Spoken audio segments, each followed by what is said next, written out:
Let's see. Chapstick.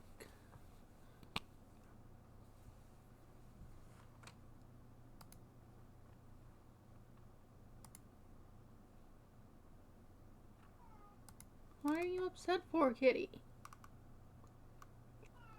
Mom! What is it?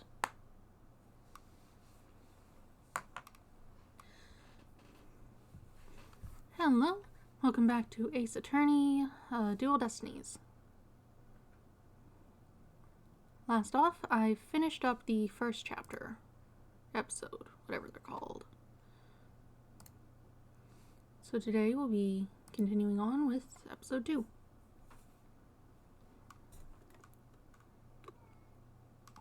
J-Paul, what is it?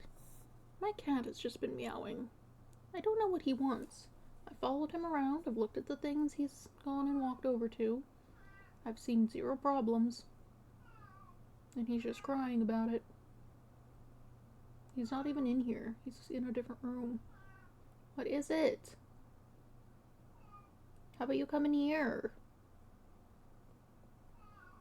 I've already looked at your water bowl. It looks fine. I fed you. No.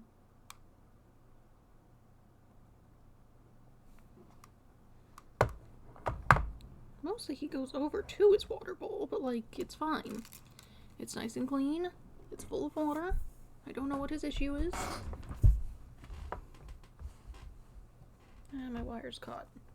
Let me go over to him and see if that'll help, if I can just go see what he's doing. Oh, that was my controller falling on the floor. It got caught on the arm of my chair. Meow, yeah, I hear you. Yeah, but what is it? Where even are you? You're just standing there.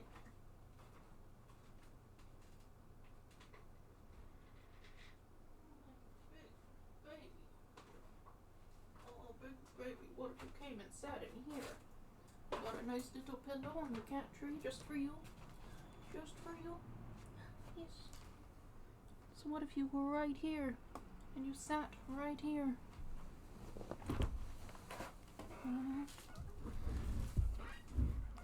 Oh, there he goes. He's getting down. Why don't you want to sit here? There he goes. I don't know what his issue is. He's such a sad little boy. And yet, he does not want to be in the room.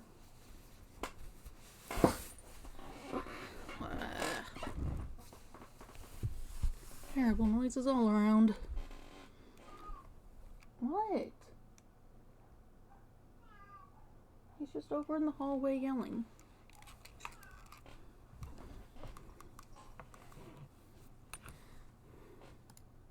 Oh well. Let's get the game started up then.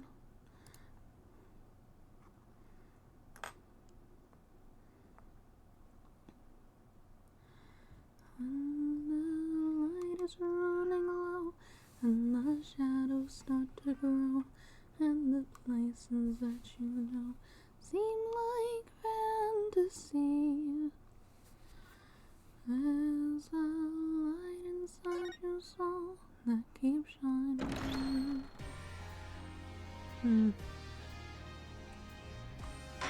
Oh well.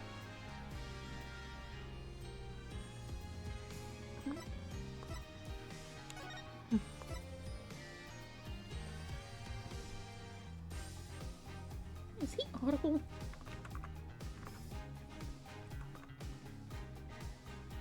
Who knows? He stopped meowing. I don't know what his deal is. He has food, he has water. I brought him in here so he could be paid attention to, perhaps. He left. The thing he keeps going over to when he's yelling is his water bowl, but like, it's clean, it's full, it's fine.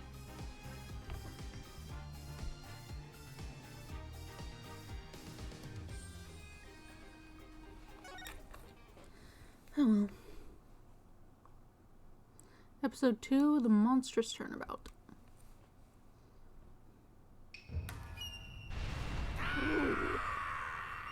anger?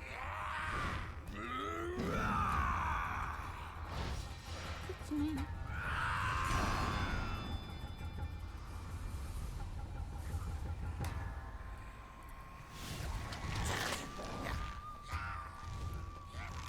I should really get back to watching Gegege no Taro.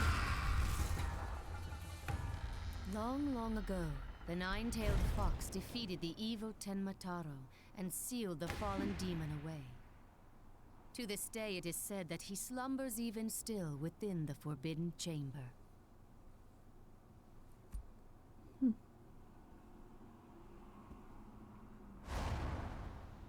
Night, night, Alderman. Sweet dreams.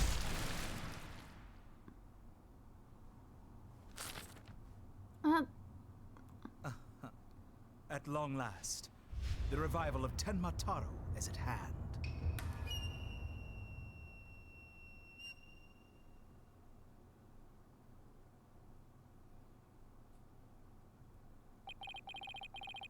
A few months prior to the courthouse bombing. Alright.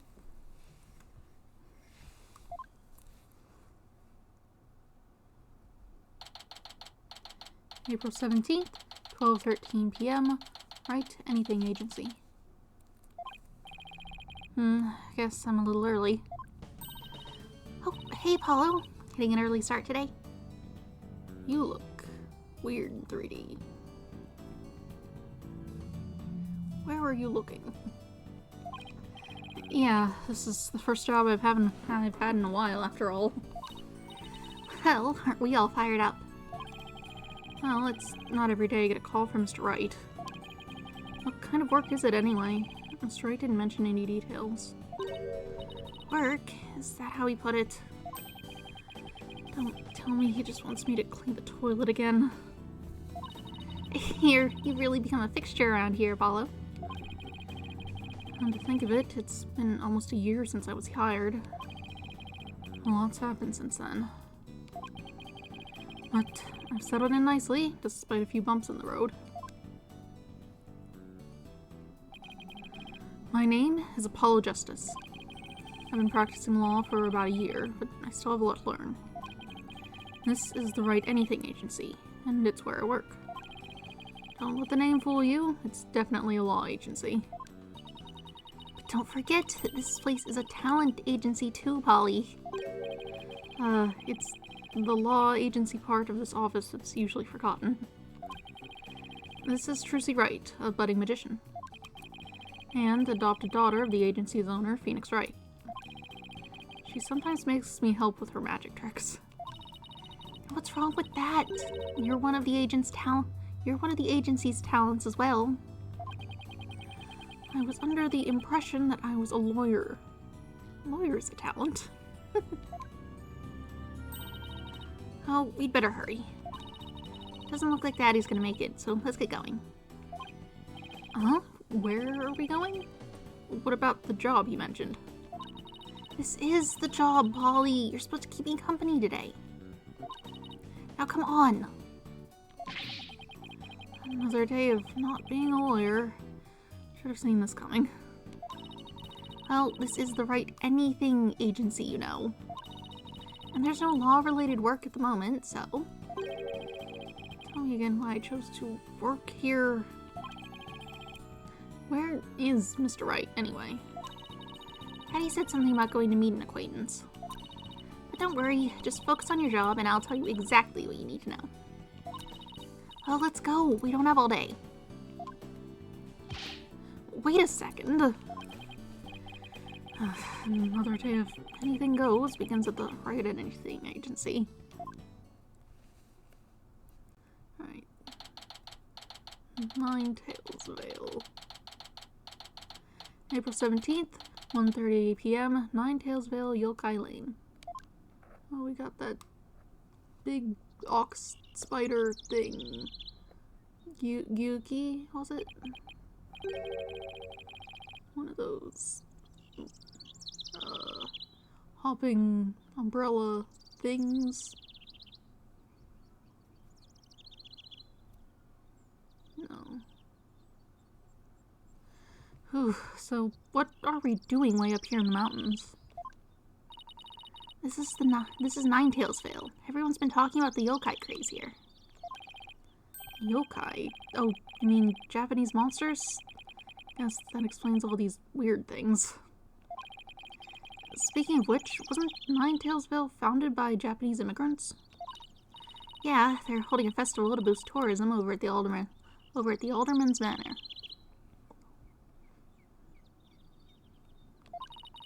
My friend who works there invited us. That's why we're here. In other words, I'm your chaperone because your dad was too busy. Daddy said that with those horns of yours, you'd make a great addition to their festival.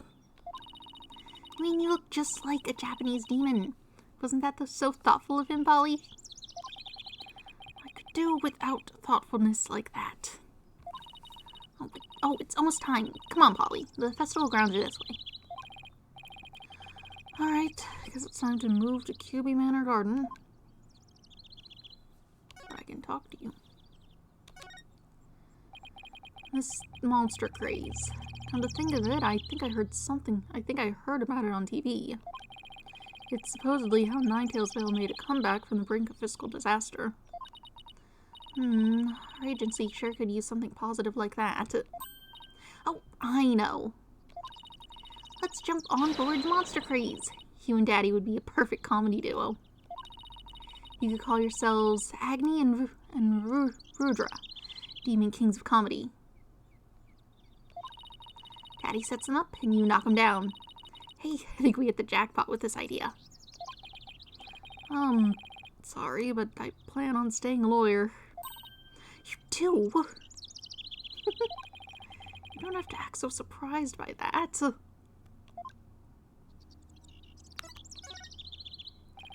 Hey, Trucy, have you seen my attorney's badge? How could you lose something so important? Sometimes I really wonder about you, Apollo. This is so weird. I wonder if I dropped it somewhere. Oh, look, what are these panties doing here? Forget about panties. I'm looking for my badge. 3, 2, 1. Ta-da! Did you forget? These are my magic panties. Alright. Hey, that's my attorney's badge. Oh, how'd you do that? I set it all up while we were back at the office. Oh, I didn't even... Wait, you took my badge?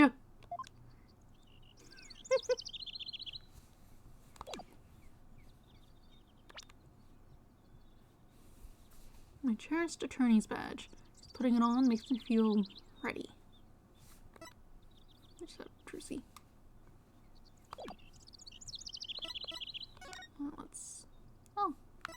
That's a new menu for things. I could go back to the agency. We weren't through that yet, though. April 17th, 2:05 p.m., QB Manor, Garden. Wow, this place is really something. It definitely feels like a different world here.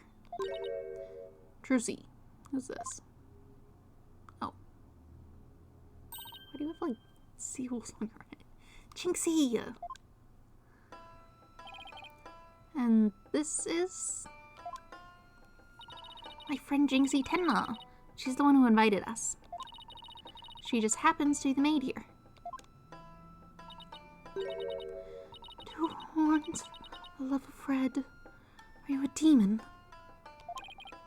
No, I'm Apologist. It's nice to meet. He is a demon. What the...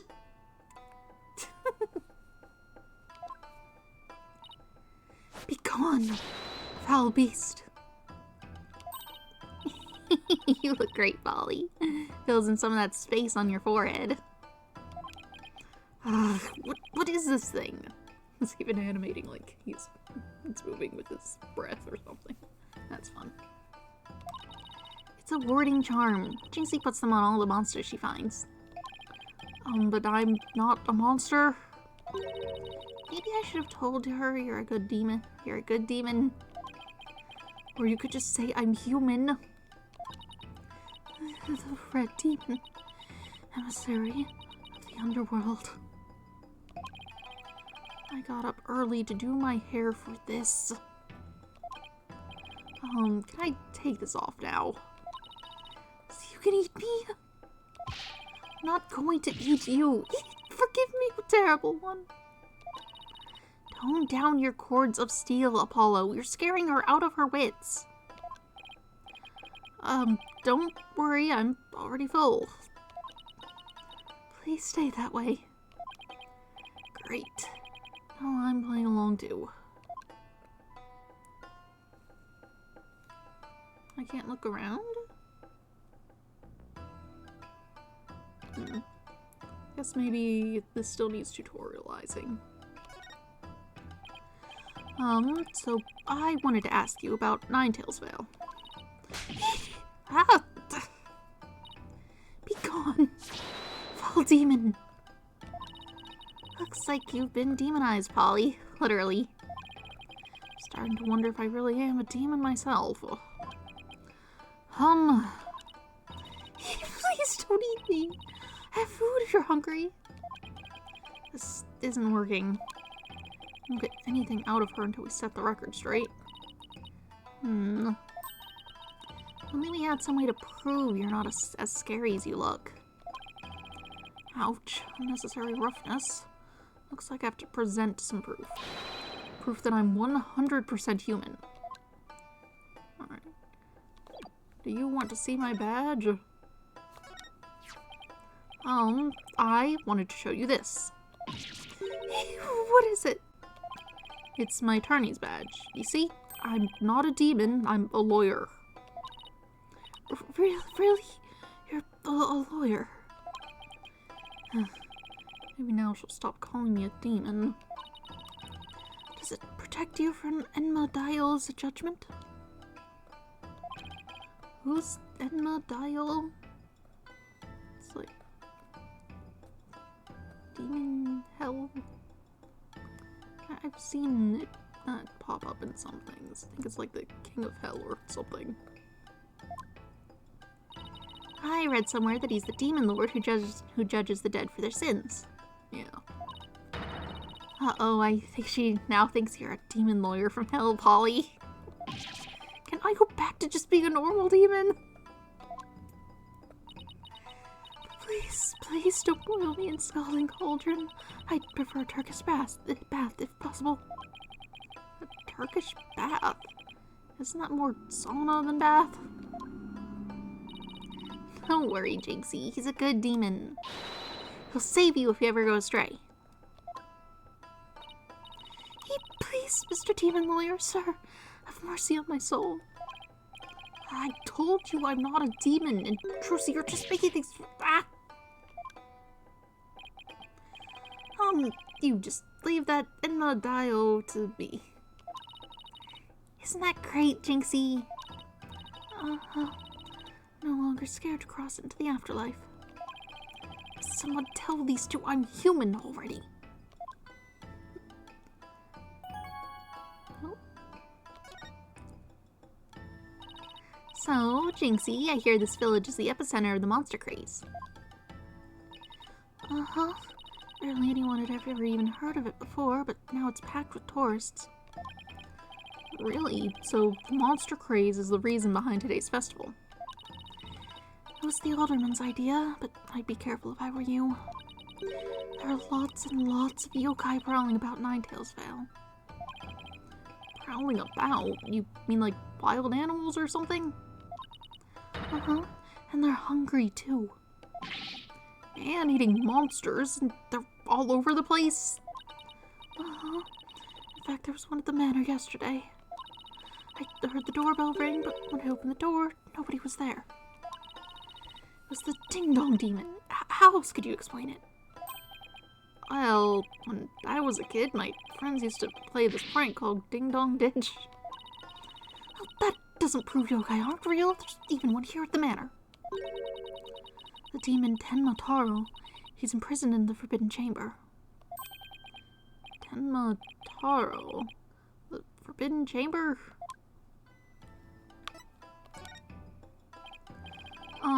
About that yokai you said was imprisoned here at the manor. Is it true? Uh-huh. He's a super evil demon named Tenmataro. Here, take a look at this scroll. Tenmataro is the dark demon you see here. He's super evil and super scary. So that's the yokai imprisoned in the Forbidden Chamber. Uh-huh. He was defeated by the village guardian yokai, the nine-tailed fox, Kitsune, and locked away forever. So, you're saying Tenmataro is still trapped inside the Forbidden Chamber? Uh-huh, but he's just biding his time until he can escape. Still, we should be perfectly safe. Because there's a really powerful sealing charm on the door keeping it shut tight. What a charming security system. You can keep the scroll if you want. The alderman gave me this, but just holding it gives me the chills, so... Thanks, Jinxie. Maybe I'll give this to Mr. Wright. Yokai Legend Scroll added to the court record, depicting the demon Tenmataro and the nine-tailed fox. So, I was wondering, are those things on your forehead also warding charms, Jinxie? Yes, they're to prevent evil things from getting inside me. Papa told me to wear them. Evil things? Apollo, don't you dare take those charms off her forehead. Whoops. They have to stay there. Forever. Got it? I wonder what would happen if I did take them off. She would be very upset, I'm sure. It's time for me to get back to work. Thanks for inviting us, Jinxie. You're welcome. Oh, and before I forget, there's going to be a surprise event today. Even I don't know what to expect, but it's sure to be fun. Better not be a yokai parade. She'd probably drop dead from fright. Ooh.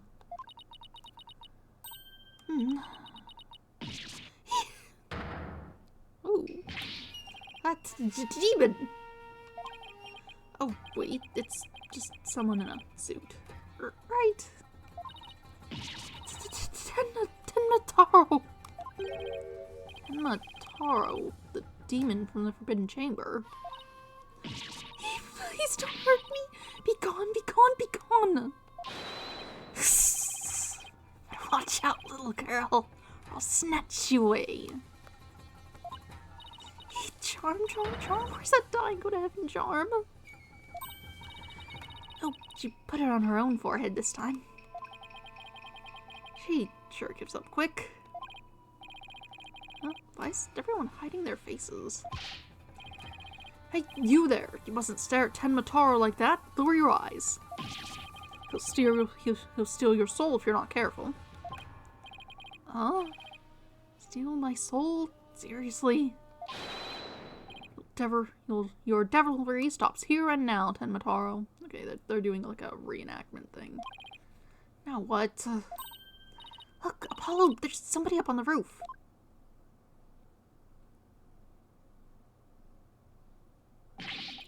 That booming laugh. Could it be? My 9 golden tails are proof of my unassailable righteousness. With my band of 100 minions, I vanquish evil from the land. I am the wrestler of righteousness. Ha!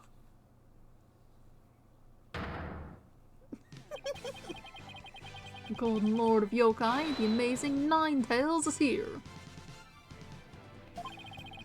Fear not, good little boys and girls, for I shall defeat Tenmataro.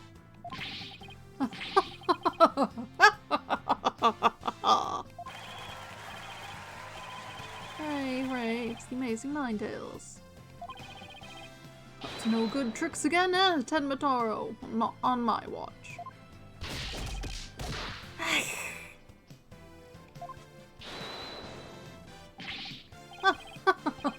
There's nothing to fear now, my child. I've banished Tenmataro. You and your people can now live in peace. Thank you, Mr. Amazing Ninetails, sir. Now I must be off. Another match and another foe to vanquish await. Alright.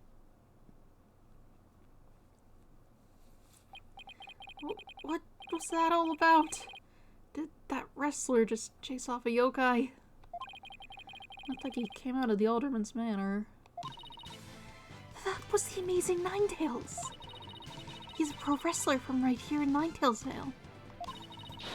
No one knows his true identity. Jinxie sure seems chipper all of a sudden. What was all that about him banishing Tenmataro? It was a yokai exorcism. It's an annual ritual where Tenmataro is released to remind us of its wickedness. In the end, the nine-tailed fox drives Tenmataro out and purifies our village. But the amazing Ninetales did the honor this year. So that was the big surprise, huh? Amazing Ninetales and Tenmataro, huh? Well, whatever floats your boat. Oh, would you look at the time? I'd better get back to work. Please excuse me. She's a strange one, alright. I think she's sweet in her own special way. Knowing Trucy, she probably has a lot of friends who are sweet in their own way. Well, we still have some time to kill. Might as well see the rest of Ninetalesville while we're here. Fun never stops, does it?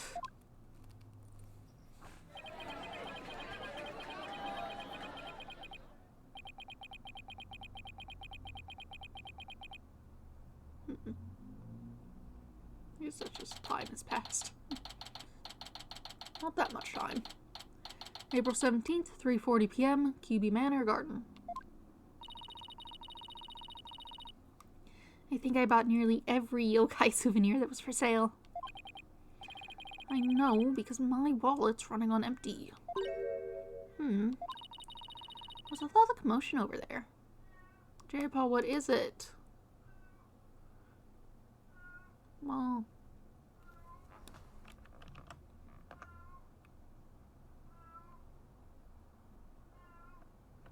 I don't know what he's doing. If you're going to yell, why don't you come in here? Huh? Hey, isn't that your friend Jinxie? I hope everything's okay. It's terrible. Calm down, Jinxie. Tell us what happened. The demon Tenmataro. He killed Alderman QB. What the? Wait, killed as in dead? Yes, and Tenmataro did it. Tenmataro? You stay here while I go have a look. Please wait. Ah! It's the Tenmataro hoarding charm. It should protect you, but please, be careful. The Alderman's in the Fox Chamber at the top of the main staircase. Okay, got it. Tenmataro warding charm slipped into pocket.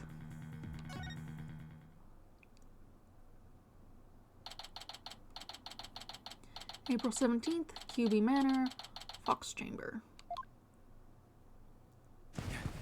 Ooh.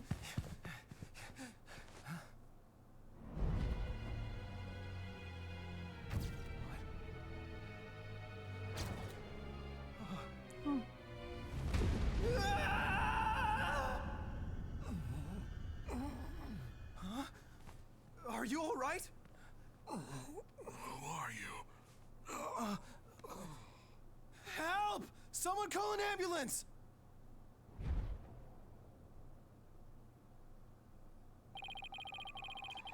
The police arrived soon after that, at which point I returned to the festival grounds. Apparently the man impaled by the spear was already dead. But there was one other person there, and he was immediately rushed to the hospital.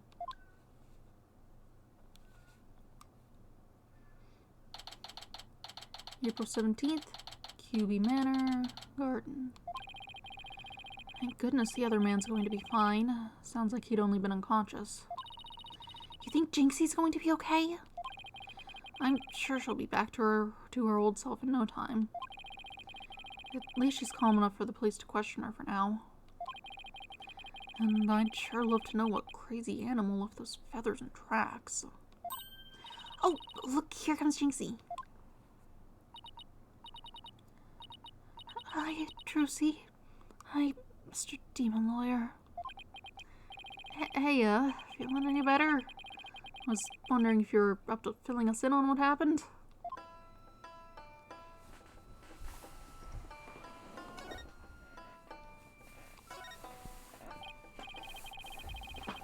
So the man with the spear in his chest was already dead. Uh-huh. It was Alderman QB. When I found him, he was already... So the victim was the village alderman. Is that like a title? It's not one I've heard before. And the one who was found alive, who was he? Damien Tenma. He's the mayor of the neighboring city, Tenma Town. They arrested him. So, he's the killer. No, Papa didn't kill anyone. Papa is in your father. That's right. Jinxie's dad is the mayor of Tenma Town. No way. Yes, but he's innocent. This just got way more complicated. The victim was the alderman of Ninetails Vale. Jinxie's father, the mayor of Tenma Town, was arrested for the crime. Sounds like we have some investigating to do. I know this is difficult, Jinxie, but you need to hang in there. I know. I'll try my best. Would you mind telling me a little more about the victim?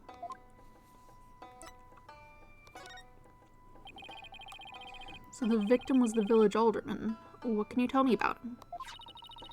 His name was Rex QB. They say his family has ties to the legendary nine-tailed fox. He was really kind, and he always looked out for me. He was a former pro wrestler, and I even heard he knew the amazing Ninetails. A former pro wrestler, huh? That's something to keep in mind. With your father being mayor and all, I guess you're originally from Tenma Town, huh? So then why did you come and work here?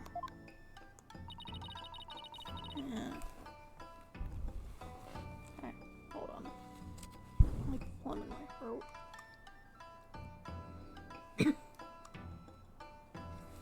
It was to overcome your fears, right, Jinxie?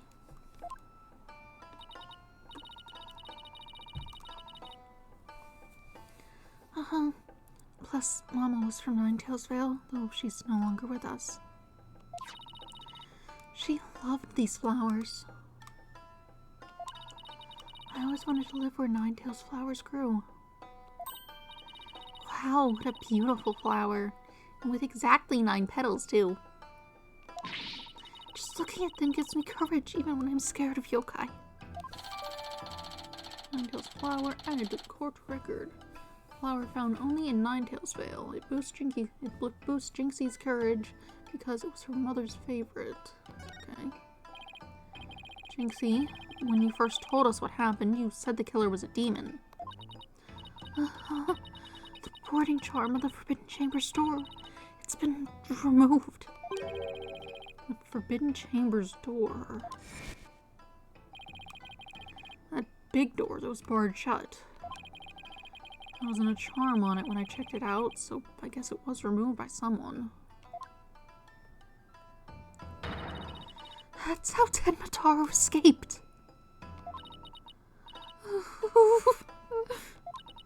But when I try to remember what happened, it all goes fuzzy. Jinxie, you should go get some rest. You've been through a lot today. Between the warding charm being removed and the black feathers and weird tracks, I could see how a superstitious person might think a demon was a killer. Well, a demon was the killer. Apollo, maybe this is your chance. Chance for what? To do the right thing and defend Jinxie's dad in court. Who, me? Wouldn't a man like Mayor Tenma have access to more experienced lawyers? You want to know what the detective said? They doubted there was a lawyer who could get a not guilty verdict in this one. They doubted there was a lawyer who could get a not guilty verdict in this one. Sounds like they're expecting an open and shut case. Don't worry, Jinxie. If anyone can prove your dad's innocence, it's Polly. What? You'll accept the case, won't you, Polly? You'll accept the case, won't you, Polly? Oh, it's all over, isn't it? I'll be all alone for the rest of my life. Oh, right. Jinxie already lost her mother. Alright. Jinxie, leave your father's defense to me. Attaboy, Polly. You're going to help Papa, Mr. Demon Lawyer? Yep, because that's what lawyers do. Plus no toilet cleaning for a while. I'll do whatever it takes to make sure your father walks away a free man. Thank you, Mr. Demon Lawyer. I can tell you were one of the good ones. Red demons are usually so mean. It's been a while, but I'll be fine. Ready or not, here comes justice. Guess I oughta go and meet my new client. But before I forget, better jot this down in my notebook. Hey, Apollo, what's the notebook for? Oh, I just thought I should jot down some stuff about the case. And so I don't misplace them, I'm putting my notes in the court record. Let's see. I guess it's what you would call a to-do list. Oh, sounds handy. To read my notes, I just open the court record with RB. And I can switch between the tabs using LB and RB. Oh, I almost forgot. So about Jinxie's father. No matter how scary he seems, promise me you'll resist the urge to run away. Oh, wait, what? His angry glare can paralyze you with fear. And some claim he can even shoot laser beams from his eyes. Well, maybe Pop isn't really that scary. A paralyzing stare, laser beams from his eyes. Sounds like some kind of monster. I think it's about time I see Jinxie off. I'll head back to the office after I'm done. Okay, thanks. Still can't look around. So it does look like we're no longer stuck with the really awkward navigation where you can only get to some places from some other places and they don't necessarily make sense.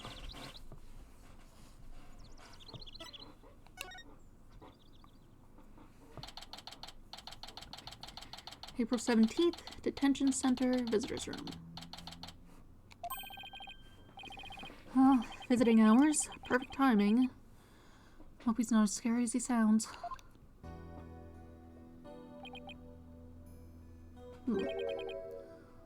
Who are you? Yikes. So you're Damien Tenma, right? I'm Apollo Justice, attorney at law. I'm here to, I'm here to help. Huh? Ouch! Let me out of here. Sorry, I get a little loud sometimes. How incredibly rude. Sorry, did I do something to offend you? Visitor when all others shun me like a common criminal. Here I am with nothing to offer. I am the epitome of rudeness. Oh, wait, so he wasn't mad at me. Worthy as I am, I, Damien Tenma, shall breach these walls, so that I may treat my benefactors to some tea, maybe some cookies too. No, wait, we can do tea and cookies after we prove your innocence. How about you start by telling me what happened? I see. So tea and cookies can wait, can they? That was close. We don't need jailbreak added to the list of charges. Yeah, a little hard to defend him from that one. Seems like a good guy, but with a face like that, I can see why he's misunderstood.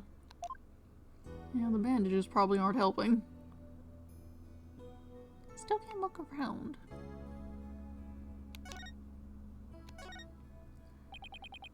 Mayor Tenma, do you mind if I ask why you were arrested?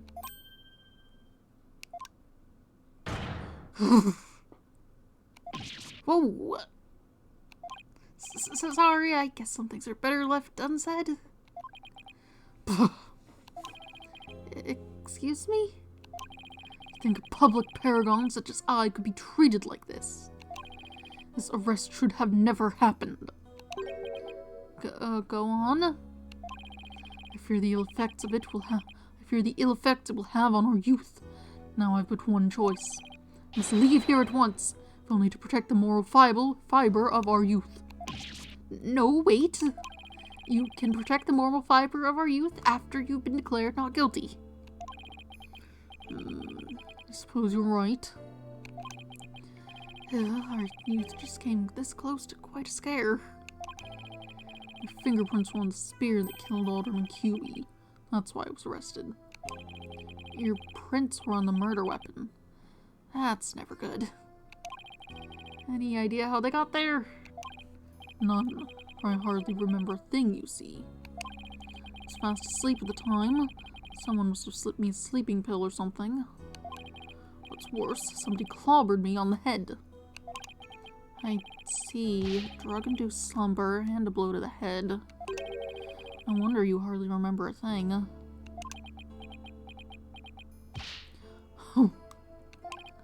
Is that some kind of strange laugh? Well, I think we can safely assume your prints were planted while you were unconscious. What do the police have on you as far as motive is concerned? Truth be told, there's been a bit of trouble between the alderman and I as of late. Oh, was it personal in nature? Nothing like that. It's a long story. But suffice to say, I've been pushing to merge Ninetails Vale with Tenma Town. Surrender Ninetails Vale to Tenma Town now! Yikes! That's what I told him. I'd like to tell you to stop shouting like that, but I'm too scared. So, that's the motive the police have established for the alderman's murder.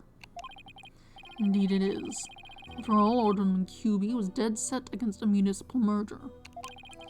And that's why they think you killed him. He was in your way. Oh, curses! Mayor Tenma, are you okay? Jinxie, forgive me. I never meant to worry you like this.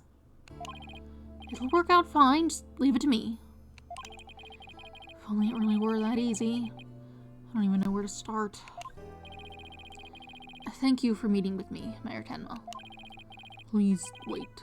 My daughter, Jinxie. Yes? She already lost her mother. Now with me being held in here, I fear she'll be terribly lonely.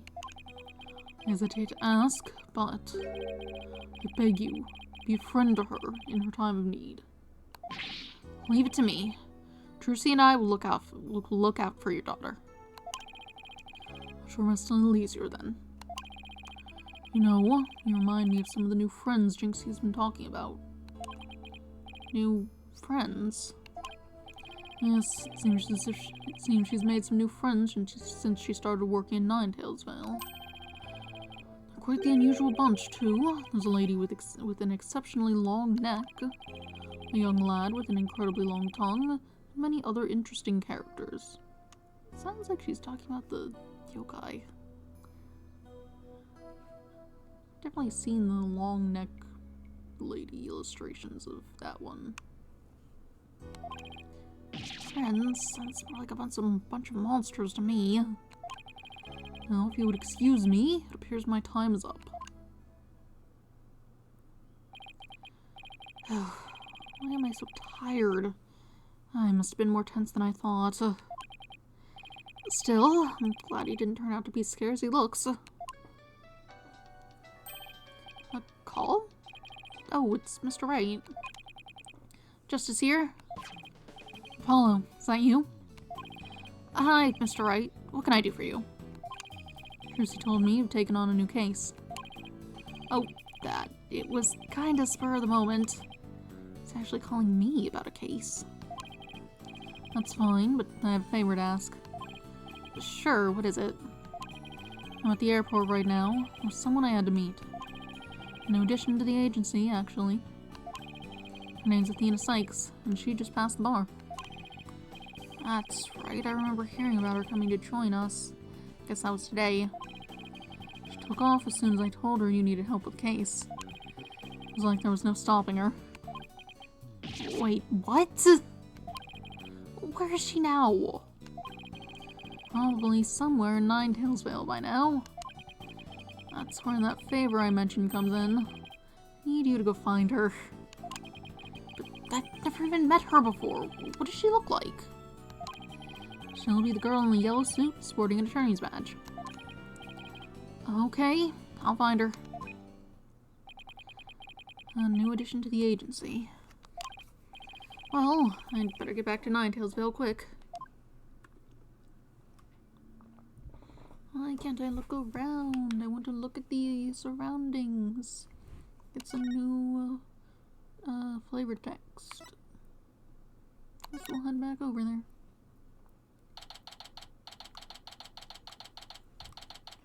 April 17th, Ninetailsville, Yokai Lane. I already told you I'm a lawyer assigned to the case.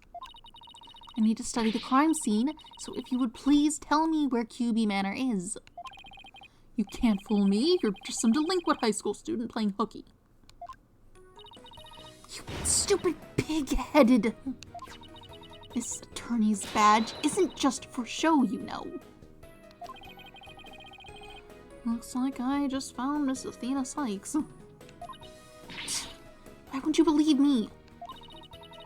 Don't expect me to defend you in court if you ever get arrested. Well, I'm the one who usually does the arresting, so... Say, shouldn't you be getting back to school? I already told you I'm a lawyer, not a student.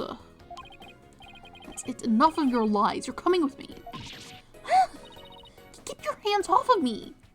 Do you have, like, ID outside of, like, the lawyer badge?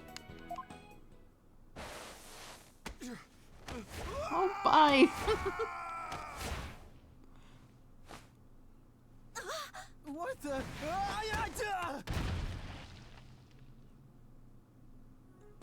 Why would you run directly away from it instead of to the side? Thinking, watch out for bystanders next time. Oops, are you okay? I think so. That police officer is out cold.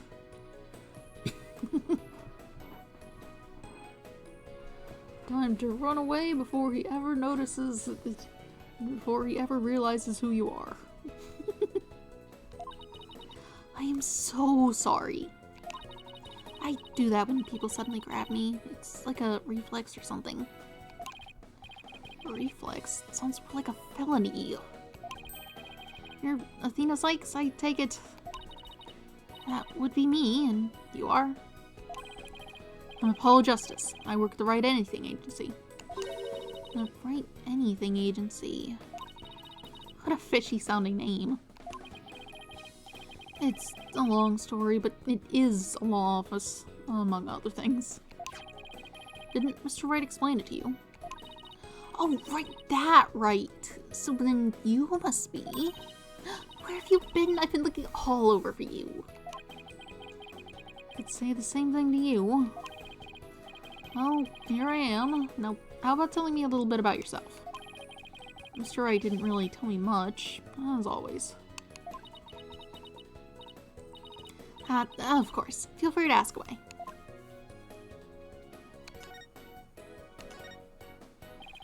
So, Athena, I hear you just passed the bar? That's right! And here's my shiny new badge to prove it. Isn't it beautiful? Oh, so you must be a bit younger than me. A bit more than you might think, in fact. I'm only 18. 18? How in the world did you become a lawyer at that age? I skipped a few grades while I was an exchange student in Europe. And I got my license to practice law while I was over there. All I can say is, wow. She must be a genius or something. I'm not sure that license to practice law works in other countries, because different countries' laws are different.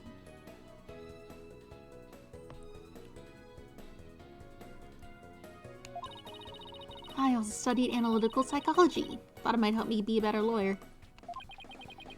Psychology helps you be a better lawyer. How exactly does that work? I feel like that should be pretty clear.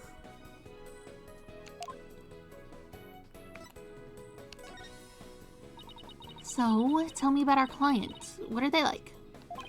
Oh, right, you haven't met him yet. Well...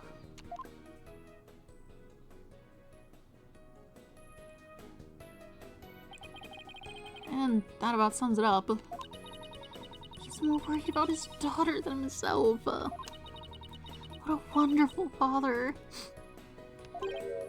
Wait, are you crying? I'm not crying. There was something in my eye. They're called tears.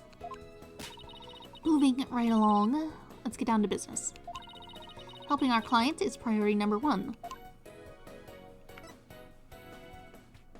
I wonder if Maya will be around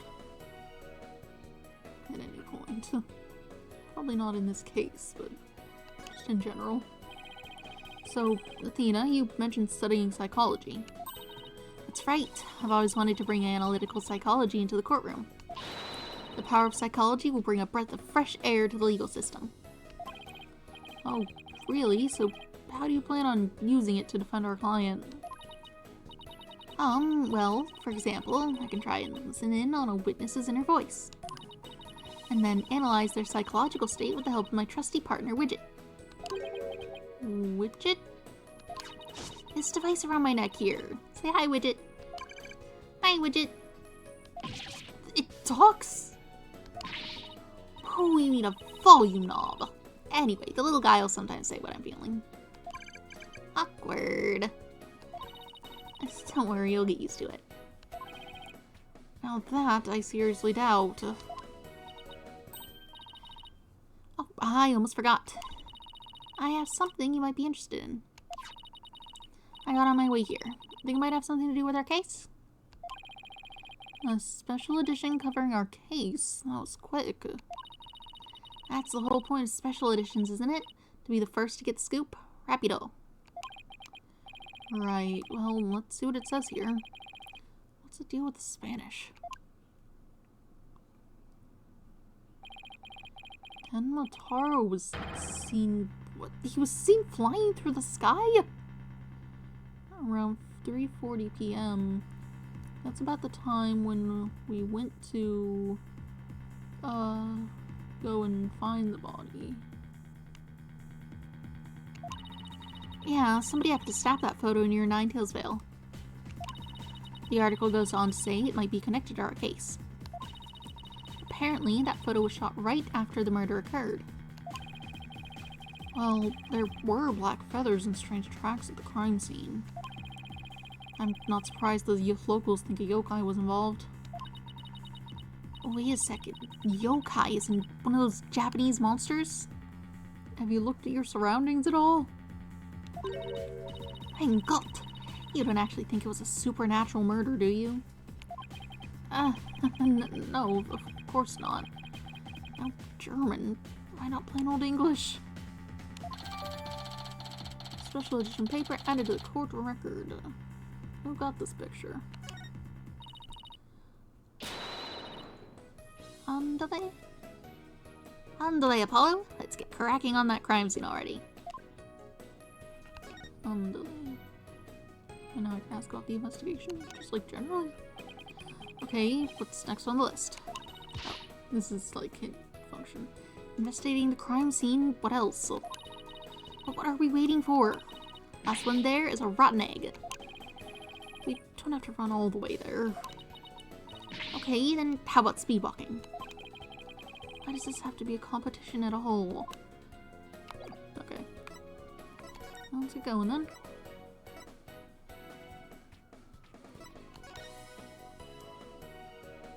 Okay. I guess you're just here whenever someone else isn't. April 17th, QB Manor, foyer. Do you hear that? It sounds like a TV or something. Got a security camera over there. Slippers. Market player. Oh, look. There's a TV in that little room in the corner. In other news, the mysterious masked wrestler, the amazing Ninetales, has been confirmed missing according to sources close to the wrestler. It appears he disappeared sometime after the special event held in Ninetales today. He also failed to appear at a match today where he was scheduled to defend his title. Local villagers say his disappearance may be connected with Tenmataro's recent escape. So, that wrestler's gone missing. Oh, hello there. Hey, you don't belong in here.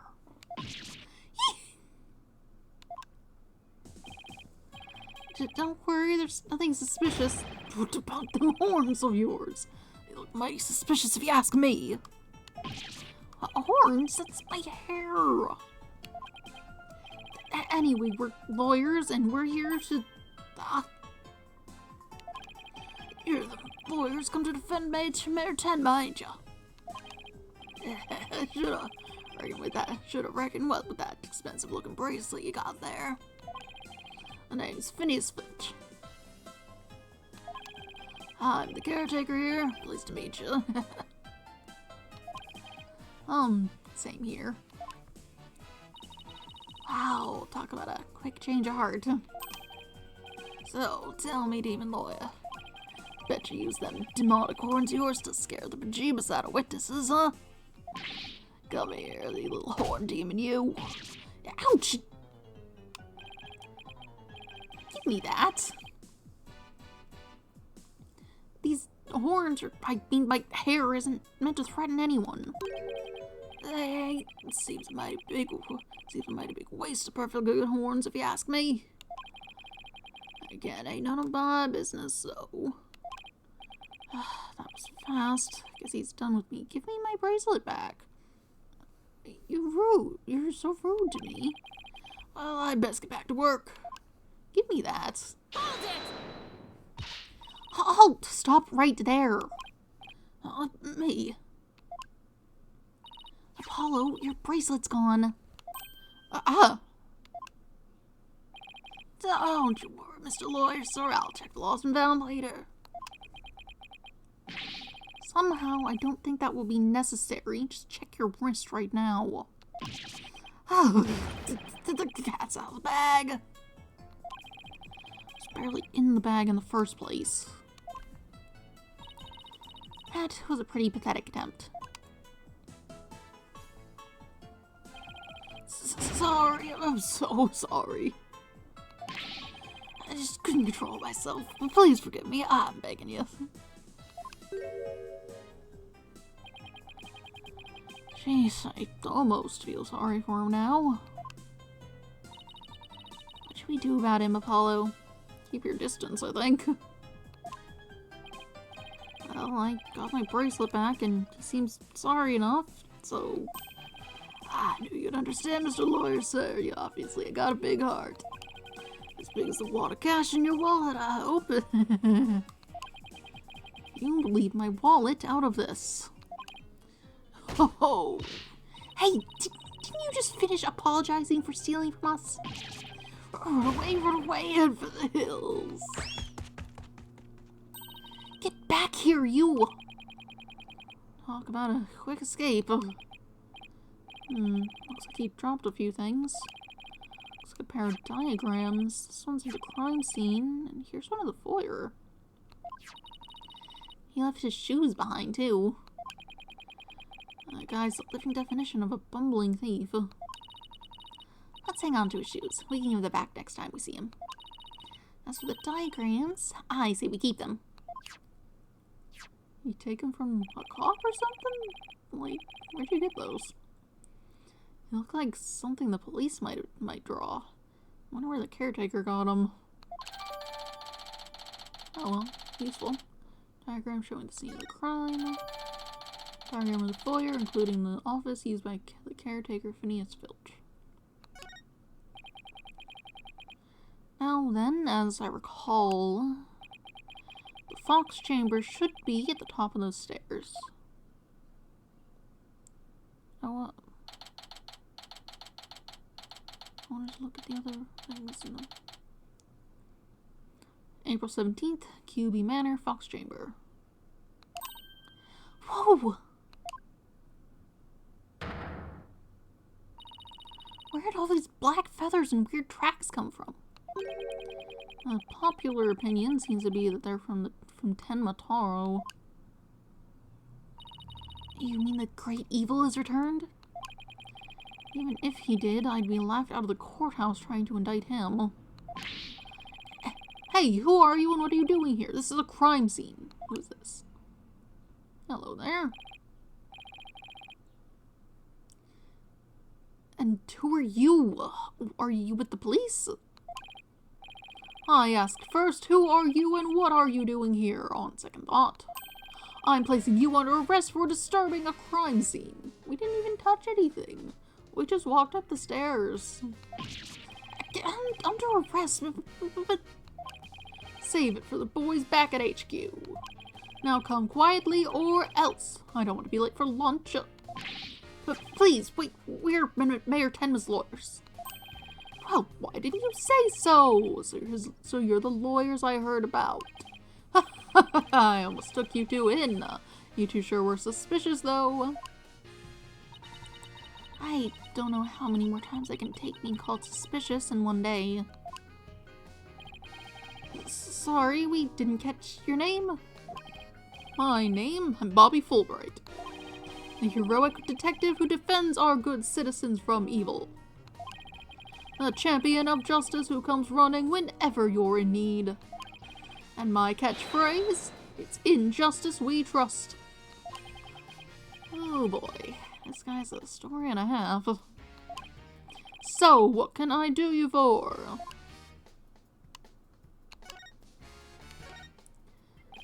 So, would it be okay if we had a look around? Certainly not! No unauthorized personnel allowed! Can you make an exception? Cease and desist at once or you'll have to deal with my little friend here. I see reaching for his... In justice we trust. Your badge? Ew, it's just his badge. You may be Mayor Tenma's attorneys, but you still need authorization to cross a police line. Apollo, let's see if we can't change his mind. Good luck. We know how it goes. I bet he's as dense as heroes come. Persuasion. You're wasting your time and mine. No one's crossing this line without authorization. Can you give us authorization? Please? I'm a wall of justice keeping injustice, that would be you, at bay. I knew it. Oh, look, there's just us and you here, right? Just justice and me, you say? That's right. Are you trying to say that justice and I aren't enough to keep you out? What?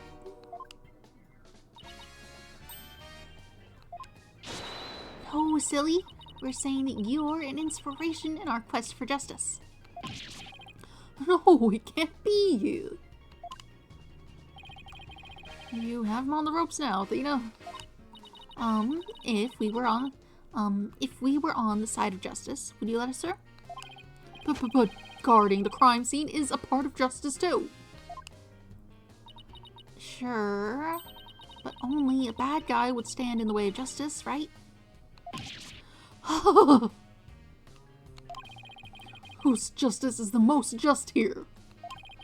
Well, we can't have a fair and just trial without a thorough investigation, so... Oh, Lady Justice, what would you have me do? I think we really got to him. Yeah, he seems pretty neurotic as far as champions of justice go. Our pleas for justice must have had a huge impact. It's tying up in knots. Now's our chance to start looking around. After all that about authorized personnel only, this was surprisingly easy. Should I stop them or let them through? Whose justice is more just? Well, let's get to work.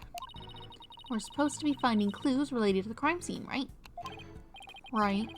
The search of the crime scene should turn up some evidence we can use at the trial. Let's try viewing the crime scene from different angles. You never know what's hiding just around the corner, right? So move the cursor with the left stick and change our perspective with the right stick.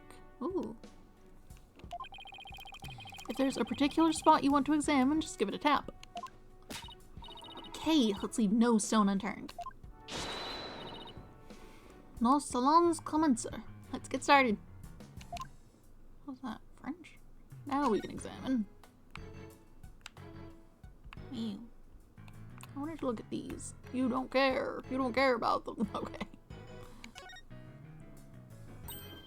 Wow, this is a pricey looking chair.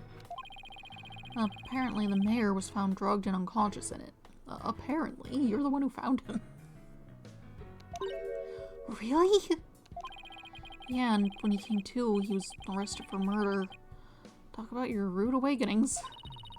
So he's the prime suspect in a crime he knows nothing about? That stinks. Oh, poor Mr. Tenma. He must be feeling so scared and confused. Apollo, it's up to us to save him. It's like she's on her own emotional roller coaster. Oh, I forgot something. I don't know if this is still necessary, but I forgot to turn on that background black screen in case it goes transparent. It probably won't because it's using models and thus rendering the whole setup differently, but still.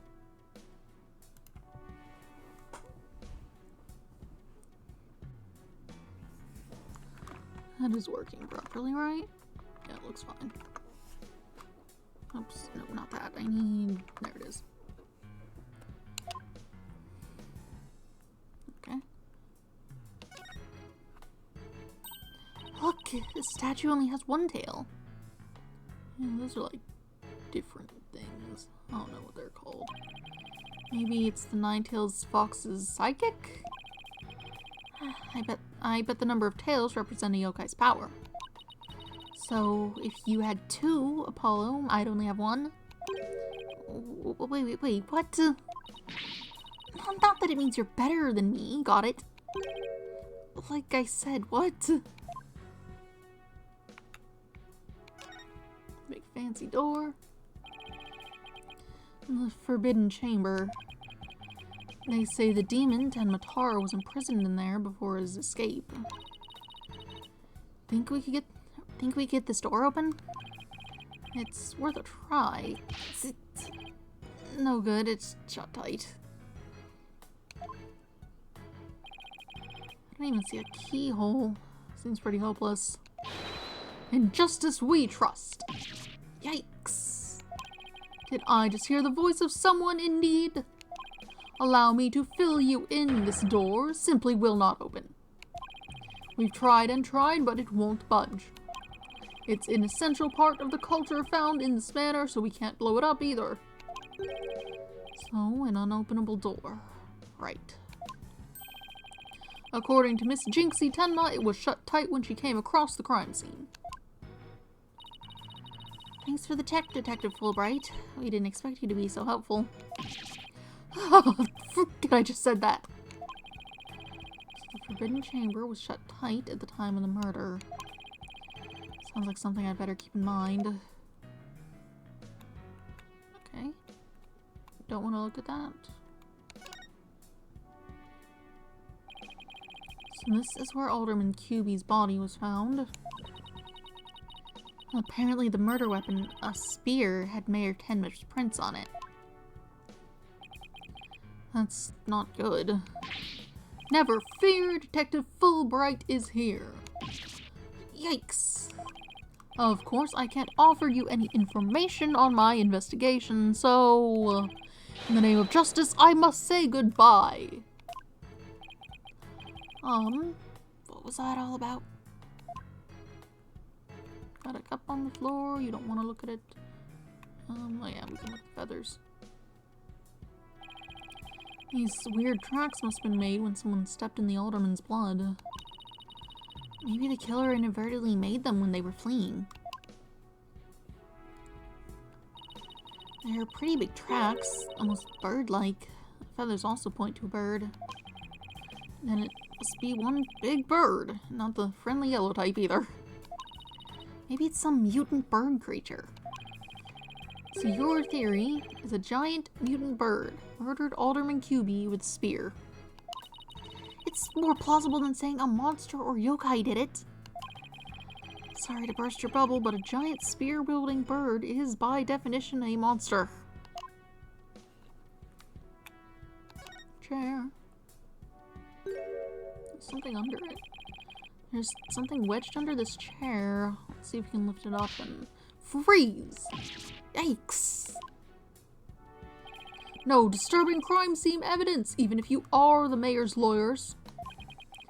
He does have a point there. Hey, Detective Fulbright, did you hear about that attack on over on Yokai Lane? I heard an elderly woman was assaulted by a strange yokai shaped like a roll of cloth. And you waited till now to tell me? I better get over there at once. In justice we trust. That was surprisingly easy. Okay, Apollo, now's our chance to look around some more. The more I get to know her, the scarier she gets.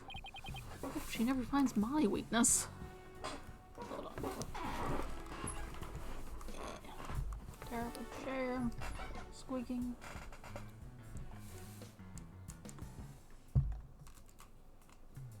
Hey. Oh, let's pick it up and see then. Whatever this is, it's stuck on tight.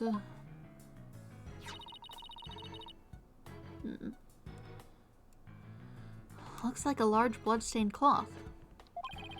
The blood's probably the alderman's, but it's pretty far from his body. Wonder how it got here. Why does this seem important?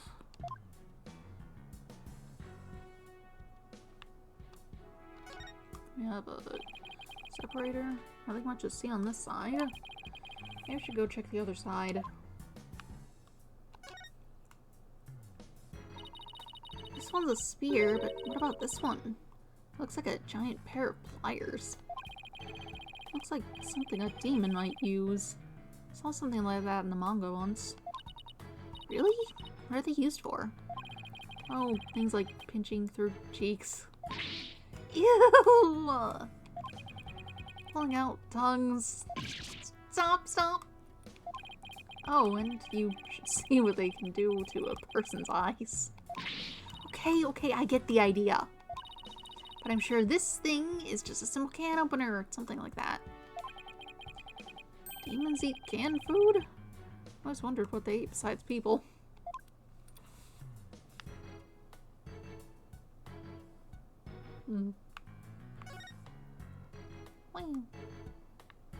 Well, now we can look at those things.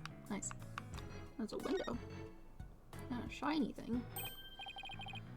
Hey, this window opens.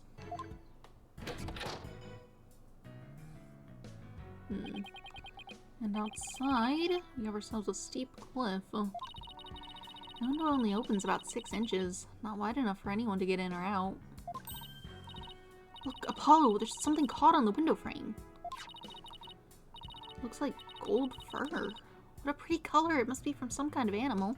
I wonder what it's doing here. Did Alderman QB have a pet fox? Golden fur added to the court record. Some fur that was found at the scene of the crime. It's long and soft. It appears to be from some sort of animal. I have a shiny thing. What is this?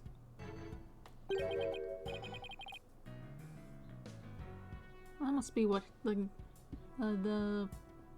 our client name, Tenma, something. Just hit with it.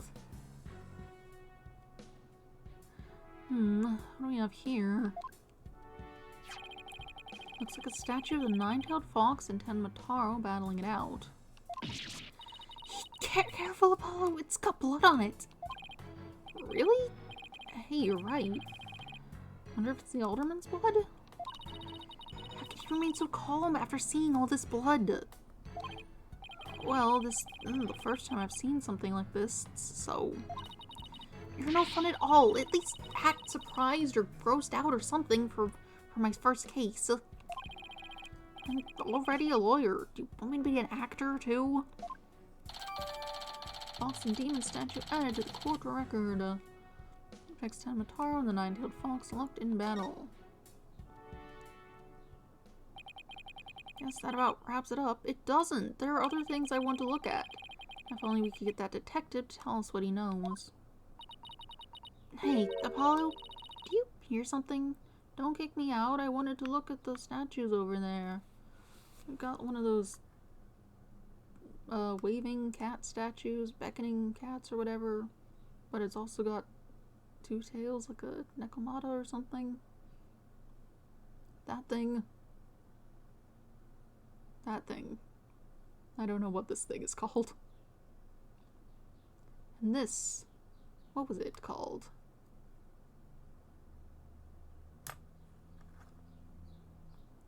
I don't remember.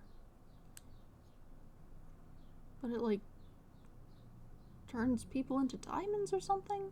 At least that's what it did in Gegege no Kitaro. It might do not that. In actual folklore. Unclear. I don't remember what it was called, though.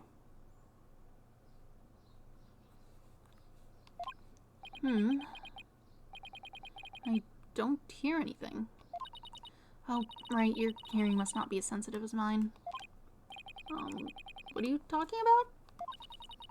A whooshing sound, like wind rushing through a narrow strait. And the echo of someone's voice. In justice we trust. Someone's got a sharp set of ears. And was the sound of my righteous voice reverberating through the air duct. I heard it through the air ducts. Yeah, check it out. No grate on it or anything? But why would she hear you through there? Why don't we go to the diagram? As you can see, that vent is connected to an air duct that leads out into the hallway. The wind must have rushed through there and carried my monologue with it straight to your ears. And what a unique monologue it was.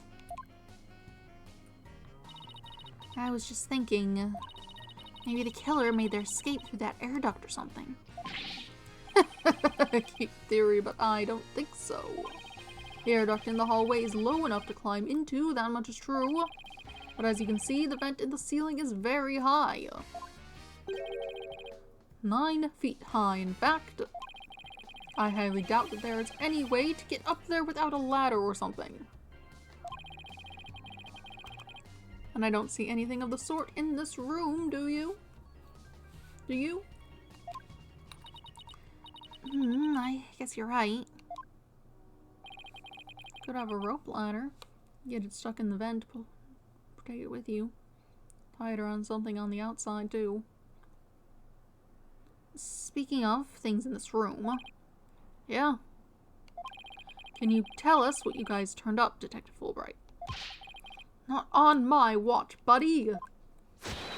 In the name of justice, I cannot reveal facts pertaining to the prosecution's case. Oh, come on, throw us a bone here. Excuse me, Detective Fulbright, but I recall you saying earlier that you would come running whenever we were in need. I suppose I did say that. Helping those in need is what justice is all about, but keeping information out of enemy hands is also a form of justice. Which justice is the most just? Why is this always so hard? Well, how about this? Let's do a little give and take. I mean, serving the public is part of justice too, right? You know, like the police motto? To serve and protect. I doubt leaking information to the defense team falls under that motto. Yes, of course, I must serve as well as protect. Okay, I will share some information. In the name of justice. We did it, Apollo. Yeah, we did it all right. I'm not sure that was entirely ethical. I wanted to keep looking. I've already searched here, but it never hurts taking a look around. I wanted dialogue. Look at this. Look, trophies. Ooh, this one was awarded to Alderman QB. Amazing Nine Tails Yokai Division winner, Tenma Town Pro Wrestling Tournament. Yokai Division? I didn't know you could have a division of one.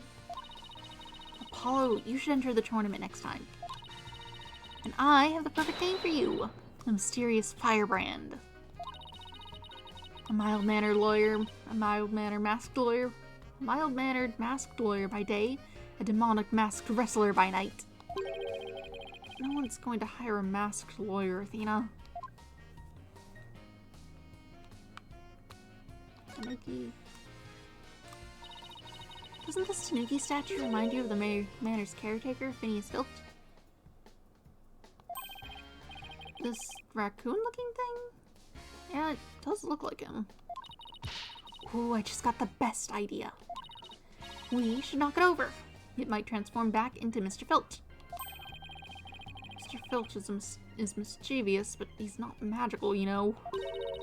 Way to waste a brilliant idea, Apollo. Look at that. That clock. Apollo, what words come to mind when you watch that pendulum there? Unsteady and, restless. That's a direct representation of your current state of mind. Wait, that was some kind of psychological test? My diagnosis. This strange case has made you anxious, causing you to lose your cool. You're actually not that far off the mark.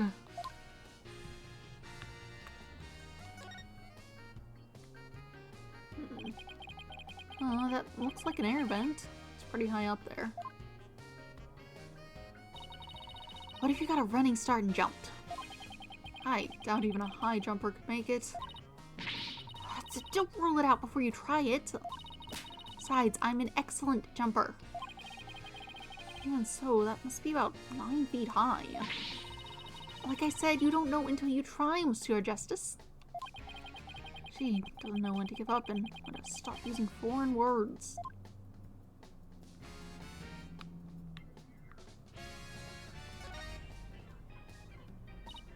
Look, a cat with 2 tails. No such thing. Oh, and this lady has a really long neck. How funny is that?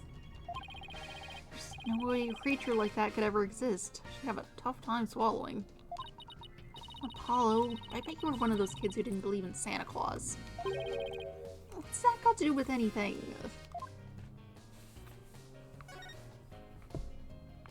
Ooh, fancy. It's a folding screen. I wonder if what they were using it for. What's that? I read that the Japanese used to use these in drafty rooms, but now they're just for show. You mean like my attorney's badge? Poor Athena. That cop treating her like a child must have really bothered her.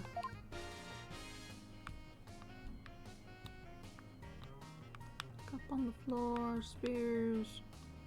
What are these? There's something behind the door. It looks like another one just broken.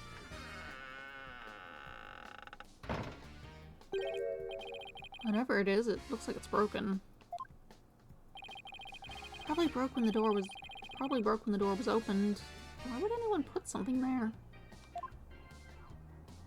Odd. It's not counted as evidence. So. Yeah, that wasn't very smart. Maybe it was Jinxie.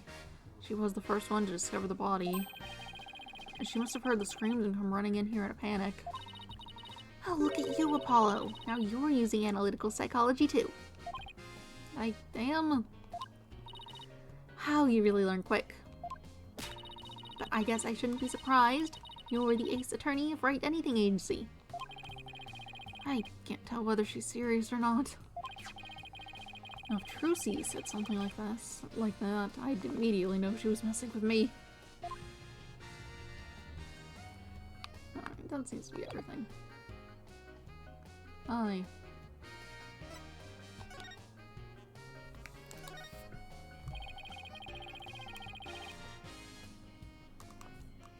Was it Miss Jinxie Tenma who first discovered the crime scene? That's right, and this photo shows what she saw when she opened the door. Did she take a picture? From over there? Miss Tenma had a key allowing her immediate access. A key? So then the Fox chamber was locked. Yes, and Miss Tenma had the only key to its door. Really? So Alderman Cuby didn't have a key to the Fox chamber. Actually, he had a master key for most of the doors in the manor, but it disappeared after his murder. Disappeared? You think the killer took it? It could very well be connected to the murder. We're looking into the possibility now. But it's the timing of Miss Tenma's discovery that I think is most important. Of course, I'm not going to share that information with you. You think you're some kind of champion of justice, but you're just plain old mean. I won't fall for that, you shameless rascal. I only help good little boys and girls. Shameless rascal? Who even says that? Well, I wouldn't exactly call you a good little girl either. Crime photo.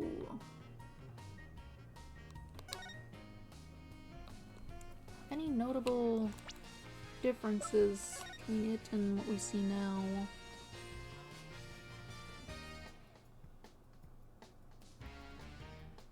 I'm not noticing anything.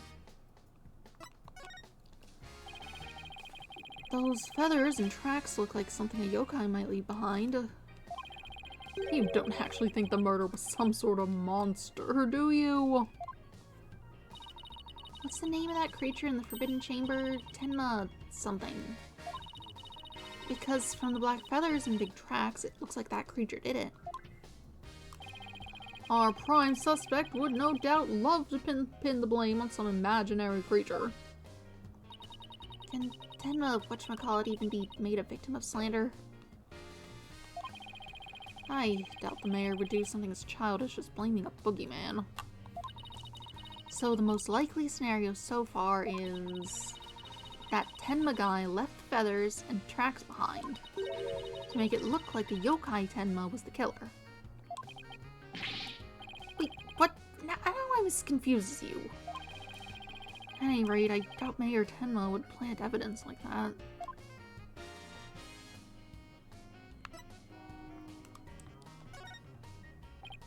So, Mayor Tenma is your only suspect. That's right, even his name, Damien Tenma, makes him sound like a villain. And he's really scary looking too. That's not evidence. Wait, are you telling me that's why he was arrested? Don't be ridiculous. He was the only one without an alibi. Oh, is that so? Yep, other than the victim, the suspect, and Miss Tenma, the only others around were Mr. Filch and Mayor Tenma's aide, and the two of them were together at the time. Filch, the guy who tried to steal my bracelet. Just living up to his name, I guess. We should go talk to him again when we have the chance. Who's this aide? What about Jinxie? She's not being suspected at all? She may have no alibi whatsoever, but she also has no motive. It's unfathomable that she would murder the alderman and pin the crime on her father. Besides, do you really think a little girl could lift up this huge spear? That doesn't look that bad. I suppose we saw whoever it was, some blonde person with makeup. In that early thing. True enough, that spear looks even bigger than her. That's about all I can reveal this time. Well, you must admit Damien Tenma appears to be the most likely suspect. I admit it looks bad, but I'm still not buying it. Oh, and one more thing. I must warn you about the prosecutor. The prosecutor assigned to Mayor Tenma's trial. That's the one. He's, how shall I put it? Not what you'd expect. That is, unless you've faced a convicted killer serving hard time as a prosecutor before. Huh? What the? Is this some kind of joke?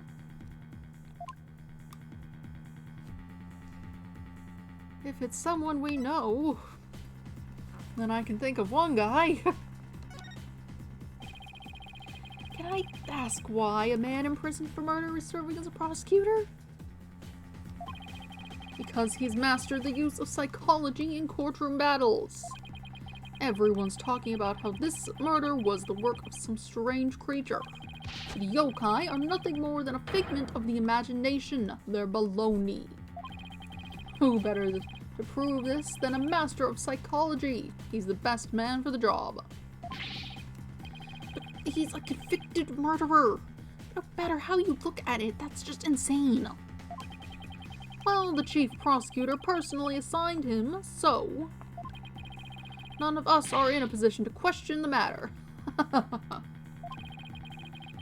This really is the dark age of the law. This prosecutor, he wouldn't happen to go by the name Blackquill, would he? Bingo! Simon Blackquill. So you have heard of him? Alright, this is someone else then. You could say that. What's that supposed to mean? Well, I bet you don't know his unofficial title. Ever heard of the Twisted Samurai? That's Prosecutor Blackquill. The Twisted Samurai? Is that because he's a criminal? Well, yes and no. You could say it also has to do with the effect his crime had on things. How so? His conviction is what twisted and warped the legal world into this dark age of the law. What? And he, of all people, is going to stand in court tomorrow. Ha ha ha! Never fear. I myself will be there to protect you. That's reassuring, I guess. Well, you kids knock yourselves out. Can't wait to see how you do tomorrow. Wait, Detective Fulbright, I've been meaning to ask you something. Why are you barefoot? This doesn't look like the sort of place where you need to take your shoes off. There were slippers at the entrance.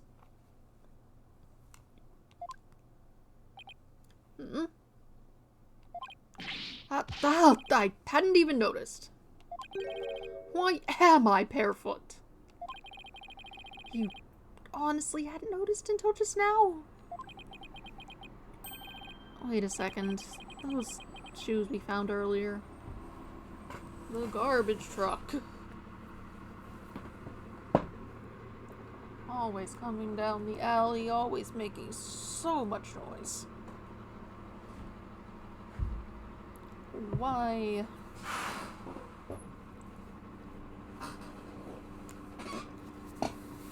It's so noisy.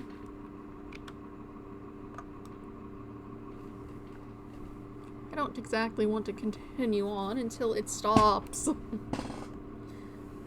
That would just mess everything up.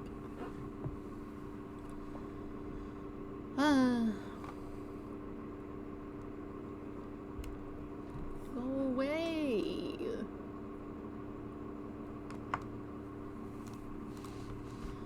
You're strong, you can fly, you can reach the other side of the rainbow.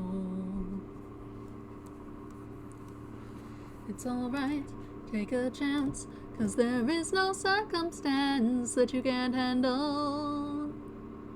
When you use your mind, sonic boom, sonic boom, sonic boom. Sonic boom, sonic boom, sonic boom. Why are you so loud? You're just there forever. I guess it's because they're actually getting the bags. And that takes time. Oh, sounds like they're moving actually.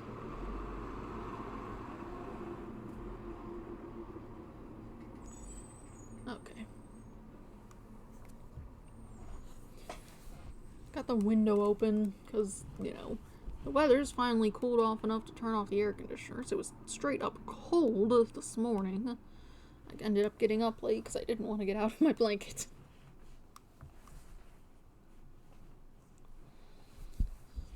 Alright. That should handle that though. Back to the game. Oh, wait a second. Those shoes we found earlier. Excuse me, Detective Fulbright. These wouldn't happen to be your shoes, would they? Yes, they are. My favorite pair, in fact. Thank you for bringing them to me. You must truly be on the side of justice. Don't tell me Mr. Filch actually stole from a detective. Stealing shoes right off of someone's feet. That's pretty amazing. I find it more amazing that Detective Fulbright didn't notice. Well, looks like we've gotten all we can out of the detective, so let's see. Maybe we should go have a word with Mr. Filch. I want to hear what his alibi is. April 17th, QB Manor, Foyer. This is just awful. Terrible, I say. Somebody help! Oh, look, it's Mr. What was it again? Finch? No, the name is Filch. Phineas Filch. Keep on pilfering and you may wind up a jailbird instead. So, what seems to be the problem, Mr. Filch? Oh, it's terrible, I tell you. Come quick. Oh, okay. What's the deal with him all of a sudden?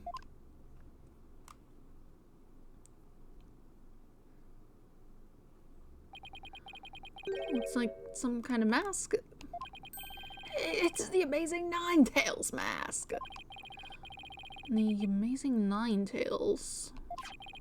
Oh, right, the wrestler who appeared during the festival special event. What's this mask doing here? Train. He'd never take off his mask like this. Someone must have killed him. What? Who would do such a thing? Let's go talk over there in private. Look, there's some white hair caught up inside this mask. Amazing Ninetales mask added to the court record. Right, so what's his name, who died, is probably that guy, the Amazing Ninetales or whatever. And that's why there was golden hair, because of his outfit, and I guess someone just threw it out the window or something? I don't know. Can't imagine why you'd need to get rid of that at all, honestly.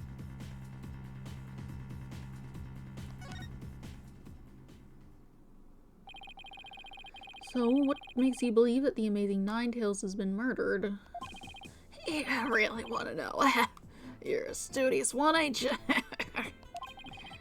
Yes, I mean, no, or I mean, just tell me, please. Well, it's like this. I dreamed of becoming a wrestler myself. Hey, how about you join me in the quest for the championship's belt? What a team! Me and my bandit mask, and you and that demon mask of yours. Demon mask? I wonder if I could make it big.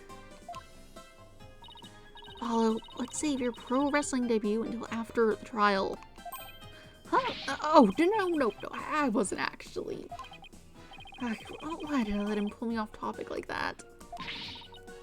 Come on, Apollo, ask him about the amazing Ninetales murder already.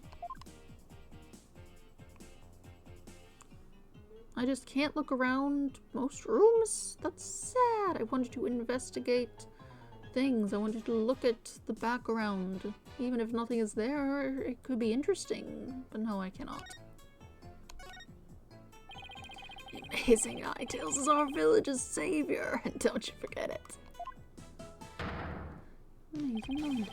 Its trademarks a gold gate made to look like 9 foxtails. He whirls through the ring, smacking down Tenma Town wrestlers left and right. He sparked the monster craze, revitalizing Ninetales Vale in the blink of an eye. Yep, saved our village from becoming a ghost town. Now it's a yokai town. The amazing Ninetales really does sound, well, amazing. Yeah, pretty amazing, huh? That's why he's worshipped like a hero around here. I'm proud to be from the same village as him. Come to think of it, you look kinda monster-like yourself, Mr. Filch. Guess it makes sense, since you're from the same village as the amazing Ninetales. I don't know. A lot of people have told me I look like a yokai. Since when was that a compliment? Ouch! What's the big idea? Check your pocket. Hey, how'd you do that? Keep it, I got lots more. Amazing Ninetales glossy added to the court record. Photo of the hero who sparked the monster craze and saved Ninetales Vale from becoming a ghost town. So, you keep saying that the amazing Ninetales was killed. What's the story behind that? Are you saying he was murdered because his mask washed up along the river outside? That's only part of it. The main reason is no one's seen him since the special event. Word around Ninetales Vale is he was killed by Tenma Taro. Your villagers are really superstitious, aren't you? Or you villagers. You villagers are really superstitious, aren't you? We are. We love conspiracy theories too, like the mayor's diabolical plot. The mayor of Tenma Town? What's he plotting? Rumor has it that he's planning on releasing Tenma Taro. That's why he wants the merger. He'll open the Forbidden Chamber once he's in control. That's quite a tale. Ain't finished yet. There's only one person who could stop the mayor. Our hero, the amazing Ninetales. Why do you have him illustrated with the bandages on his head? He didn't have them when we went and found him.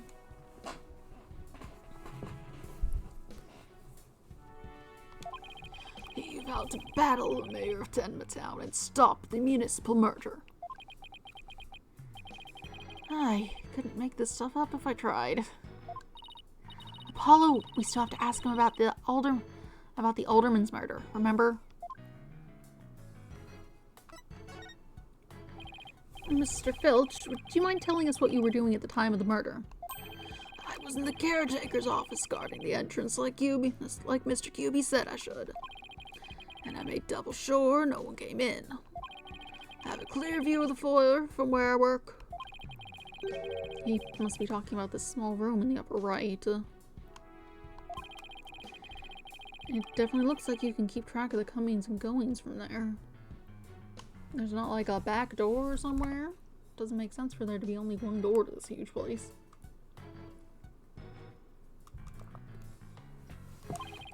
And you have an alibi to back your statement up, Mr. Filch. I do indeed. I was with Mayor Tenma's aide. Florent LaBelle's name. So the two of you were together. That's a pretty sound alibi, alright. And nobody came in or out of the manor around the time of the murder? Had watch here the whole time. Didn't see a soul pass by. If anyone did, their security camera would have spotted them. So no one came in or out around the time of the murder. That means we're dealing with someone who was already inside when it happened. So do you think this mask is the real deal? Without a doubt. This here's the mask worn by the amazing Ninetales.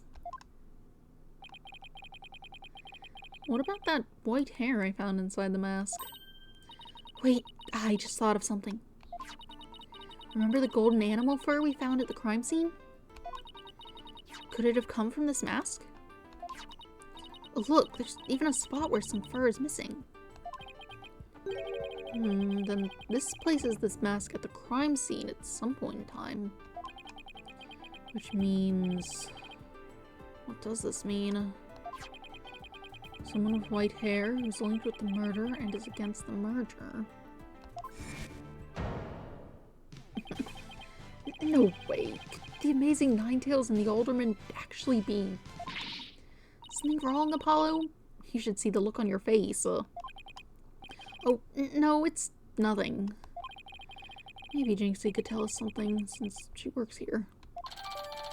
Golden fur reattached to the amazing Ninetales mask. Alright.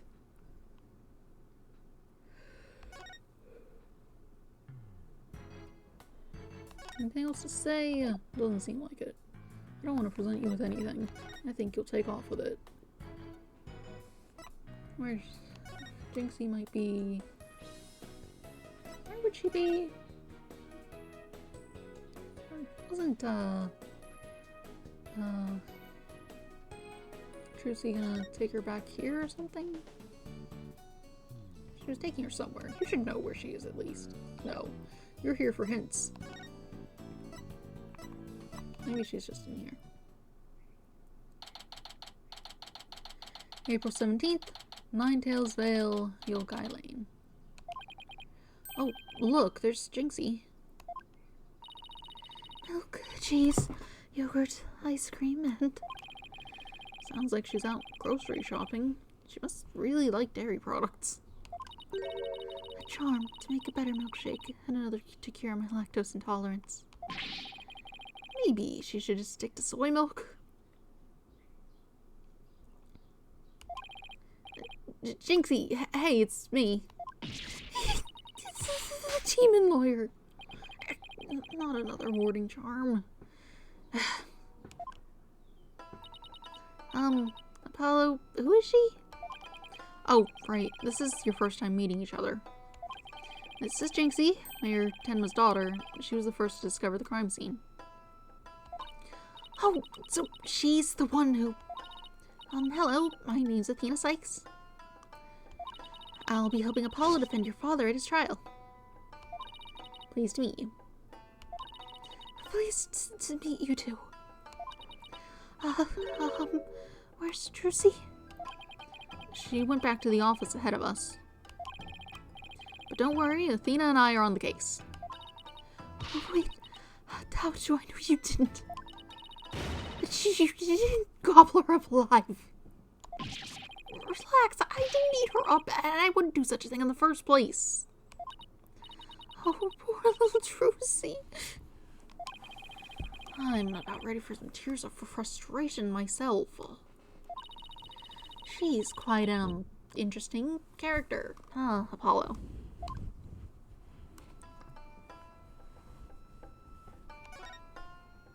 The incident. Jinxie, do you remember any more of what happened? Not much. At least not yet. But you do think Tenmataro was the killer, right? That yokai we saw at the festival? I don't know anything about that. Huh? But you said Tenmataro murdered the alderman. It's okay, Jinxie. You can tell. You can. Oh, wait. It's okay, Jinxie. You can tell. What's that for? I misinterpreted who was saying what. People see things when they don't get enough sleep. There's no such thing as monsters. What's gotten into her? So if there are no monsters, you admit I'm human? No, you're still a demon. Oh, I give up. Seems like Jinxie doesn't want to talk about Tenmataro for some reason. That's precisely what we need to know more about. Besides, she definitely thought there was a yokai there in the fox chamber. Jinxie, about this charm. That's... You gave me this while I was heading off to the scene of the crime. You thought Tenmataro was the murderer. That's why you gave this to me, right? That's true, but... If there's anything else you could tell us, it would really help. And it will help your father, too. Alright then. Oh. Why do you think Tenmataro's the killer? I saw him with my own eyes. Tenmataro was right there in the manor. He escaped his prison and ran right by me. My leg is cold.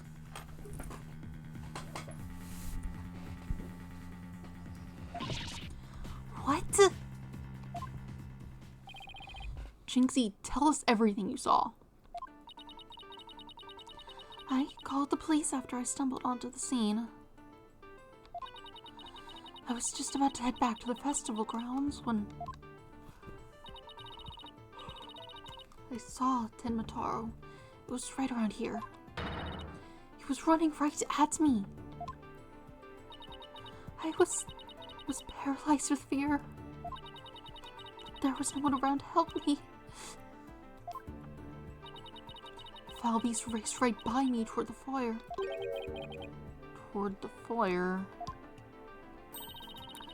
Mr. Felch and Mr. LaBelle were supposedly in the foyer at the time. That means they would have seen Tenmataro. They would have seen Tenmataro too.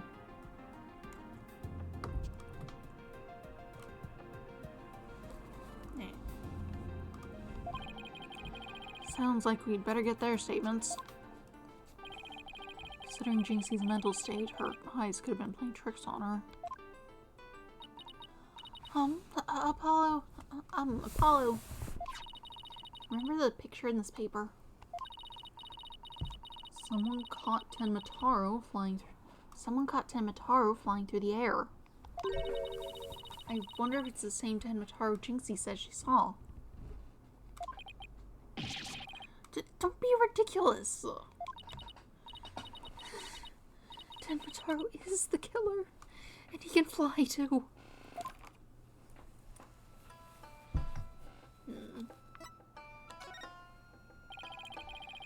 Jinxie works at the Alderman's Manor, so maybe she can shed some light on this. So, no one knows the amazing Ninetales' true identity. They say no one's ever seen him without his mask. Doesn't that make you want to know even more? That's why matches where wrestlers try to expose their opponent are so popular. Wait, you mean expose as in strip them naked? You even think like a demon! The only thing the winner removes is the loser's mask. To have your mask torn off is the worst humiliation a wrestler could suffer. That's why their masks are more important to them than life itself. Doing luchador stuff now. Although I think that type of thing is also a thing in Japan. The, like, specifically the masked wrestler type thing.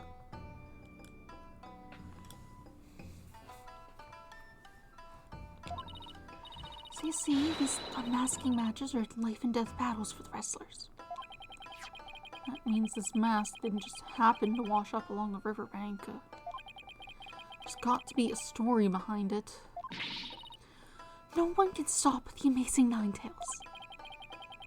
But she'd be shocked to find out he's really the alderman. About the yokai you saw at the scene of the crime, anything else stand out?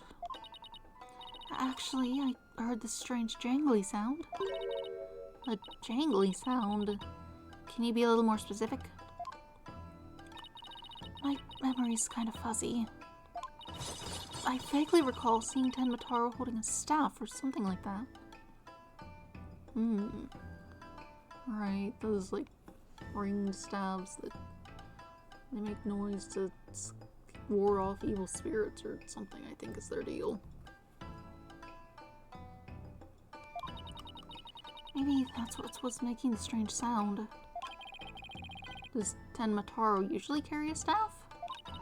Good question. I've never heard anything like that. It's not shown on the scroll. How about in other documents? Any of them show Tenmataro with staff? This is the only known document depicting Tenmataro.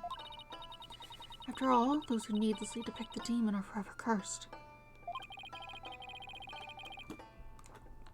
Then what's the deal with the Tenmataro you saw, Jinxie?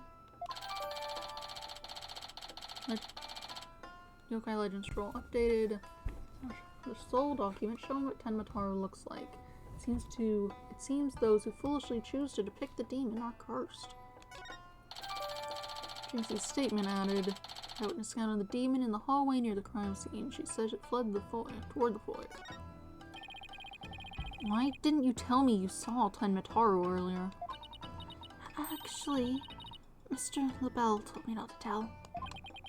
Mr. LaBelle? Papa's aide. Oh, right, the other guy who was supposedly in the foyer at the time of the crime. And what exactly did he tell you? Keep the village superstitions in mind. Before you go talking about seeing Tenmataro at the time of the crime. Village superstitions? They say you must not gaze upon Tenmataro, but in the event that you do look, and then tell anyone what you saw, Tenmataro will claim your soul. And that's something everyone here knows. Sounds like a bunch of baloney to me. Uh-huh. Everyone from babies to the village elders know about it. But I didn't because I'm not from around here. Hey, come to think of it. Why is everyone hiding their faces? Hey, you there! You mustn't stare at Tenmataro like that. Lower your eyes. He'll steal your soul if you're not careful. Huh? Steal my soul? Seriously? The guy at the special event thing said almost the exact same thing. Paulo, do you think this LaBelle guy actually believes in Tenmataro? I seriously doubt it. He's not even from Ninetales. And why would he try to keep Jinxie from talking? Good question. I think we better go have a word with him. Time to unmask this monster of mystery. The last time I saw Mr. LaBelle, he was relaxing in the foyer. Well, he wasn't there last time we were over there. Bueno, next stop is the monster foyer. Next stop's the manor foyer. With any luck, he'll be there waiting for us. I mean, he wasn't there when we were there earlier. April 17th, QB Manor, foyer. There's no one here. Guess our luck isn't so good when it comes to Mr. LaBelle. Maybe he's out for a walk or something. He's almost certainly that blonde man who we saw stabbing the guy. Don't know why they'd have both things where we saw who the person was. Like, the first and second episode with that. That seems odd.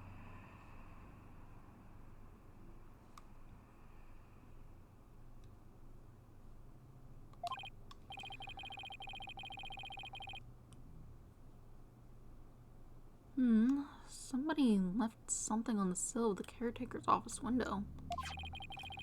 Oh, it's a TV program guide. What's that? Tenma Town Pro Wrestling, Howlin' Wolf vs. Pretty Boy Vampire.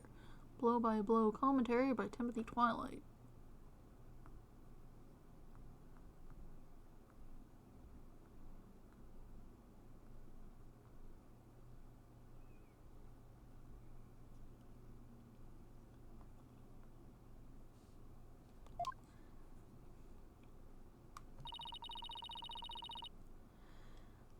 Looks like someone circled a pro wrestling match.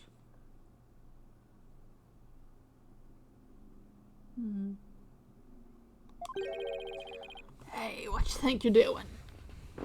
What do you think you're doing? Oh, Mr. Filch. What can we do for you?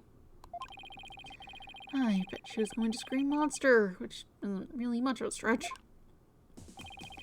Ain't nothing I need you to do for me, but what business do you got with my TV listings? Oh, no, it just caught my eye. Did I ask you if you've watched this pro wrestling program today? Yep, it was a match between a couple of rank amateurs, though. It was a complete disaster. I reckon even I could have done better than that. I seriously doubt that.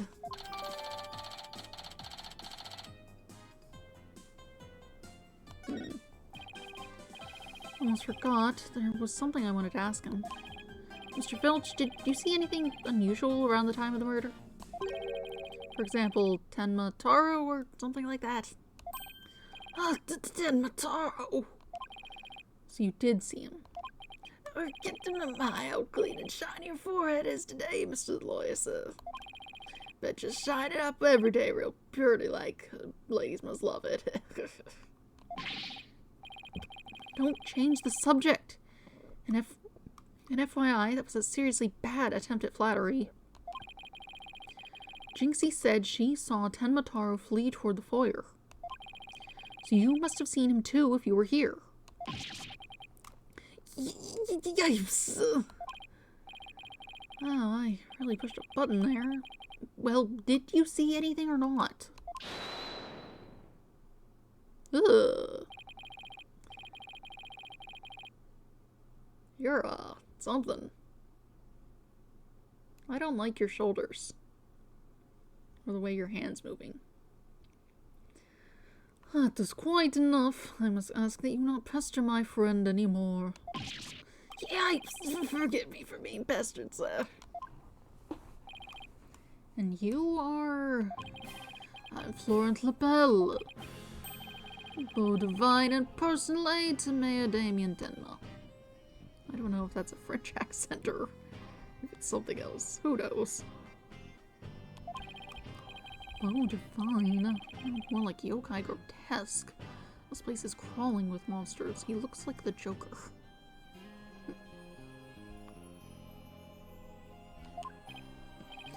Oh, excuse you.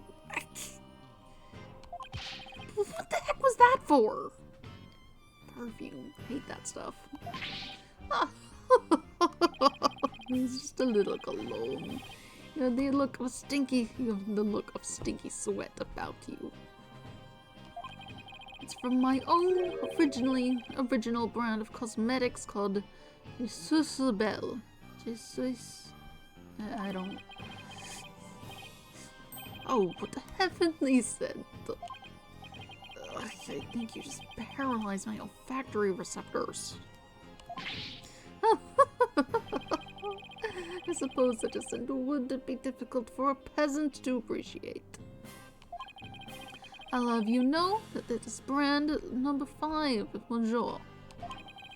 It is my way of introducing myself. Enjoy. Where's my bottle of Adieu so I can return the favor? Enough about the cologne. Please tell us what you saw around the time of the murder.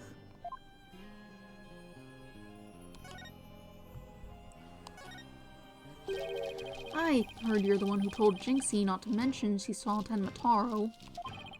Why, that little... So she told you she saw the demon, did she? Mr. Lapelle, do you mind if I ask whether you believe the village superstitions? Please. I was merely trying to keep with traditions. Nevertheless, I will say this. I wouldn't stick my nose into this whole Tenmataro business if I were you. Bad things happen to those who do. That much is true. He's one scary monster. It's crazy. You really expect me to believe that monsters are real? Well, you're real, and you sure look like a monster. Look who's talking. So, Mr. LaBelle, you didn't... Little Jinxie has an active imagination. Isn't that right, Phineas? That's right. I didn't see nothing. Especially not Tenmataro. As for me, I only see things of beauty. That's why I can barely see you. Got 2 words for this guy. Total freak. Could I ask you what you were doing at the time of the crime? In other words, you'd like to hear my alibi. Do you think you'd suspect me of all people? Oh, no, it's just formality. Yes! Ask everyone the same questions. How dare you doubt me? That's an affront to beauty itself. You obviously can't see straight. Like that spritz really helped. Can we get you arrested for, like, pepper spray assault? That's basically what you're doing here.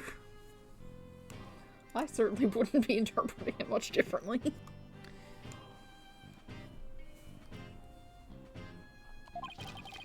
What were we doing, you ask? Go ahead, Filthy, answer the question.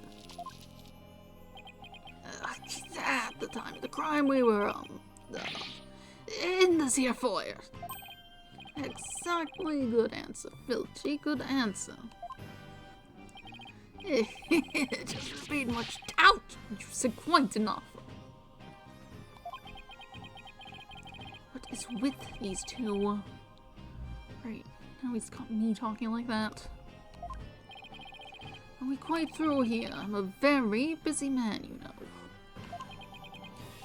Right. Well, thanks for your help. So these 2 were in the foyer, but didn't see Tenmataro. Come along, Filthy. Where are we going? Oh, right, gotta practice some statements for tomorrow. Yikes! My eyes! You're going to dig your own grave with a big mouth of yours someday. What does he mean, practice statements? Apollo, are you, like, stupid? Now, if you would excuse me, it's time to touch up my makeup. Apollo, I know this sounds strange. Mr. LaBelle seems unusually preoccupied with Tenmataro. Really? How can you tell? Well, it's kind of hard to explain. You see, I can read people's emotions from the tone of their voice. You mean you have good ears? Something like that. People's emotions are expressed in the tone of their voice. And my ears can pick up on even the subtlest of tones for some reason. That's an interesting skill, but what do you mean he's preoccupied with Tenmataro? I'm not exactly sure, but it was like he was obsessed with the thought of Tenmataro. That's what I picked up in his voice, anyway. Everywhere we turn, it's Tenmataro this, Tenmataro that. We should go talk to the mayor, too. Sounds like a plan. We need to get to the bottom of that rumor about him wanting to release Tenmataro. It's just shuttling me around wherever. No decisions for me. April 17th, Detention Center, Visitors Room. Can't even look around. Something wrong, Apollo? Where did your enthusiasm go? What am I doing asking the mayor if he's ever thought about releasing Tenmataro? At best, he'll think I'm an idiot. At worst, ugh. Oh, he's here. I'm going to murder you.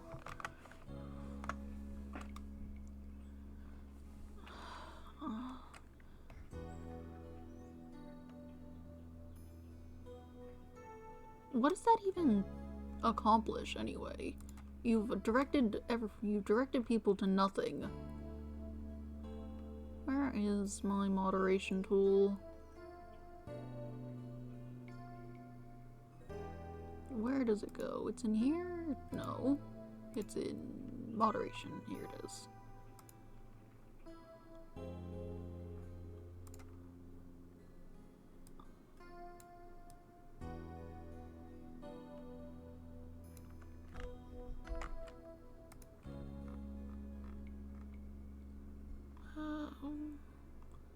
Where did it go? Where are my blocked terms? Smart detection, auto mod. Block terms and phrases, there it is.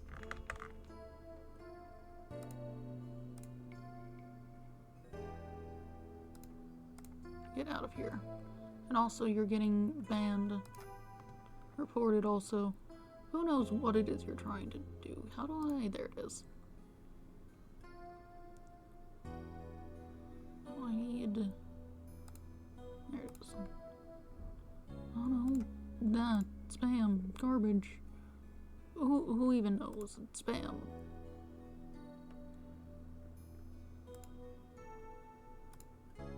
Who even knows what you're doing? Look at it. Use your eyes. Don't tell you more. Look at it. Use your eyes. Whatever. Get out of here. Vanished.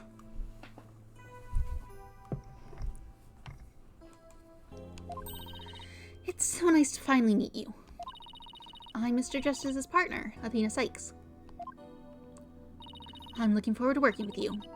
Mr. Tenma? Taro. Oh, yes. Look forward to working with you too. Be glad he didn't mind Athena calling him by a completely wrong name. Apollo, he's just as kind and gentle looking as I'd imagined. Lucky for you after that blunder you just made. There was something I wanted to talk to you about.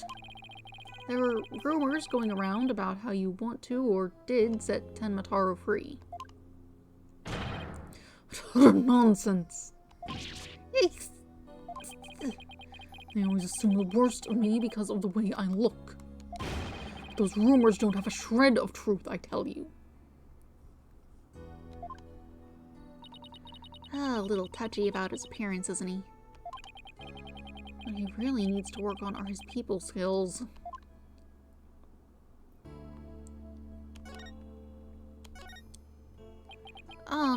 So, rumor has it that you want to push the merger through in order to release Tenma Taro. Of course, that's a bunch of baloney, isn't it?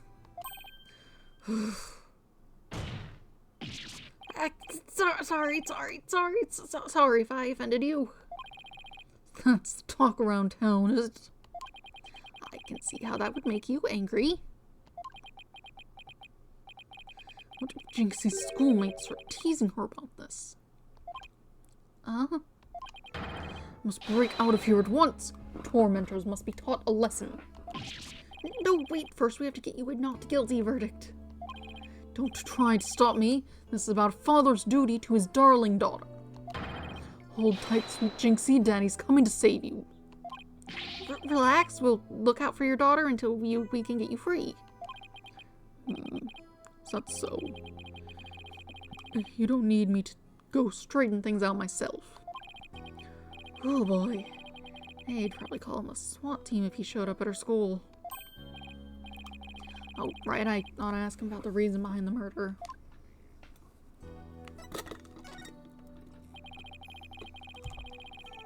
It seems like you were rather forceful in pushing for the municipal merger. Did you really want Ninetailsville that badly? Yes, well, it's quite an attractive prize in terms of tourism. wait. Am I feeling what I think I'm feeling? Sure, I played a bit of hardball, but only when I deemed it necessary. I knew it. My bracelet's reacting. What is it, Apollo? Mayor Tenma may not be telling the whole truth. Really? How can you tell? People invariably tense up when they lie. That's where my bracelet here comes in. I can sense when the person I'm talking to is feeling tense, because it begins to feel tight on my arm. No way! You can do that?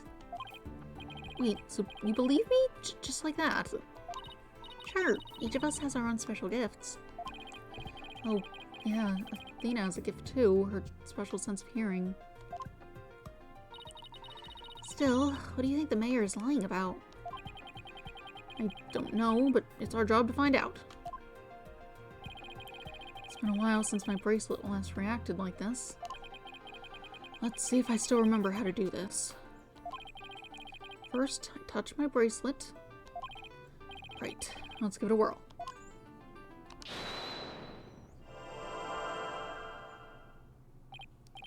Yes, I remember this feeling of intense concentration. The ability to see the smallest twitch, the slightest frown that no one else can see. Now, Mayor 10 was lying somewhere in that statement he just made. When he lied, a certain habit made himself clear just under his right eye. Just have to shift my viewpoint up and focus on that area.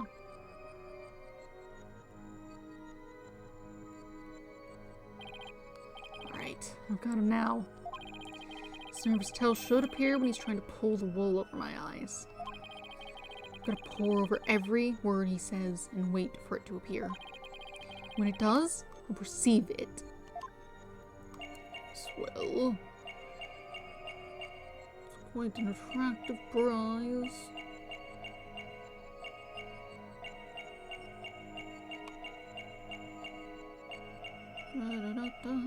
Turns tourism. Gotcha!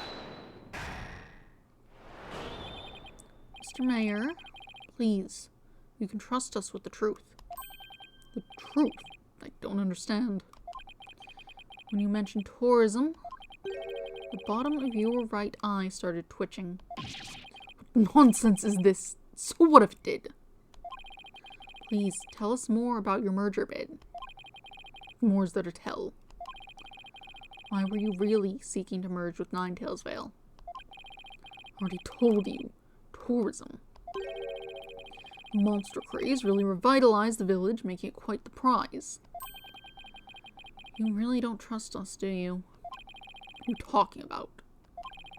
The village has been hot property ever since the monster craze started, has it not? I think you've yet to realize what you're saying contradicts the facts. You say that the monster craze really revitalized Ninetails Vale, so you felt it would be an attractive prize for its tourism, but that would contradict this.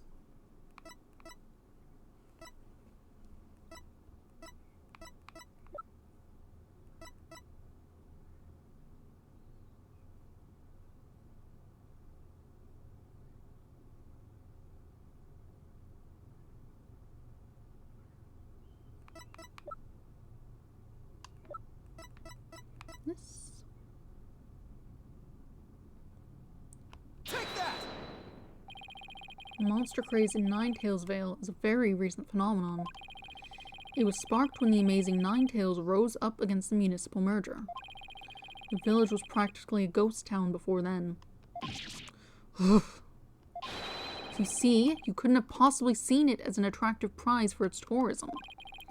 What's the real reason behind your push to merge Tenma Town with Ninetails Vale, huh? J-Pong, hello. Please do not eat my pancake. I did not finish it.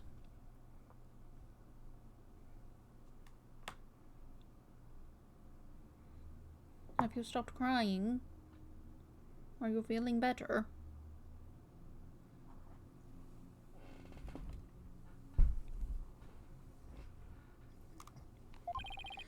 Well,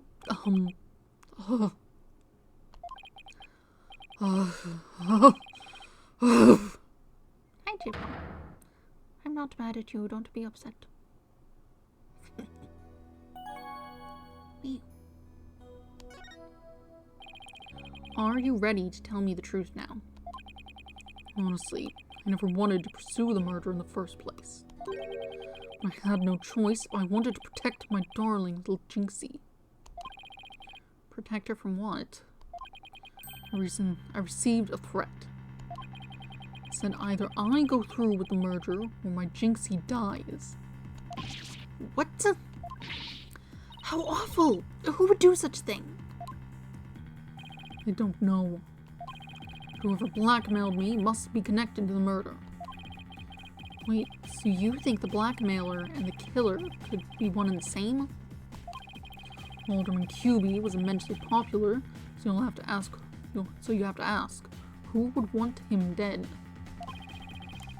The blackmailer, who wanted the murder at all costs, hell, had all the motive in the world.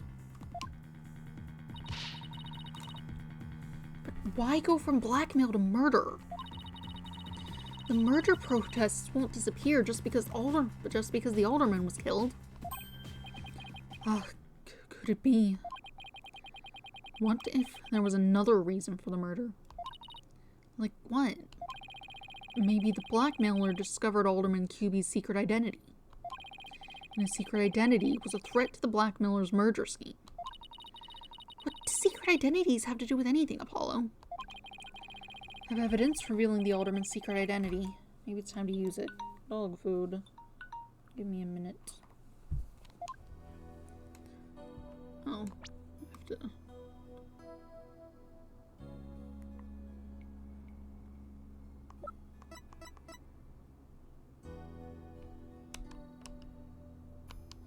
Oh wait, I have to do it from here.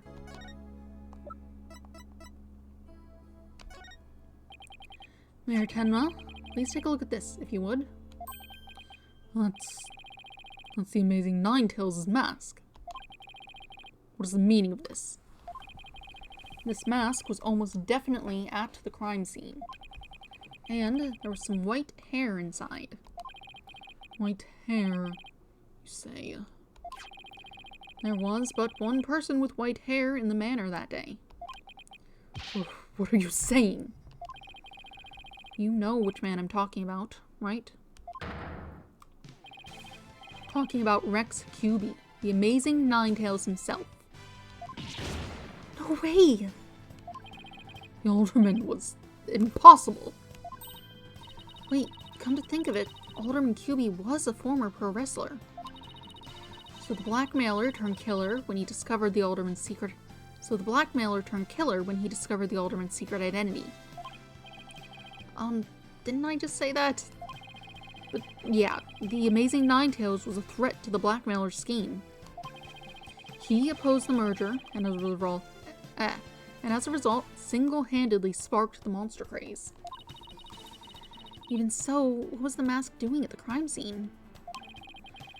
There had been an event at the manor, and maybe Alderman QB had taken part in it, if you get my drift. This is absurd. Mr. Mayor, do you have proof of the threat that was made against you? Yes, a blackmail letter. Unfortunately, it disappeared after the murder. I'd been carrying it around in my briefcase, but now it suddenly vanished. The blackmailer must have taken it with them after they killed the alderman. Well, at least we've clearly established the killer's motive. Mayor Tenma, visiting hours are over. It would appear this meeting is adjourned. Apollo, do you really think the Tenmataro that Jinxie saw is the killer? I don't know. All I know is that there's no such thing as monsters. What about that newspaper article? Could the killer have purposely freed Tenmataro to do their dirty work? Oh, come on! There wasn't any Tenmataro to release in the first place. Yes, but the only suspects the police have right now are the mayor and a yokai. Well, ghosts are real, so who knows? They'll probably be arguing whether there was a yokai involved in court tomorrow. I can already see that look of belief on the judge's face. Hello, are you alright? I'm fine. I'll think of something. I'd better, because I can't very well say a flying demon was the killer. At this point, the only thing I know for sure is tomorrow is going to be one doozy of a trial.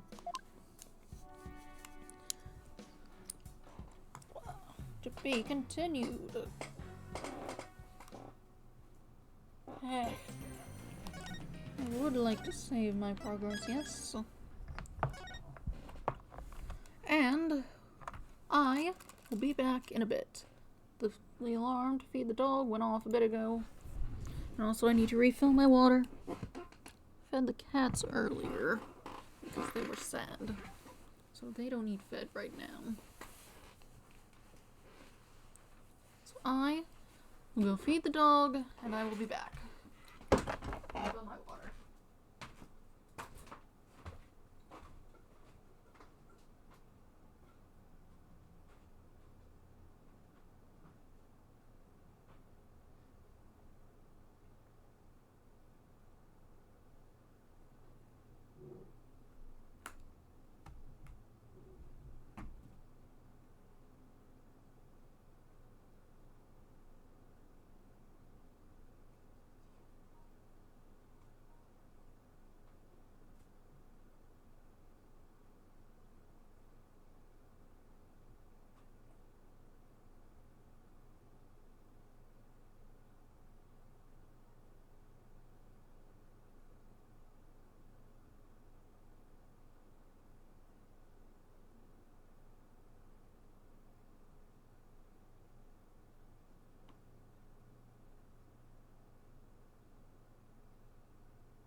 Dog has been fed.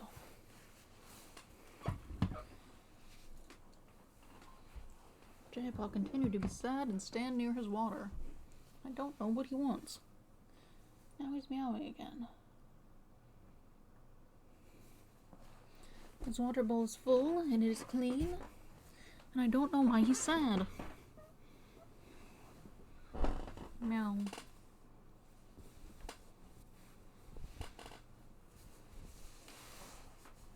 Nyeh.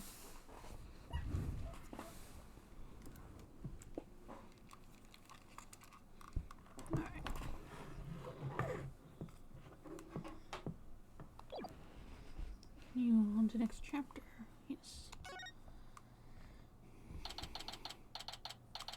April 18th, 9:15 a.m.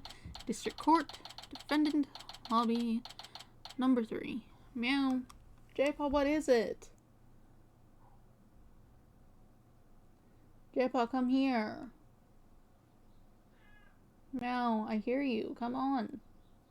Come hang out in here. You could sit in my lap. Aw. He's just being sad over there. I don't know what he wants. J-Paw.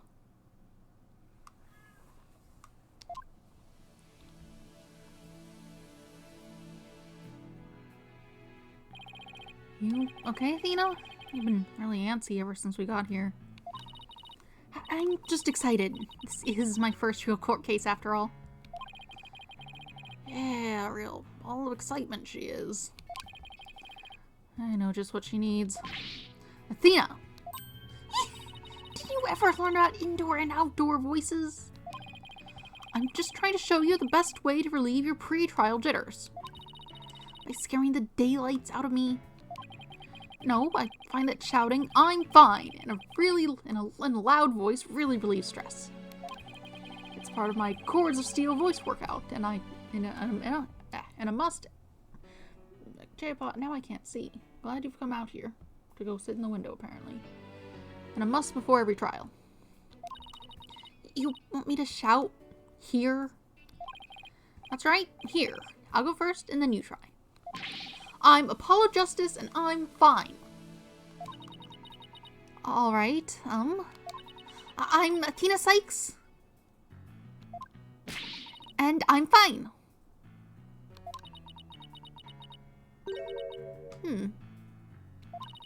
I think that actually worked. I thought it might help. Always works for me. An old friend of mine from junior high and I say it all the time. I see. A proven remedy to calm the soul. I like it. Hey, how about we finish off with a race around the courthouse? The point is to relieve stress, not get totally exhausted. Hi. What's with all the racket, you two? Ah, Mr. Wright. Just a little voice workout. Hey, what's with the suit? Oh, this?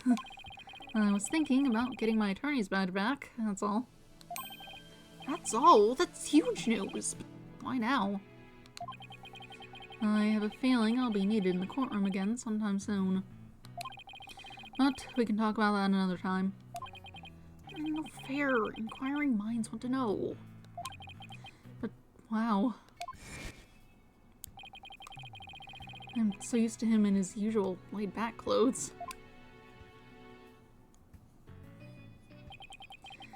That suit makes him look like $1 million. On the way, have you heard about the prosecutor assigned to this case?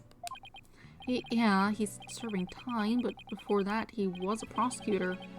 He also uses psychology? That's right. Heard the rumors about how he was back before his conviction. Using the power of suggestion, he could make even the most stalwart defenders confess. Psychology in the courtroom. Been hearing a lot about that lately. So, he must be a pretty scary guy, considering he's a prison inmate and all. So they say. They also say he'll cut you down if you talk too much. I knew he was gonna be bad news. Are you sneezing? get into dust? Is there falling coming through the window? It just looks like there's some flowers out there, maybe. That's probably just hyperbole. At least, I hope, for your sake. Wait, so is it true or not? Let's just say you should be concise and choose your words carefully. If you'd like to keep that head of yours attached to the rest of your body, that is. Yikes! Better tone down my cords of steel, too. So, are you all ready? Might be a good idea to check the court record again before stepping into the ring. I guess we'll give it a good look over. I can look closer. Flower. Most of these are just images. We don't get 3D models of objects right now. Even that one. Odd.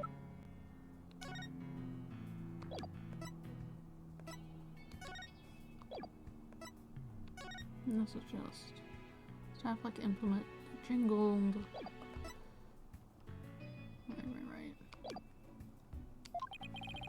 Right, Mr. Wright. But I'm fine. I'll be watching from the gallery. Good luck. Thanks. Okay, let's do this. The odds of pulling this off are ridiculously low, but that's nothing new. Believe in our client. Seek the truth. That's all we can do. Goodbye, Jack. Oh, don't leave me. What if you were held? What if I give you a hug? Okay, goodbye.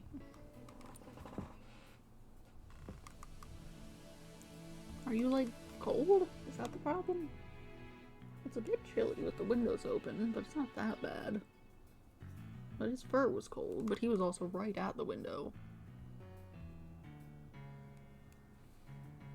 Maybe he needs a blanket. Holly, are you cold? Yeah, you. You're fluffy, though, so maybe not. Where'd you hear that noise? Hang in there, Mayor Tenma. Here comes justice.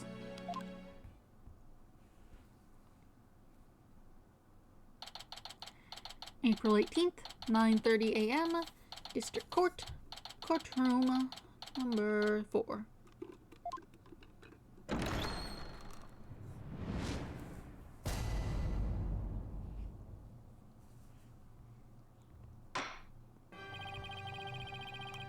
Court is now in session for the trial of Damien Tenma. Apollo Justice, defense team leader, is ready, Your Honor. I'd know that big, booming voice anywhere. Chipper as ever, Mr. Justice? Mr. Justice, I can speak. But who's the young lady next to you? I'm Athena Sykes, Mr. Justice's junior partner and fresh out of law school. Oh no, full of beans too, huh? Excellent. Makes an old man feel young again. Now for the prosecution. It appears the prosecution is not ready yet. Never fear, for I shall explain. It's just a minor procedural complication, Your Honor. The prosecutor for this case is being escorted from prison as we speak. Prison? Oh, yes, of course. I almost forgot that he's currently serving time.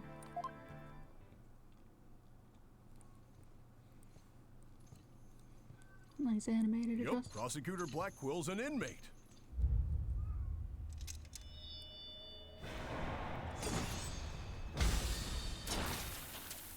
Goodness. Oh wait, this is, Is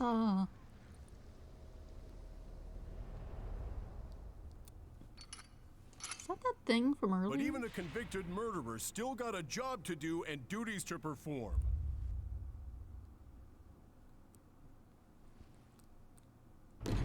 You look like you're someone out of Persona.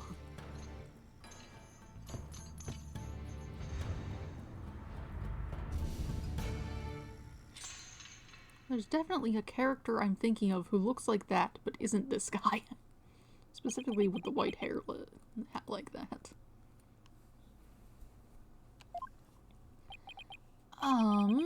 Who's that with his back to us over there? That's him. I'm sure of it. Prosecutor Blackwell.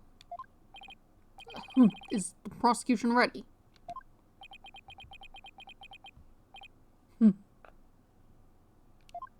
What's that in your mouth? A feather?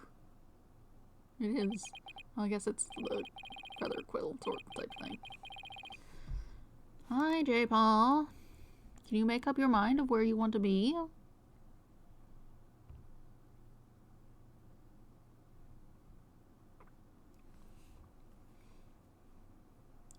Enough jabbering. Get on with it already. Ah, of course, forgive me. Ugh, why are all these people, why are all the people related to this case so scary? Very well, Prosecutor Blackwell. Your opening statement, if you please. Ah, what's the matter? If we continue to fritter away time like this. It's all right there in the indictment. An opening statement would be pointless. Pointless? Oh, well. Looks like the cat, or in this case the prosecutor, has the judge's tongue. But we need an opening statement as an overview of the case at hand. Oh, then your boldness. It's very important. Why don't you do the honors? Who, me? There's a term for people who whine and fuss about how they need silly, useless things. And then decide they no longer want them once it's theirs. Selfish old fool. Huh? Wait, was that the prosecution's opening statement? All dullards such as you are plague upon the young. Dullards? Suppose related to the term doddering about.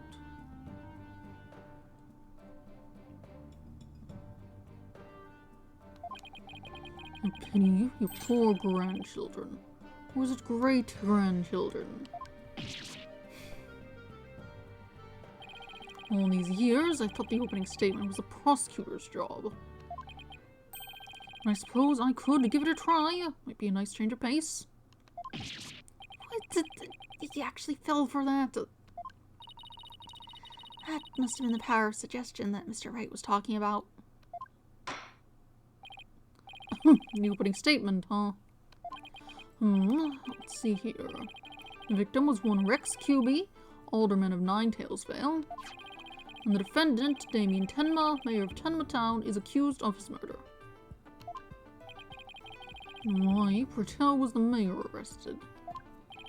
His prints were on the murder weapon. Plus he had a motive, the elimination of the biggest roadblock to the municipal merger. The elimination of the biggest roadblock to the municipal merger. I can speak.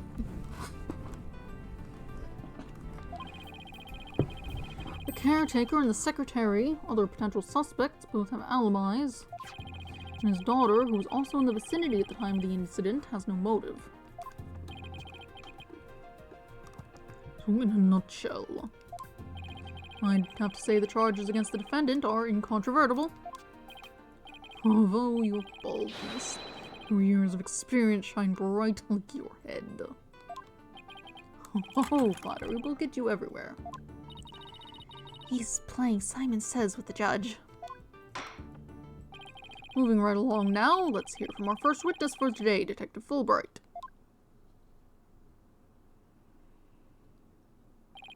Witness, please state your name and occupation. I am the detective assigned to this case, Bobby Fulbright. Oh, and I'll also be keeping tabs on old Blackwell here. I also heard you would provide protection if it ever came to that. It would seem that I have been sorely underestimated. Wait, who's protecting who from what?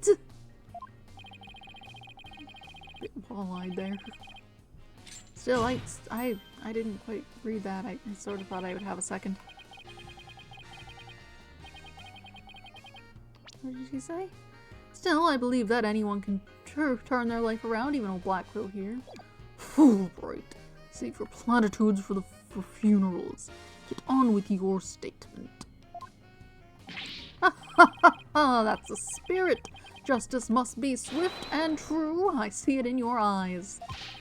There is hope for your rehabilitation and return to society. I will never give up on you. You're too close. Prosecutor Blackquill doesn't seem to intimidate Detective Fulbright. Well, you know what they say. Ignorance is bliss. How old are people? 28. You're 33.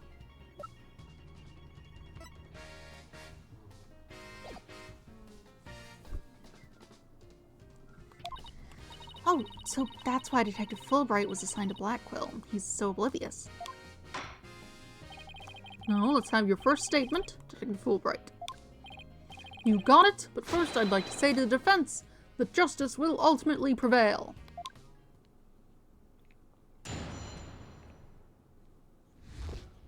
About the murder. Alderman Cubey was murdered with a spear that had been on the wall.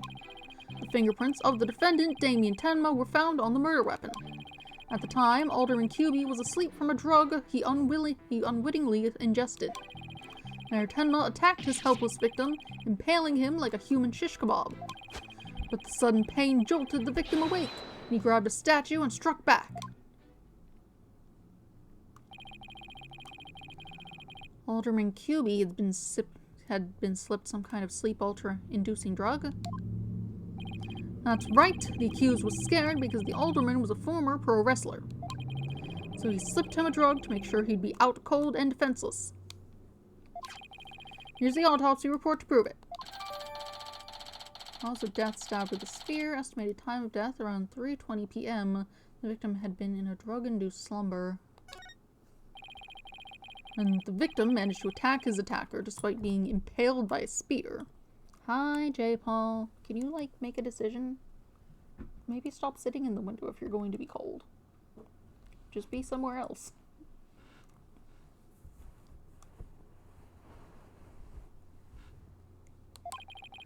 That sounds almost superhuman. Is it even possible? Well, he was a former pro wrestler, after all. That spear was probably nothing more than a mosquito bite to him. Objection! That's not how spears work. Not so fast. Don't try to brush it all off by saying the alderman had been a pro wrestler. Why are you yelling now?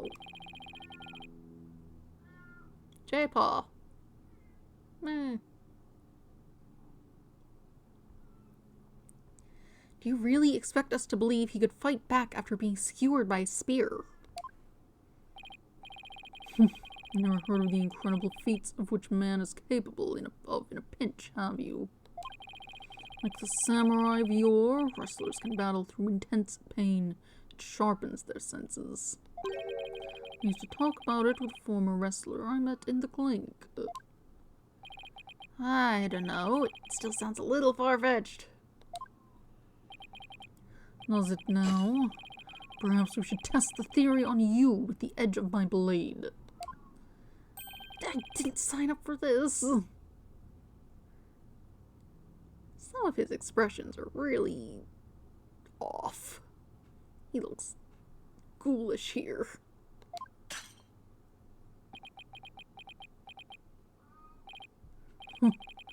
So your life is spared for now.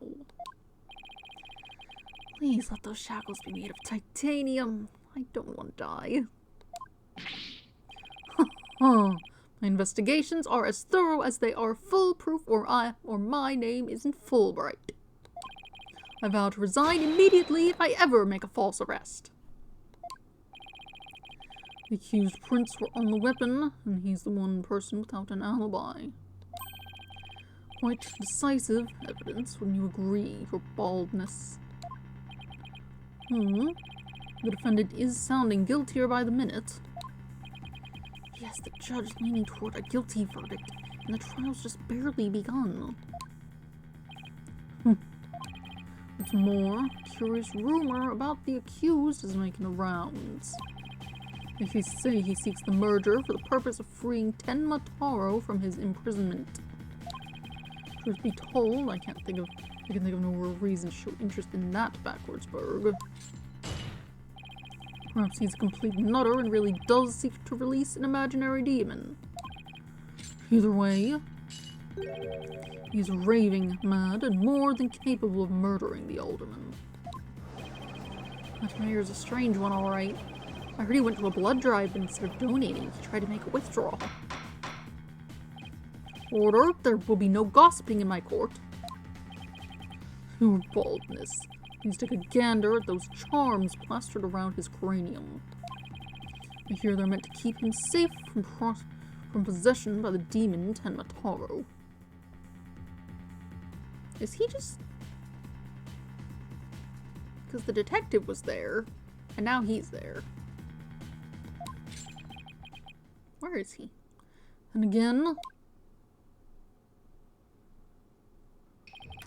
Perhaps he's already under the demon's spell. Behold, the lunatic appears poised to lunge at you at any moment. Yeep! The rumors and quirks of Mayor Tenma have no relevance to this case. Besides, those charms on his head, they're just a fashion statement, I think. Come to think of it, such things don't seem relevant to the case, do they? The prosecution will refrain from dragging our client's reputation through the mud. Oh, what a dreadfully fearsome lass we have here. Oh, thanks for the lifeline, Athena. Careful, Apollo. He has the judge dancing in the palm of his hand. The power of suggestion is one of the more powerful tools in Simon Blackwell's arsenal. Blackwell's. He's trying to manipulate everyone's impressions to suit his objectives. This guy really is bad news. In any case, it seems the victim did manage to defend himself despite being impaled. What sort of weapon did he use against his attacker? None other than this statue right here. It appears to be a statue of two strange creatures locked in battle. Two yokai, to be exact. On one side is the nine-tailed fox, and on the other, Tenma Taro. Quite interesting if you think about it. It's as though in this very case were rendered in art. Often demon statue updated. Mayor's print blood was found on it, but no prints could be lifted. Teddy, why are you yelling? Mow. Mr. Justice, you may proceed with your cross-examination.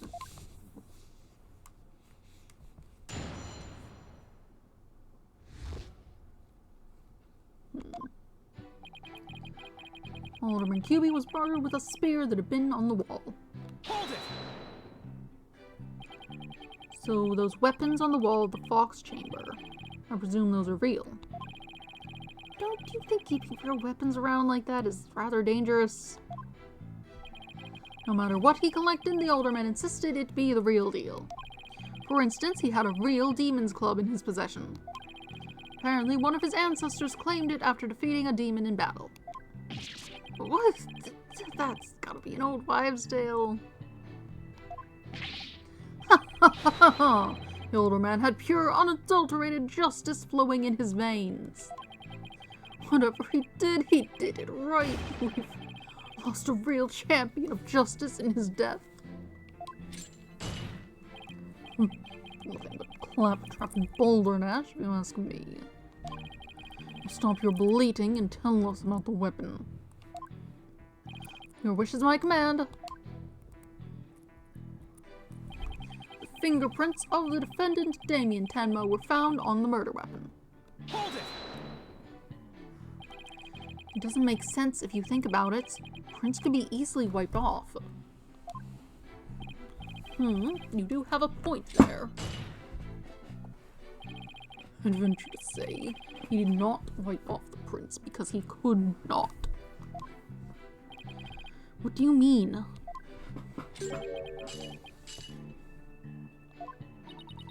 Looks like he wants you to figure it out. Well, don't just stand there. Show him who's boss. I'm totally lost. So why don't you just tell me the answer already? I don't think he saw that plea for help. You feeling alright, kid? Like a fever, perhaps. I wish Trials came with a reset button. Well, the specifics may yet come to light. Please proceed, Detective Fulbright. At the time, Alderman QB was asleep from a drug he unwittingly ingested. Hold it! Come to think of it, a coffee cup was found on the floor. Was the sedative in his coffee? It was in... whatever. Bingo! We found traces of a sleeping agent all over the inside of the cup. And that is why he was out cold. That is, until he leapt to his feet upon being impaled by the mayor. What an awful way to wake up. Rather stimulating eye-opener, if you ask me. I too would have risen to the attack, for to die in battle the samurai way. Paradise awaits fallen heroes, but that hole in his stomach would make eating a challenge.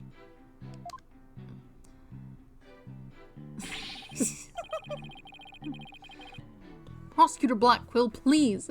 These morbid jokes of yours have no place in this court. Says the jester and detectives guys. Moving right along. Mayor Tenma attacked his helpless victim, impaling him like a human shish kebab. Hold it! So, the alderman was drugged because he was really strong. Did you see those rock-hard muscles of his? I'm surprised the spearman managed to pierce that armor-like musculature. I admit I'm completely jealous of that righteous body of his. Well, he did look pretty buff, even in that suit he had on. There's a difference when compared to with a yellow belly like you. Yellow belly? Who even says that anymore? And the color's all wrong too. Ooh, I know. How about a squishy red tomato? I moved to strike both of your comments from the record. Mr. Justice's character is not the issue here. Let's get back to what happened after the far more muscular alderman was impaled. Yes, well, your average person would most likely have died on the spot. But the sudden pain jolted the victim awake, and he grabbed a statue and struck back. Hold it! Could he really have attacked his attacker after being impaled back with with that huge spear? Yeah. Absolutely! After all, he was once a pro wrestler. The injustice of being drugged and speared was answered with a righteous counterattack. But does being a former pro wrestler make him superhuman? Absolutely! After all, he was one of the good guys, like a superhero on the side of justice. Even though he was retired, he could still don his superhero guise in times of need. Objection! You need to lay off the comic books, detective. We're talking about real life here. Setting aside the half-wit's flights of fancy, the fact is this. The court-ordered post-mortem concluded the victim moved after his skewering. So he found the strength to somehow attack his attacker, huh?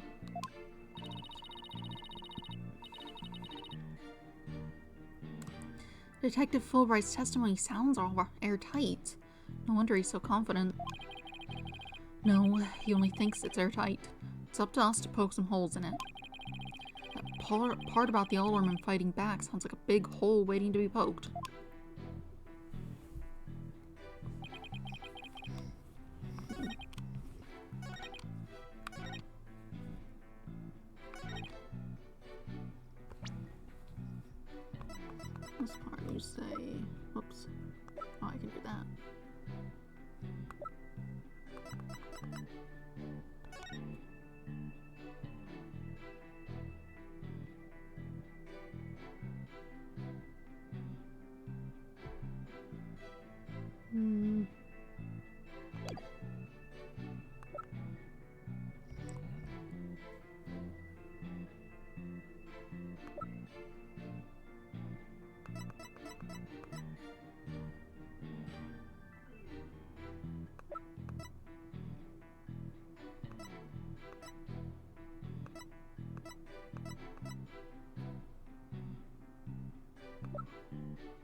This point out maybe the blood on that cloth that had been there?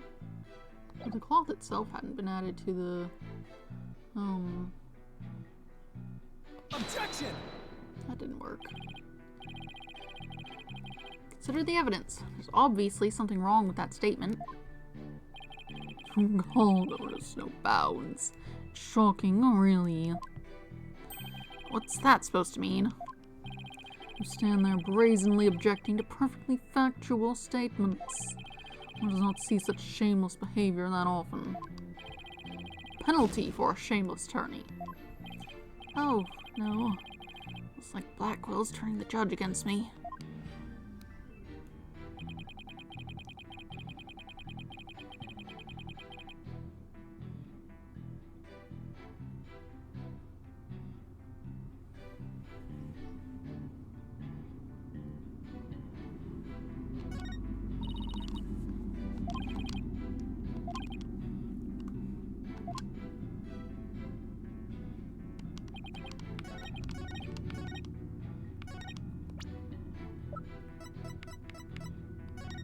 Maybe the fact that you couldn't get fingerprints even though that guy's clearly not wearing gloves?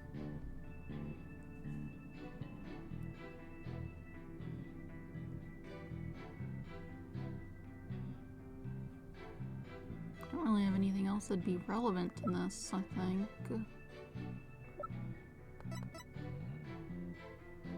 Objection! Did the alderman really strike the mayor? What? Are you questioning my sense of justice? Your so-called justice needs to find itself a pair of legs to stand on. You claim the alderman struck back after the mayor put a spear through him. But the statue he supposedly used to defend himself creates a major hole in your theory. It would appear the defense has a counter-argument. Very well, let's hear what the defense thinks is odd about the detective statue theory.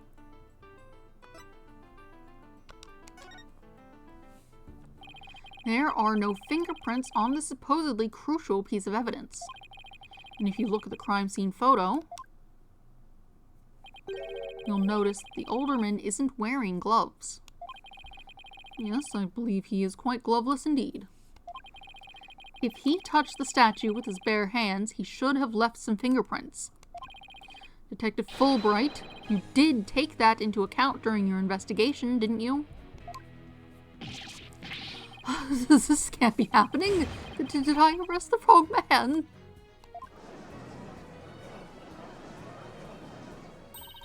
You did it, Apollo.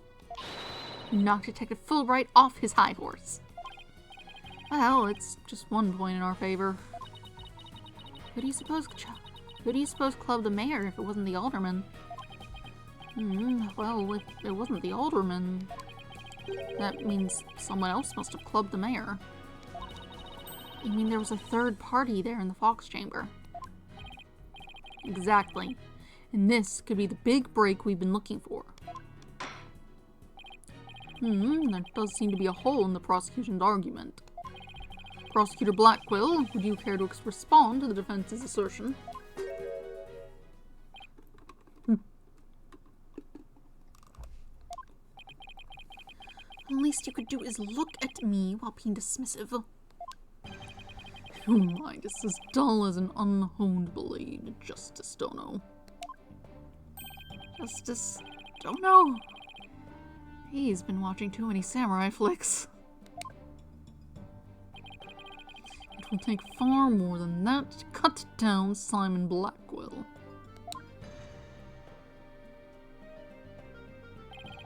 A whelp such as you has no hope against my superior swordsmanship. This is a trial, not a sword fight, Prosecutor Blackwell. There's a perfectly good explanation for the lack of prints on the statue. You might recall that blood-stained cloth found at the scene of the crime. Well, it just so happens that the blood was the mayor's. So, what are you getting at? Oh, his hair's not popping up like it did in the sprite. Too bad. Own your mind, boy. Why was there blood on that cloth? Solve that riddle, and you shall see the hole you thought you found is but an illusion. Now, let's see. How was that cloth used? Was it used... wrap the statue, I suppose. Maybe the alderman wrapped the statue in the cloth. In short, he wasn't touching the statue directly when he used it to strike back at the mayor.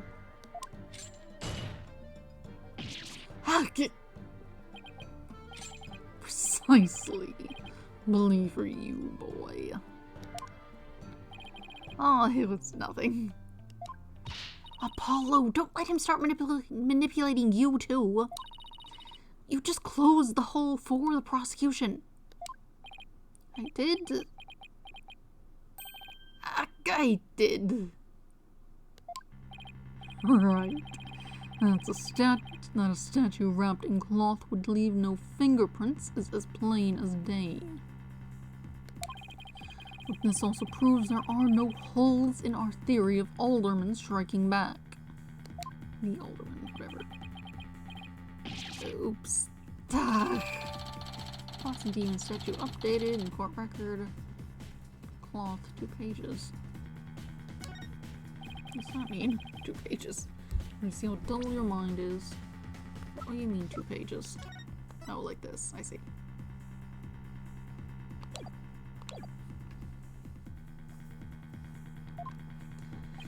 I'll make sure to sharpen it next time. Particularly frightening inmate once told me that he always tenderly honed his blades before he went to work, like the samurai of yore. Samurai? Sounds more like a homicidal maniac to me.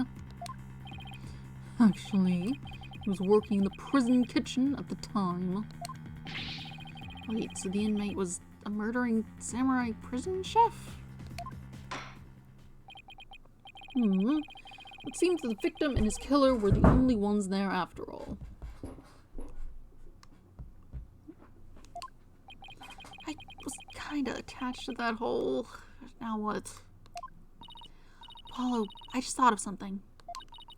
If they didn't find anyone's fingerprints on the statue, who's to say someone other than the alderman didn't hit the mayor with it?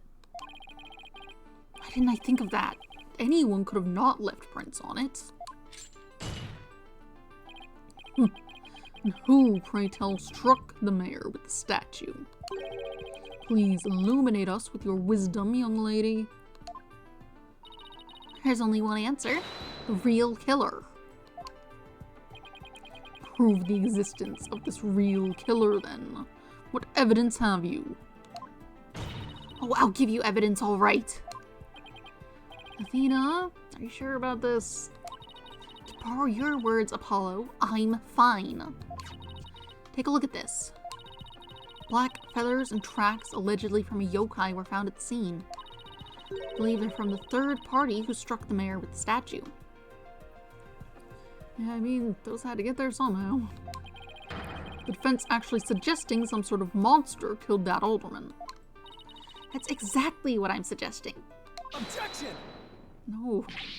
No, Athena, you just lost what little credibility we had left.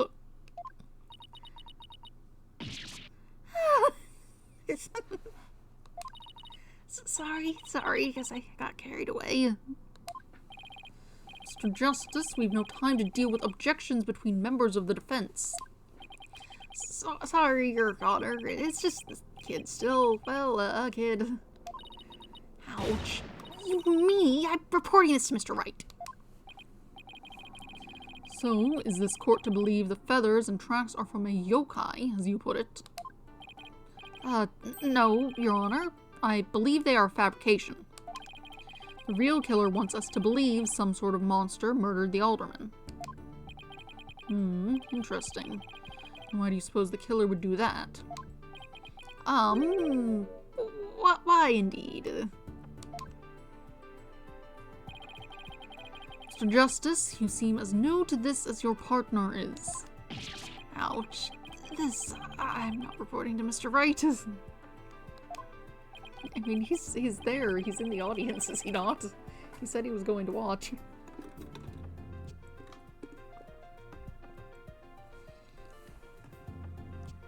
Oi. What's that word?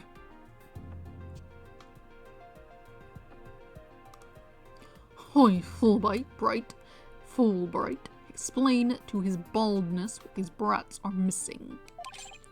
You know the who and why behind those feathers and tracks.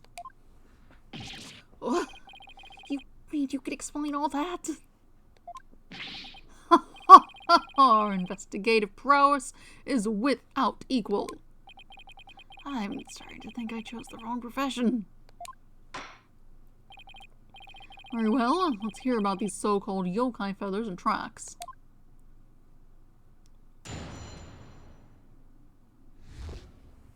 Feathers and tracks. This entire case centers on one man's attempt to crush opposition to the municipal merger. Mayor Tenma panicked when the amazing Ninetails helped embolden the protesters, so he stoked the villagers' fears by fabricating a monster. The strange feathers and tracks he planted make it look like a yokai was the killer. Those feathers and tracks stoked the villagers' fears. Absolutely, he knew exactly how to prey on their superstitious minds. Those feathers only gave weight to the idea that the alderman was slain by a demon. The accursed demon Tenmataro, that is. Tenma who? Tenmataro, the legendary demon locked away in the village's forbidden chamber. From a young age, the villagers are taught to fear the great black-feathered demon.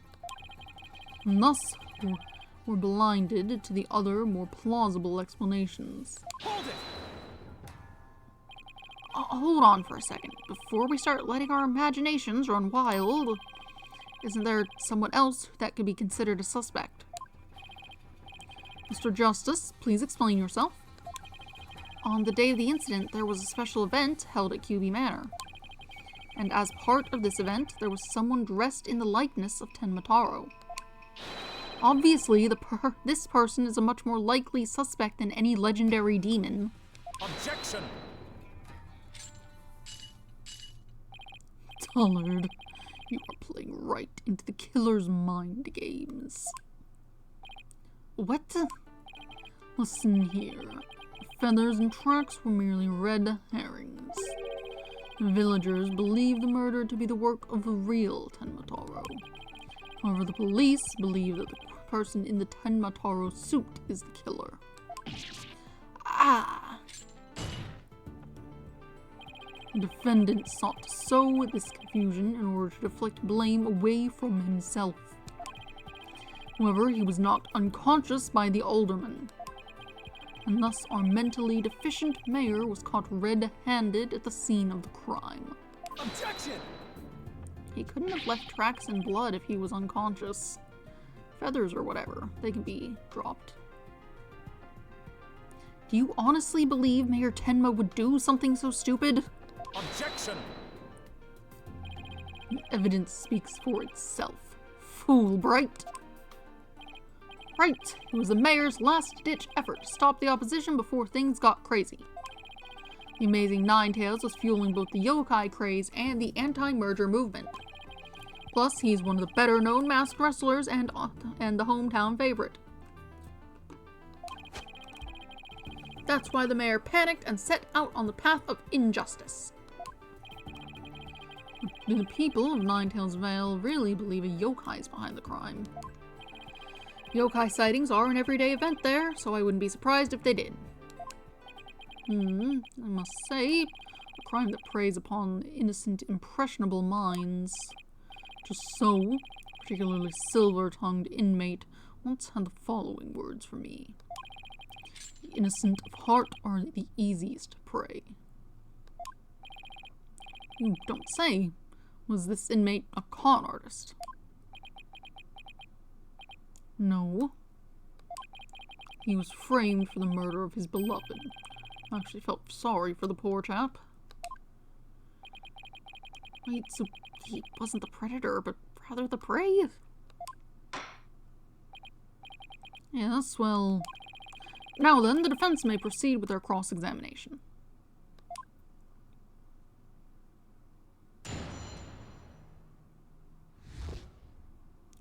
Feathers and tracks.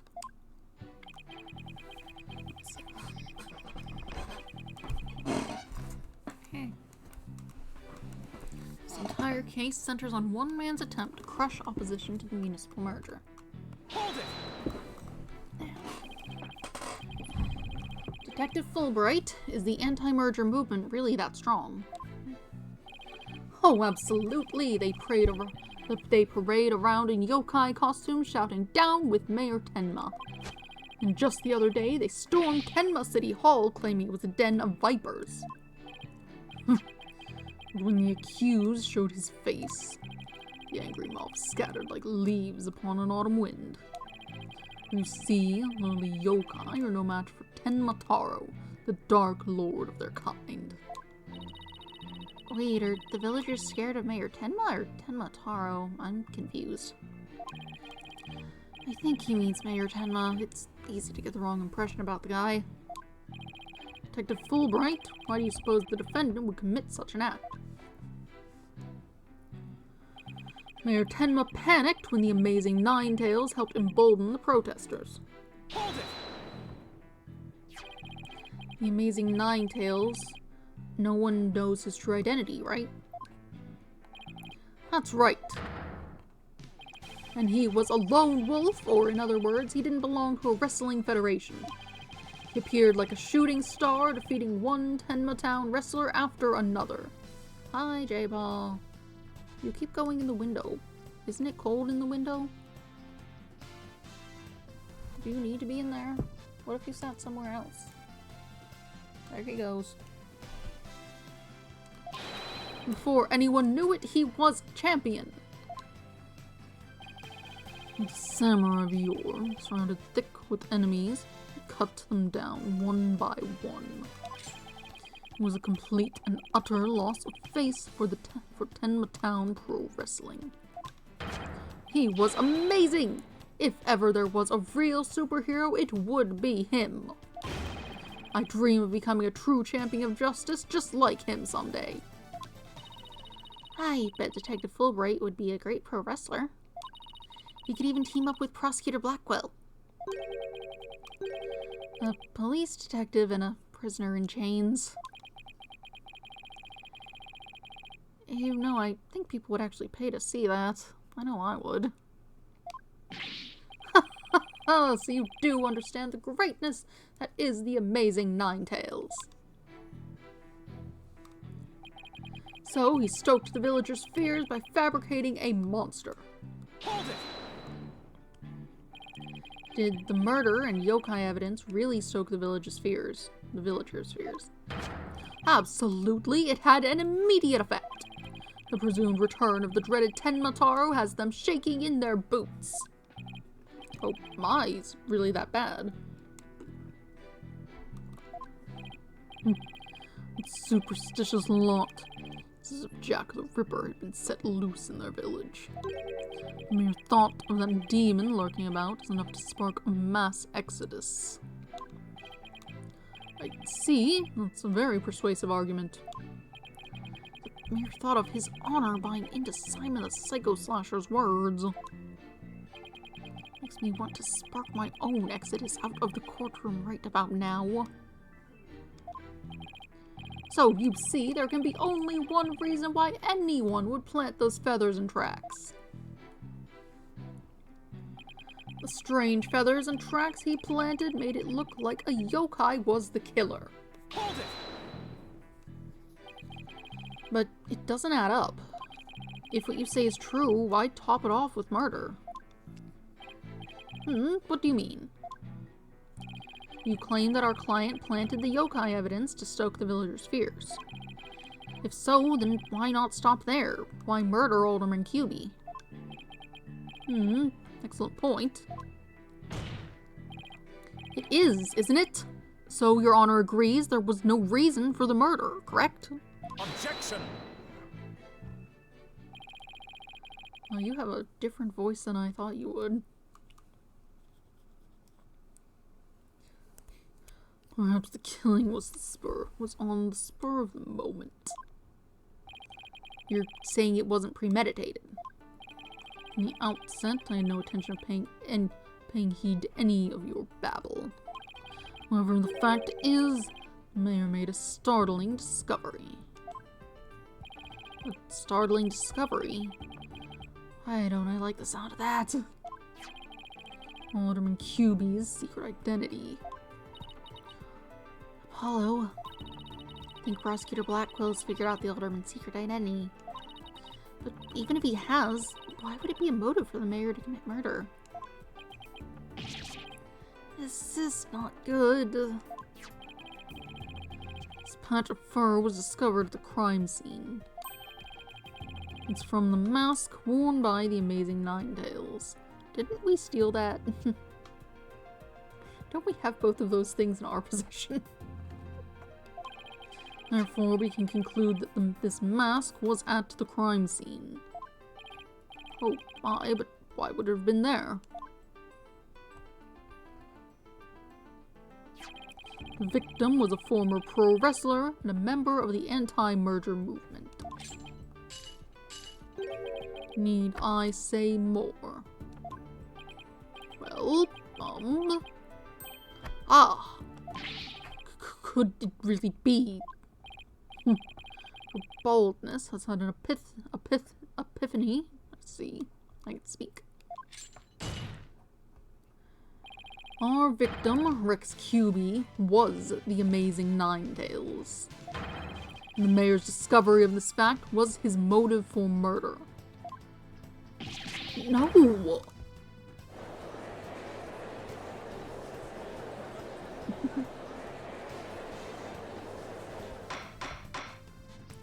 Order! Order! What a shocking development. Motive clearer than crystal clear. What do we do now, Apollo? I didn't think they'd tie the Alderman's secret identity to the mayor's motive for murder. Unless we've reached my real point. Why did the Alderman have to forge a secret identity? Does it not pique your interest, your baldness? I suppose that's a reasonable question. I admit it does. It is odd that he had to create this other persona, just to secretly participate in the anti-merger movement. Very astute of you, your baldness. Right.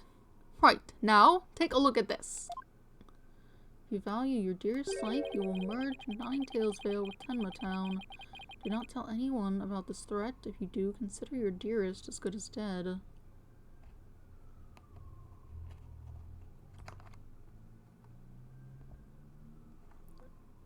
Was it planted on his body?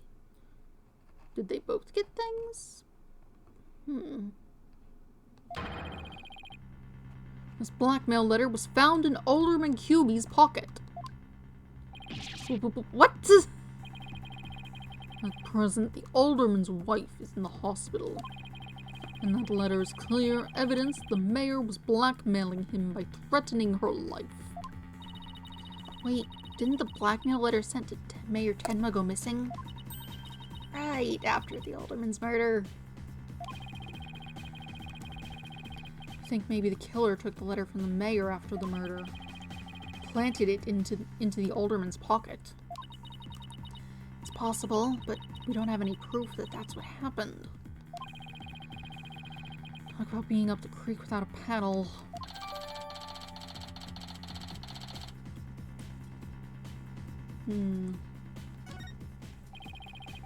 Mayor Tenma would have made a clean getaway if he'd just left after planting the yokai things. But he was knocked out cold by his sudden decision to kill the amazing Ninetales. So it was the amazing Ninetales counterattack that brought the entire crime to light. Wait a sec. Well, Wright's claiming that the mayor killed the alderman after planting the yokai evidence. And that the mayor was knocked out cold immediately after that? Detective Fulbright, please add your previous statement to your testimony. Mayor Tenma killed the sleeping alderman after planting the feathers and tracks. Hold it! Not possible. So let me get this straight. You believe that the mayor planted the yokai evidence before the murder, not after? Absolutely, and then he was knocked out cold by the alderman's last punch. He wouldn't have had a chance to plant the evidence after that. Something's not right here. Hard to believe that a stiff, humorless man like the mayor could be behind such a stunt. We have to do something, Apollo, before they pin it all on the mayor. Then we're going to need to prove that Mayor Tenma didn't plant that yokai stuff. How are we supposed to do that? Timeline.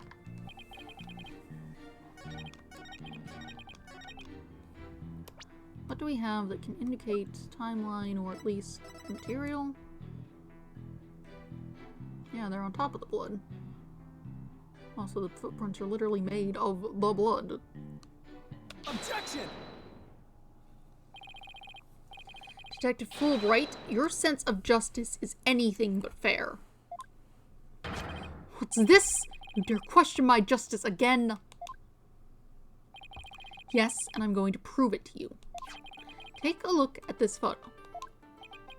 This is the crime scene photo. Just what's this prove? It proves when the feathers and tracks were planted. I already told you they were planted before the murder. The defendant planted the yokai evidence, then was knocked out while killing his victim. But that would be impossible. If you look right here, it's clear when the feathers and tracks were left at the scene.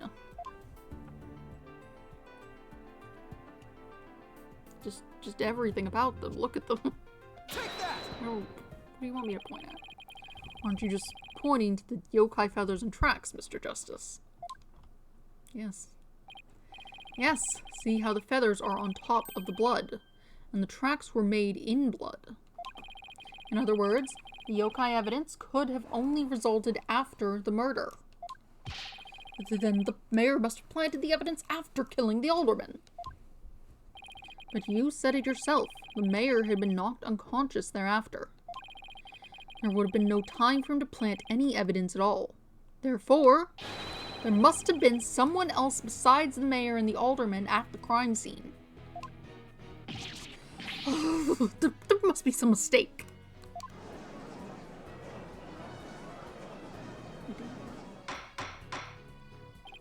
Order! Order!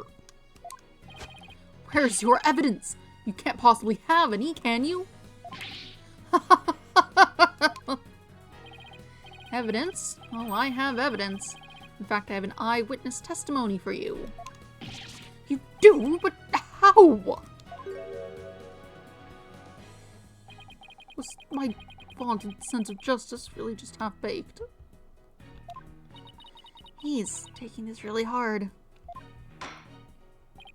Mr. Justice, what is this testimony regarding a third party that you claim to have? I have it right here, Your Honor. It's a sworn testimony of Mr. Tenma's daughter. The witness, Jinxie Tenma, saw a yokai in the hallway after stumbling upon the scene. It was the demon Tenma Taro. He's the source of those feathers and tracks.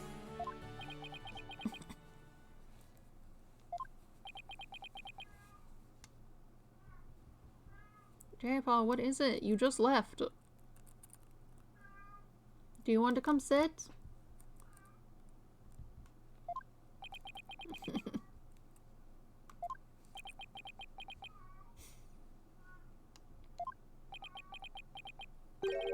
Will somebody please say something? The defense will explain to the court exactly what he means. You dare to mock this court and justice itself? You're unfit to bear your name, boy. Your boldness. It appears our defense attorney here is delirious from exhaustion. Hold it! Apollo, think of something quick before you're held in contempt of court. What do you think I'm trying to do? Before you decide whether I should step down, please hear me out. Oh, there he goes. It pops up. That's cute. I feel like it was cuter in the sprite, but you know, whatever. I think everything going on was. Things are just a little off looking. Very well, Mr. Justice. I'm all ears, but you had better explain yourself well. What was this yokai you were talking about? It's all in this statement here. Jinxie Tenma asserts that she saw Tenma Taro. After she discovered the crime scene and called the police, she came around a corner in the hall. It was around here that she saw Tenma Taro fleeing toward the foyer. The defense asserts that whoever was impersonating this monster is the one who left those feathers and tracks behind, intentionally or otherwise. What? Oh, incredibly unjust. Why haven't I heard about this before? The defense just proved there was someone else. So the mayor isn't the killer? Was it all set up? The prosecutor is a convicted felon after all. Apollo, the momentum has shifted in our favor. Good. Now let's keep it that way. Objection! What is it?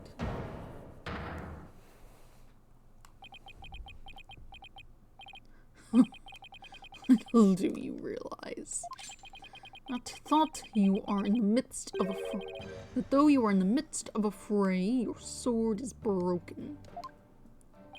My sword? I didn't know I had one to break. Are you implying there's a problem with my claim? Consider this. If that yokai impersonator had indeed fled toward the foyer, that fool and that fop would have seen him. Fool and fop? Oh, you mean Filch and LaBelle. Now that you mention it. Phineas Filch and Florent LaBelle were in the foyer at the time. They haven't stated they saw a yokai, have they?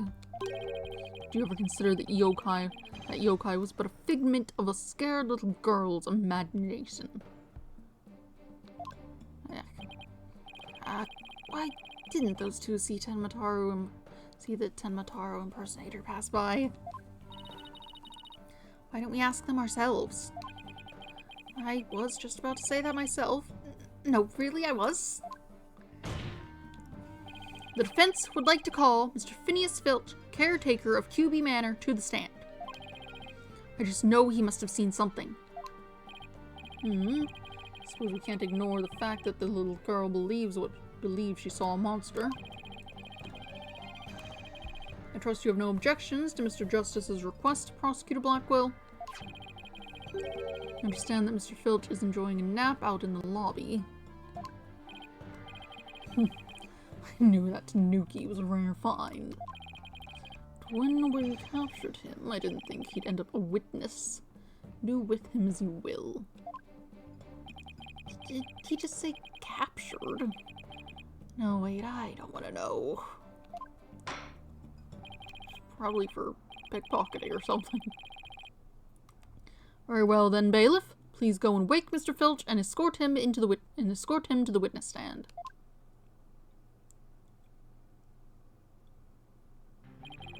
Will the witness state his name and occupation, please? Name's Filch.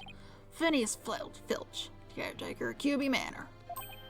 Oh, and this is for you, your lordship. Just a little something I thought you might like.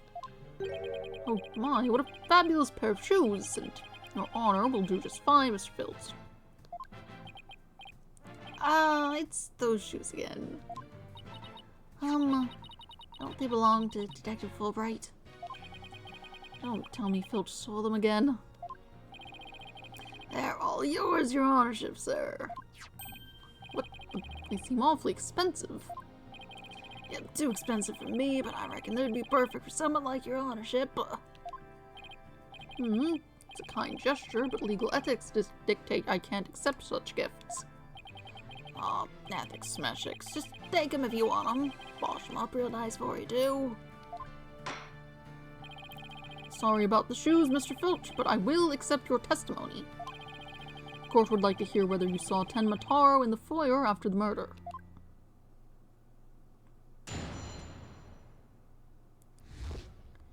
Guarding the foyer. At the time of the murder, I was on guard duty in the foyer, just like Mr. QB asked.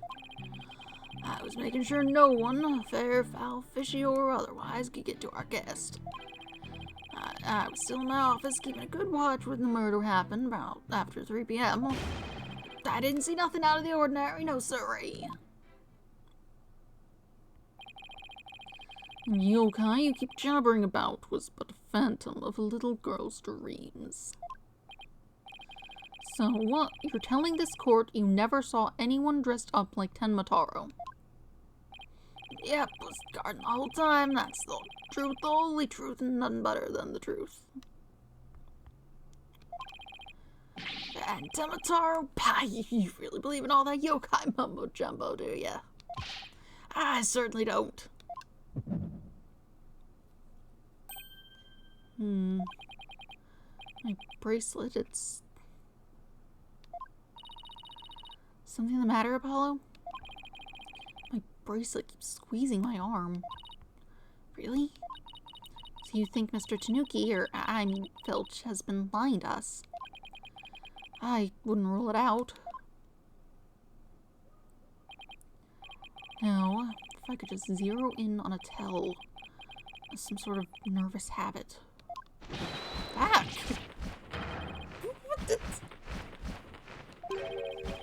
What the hawk did we get here?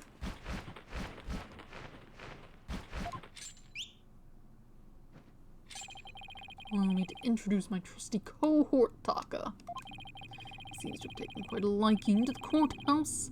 Made it his new home, in fact. He doesn't live with you. You know, in jail. Who's ever heard of a courthouse bird? Taka simply loathes trickery and fraud. And that queer power of yours seems to have offended my dear bosom buzzard. This isn't some sort of trick or... Gag! How could a spot squat like this? Maybe someone should do something about this bird.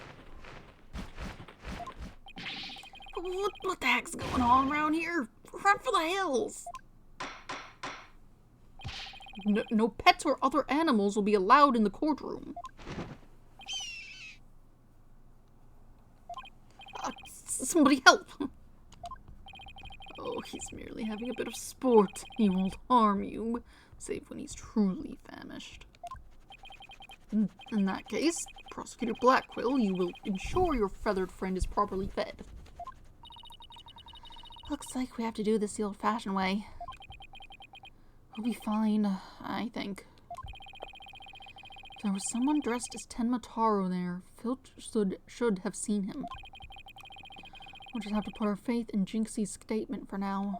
Mr. Justice, please proceed with your cross-examination.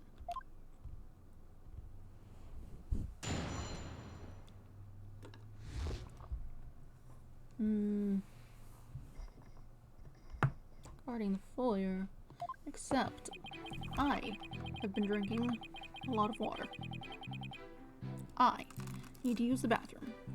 I'll be right back, and then I'll get back to this.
history of his. He has water, he has food. I have paid attention to him, and he continues yelling. Who knows what he wants? Back to the game.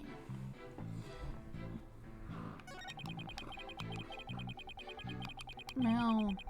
Yeah, I hear you. Okay, let's see. At the time of the murder, I was on guard duty in the foyer, just like Mr. QB asked. Hold it! Mr. Filch, why did Alderman QB have you handle guard duty? Because he trusts me. I am the manor's caretaker after all. So you took said guard duty seriously.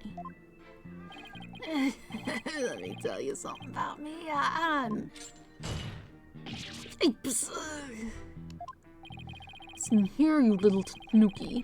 Get straight to the point and be quick about it. The court wishes to hear what you did or didn't see in the foyer and not else. Yes, of course, sir. Right away, sir. Blackwell's got him completely under his thumb. Like I said, I was guarding the foyer entrance that day. I was making sure no one, fair, foul, fishy, or otherwise, could get to our guest. Hold it! So no one could get to him. Sounds like security was pretty tight. That's because there's always lots of sneaks and thieves around festival time. And the solution was to entrust the manor's security to a thief. That's not even funny. Maybe it's a matter of stopping thieves by hiring one. After all, it takes one to know one. I don't know, it seems more like letting the fox guard the hen house to me. So the witness testifies that he took his guard duty seriously. Yes, sir. Your ownership, sir. I was still in my office, keeping a good watch when the murder happened after 3 p.m. Wow. Hold it! Wow.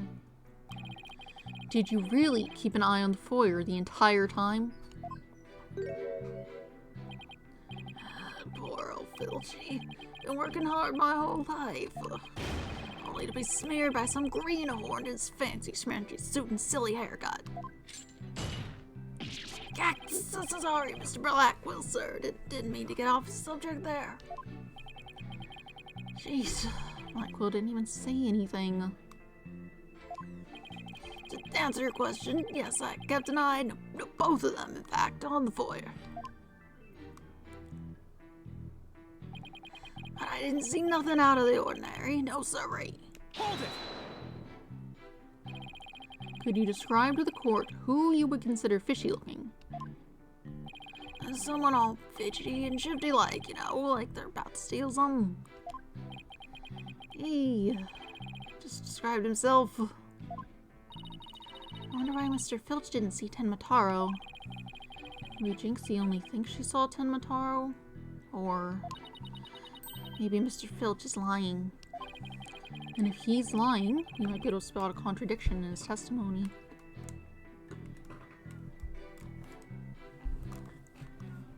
Meow. I don't think he's being picked up on the microphone. Or he's like down the hallway yelling about something.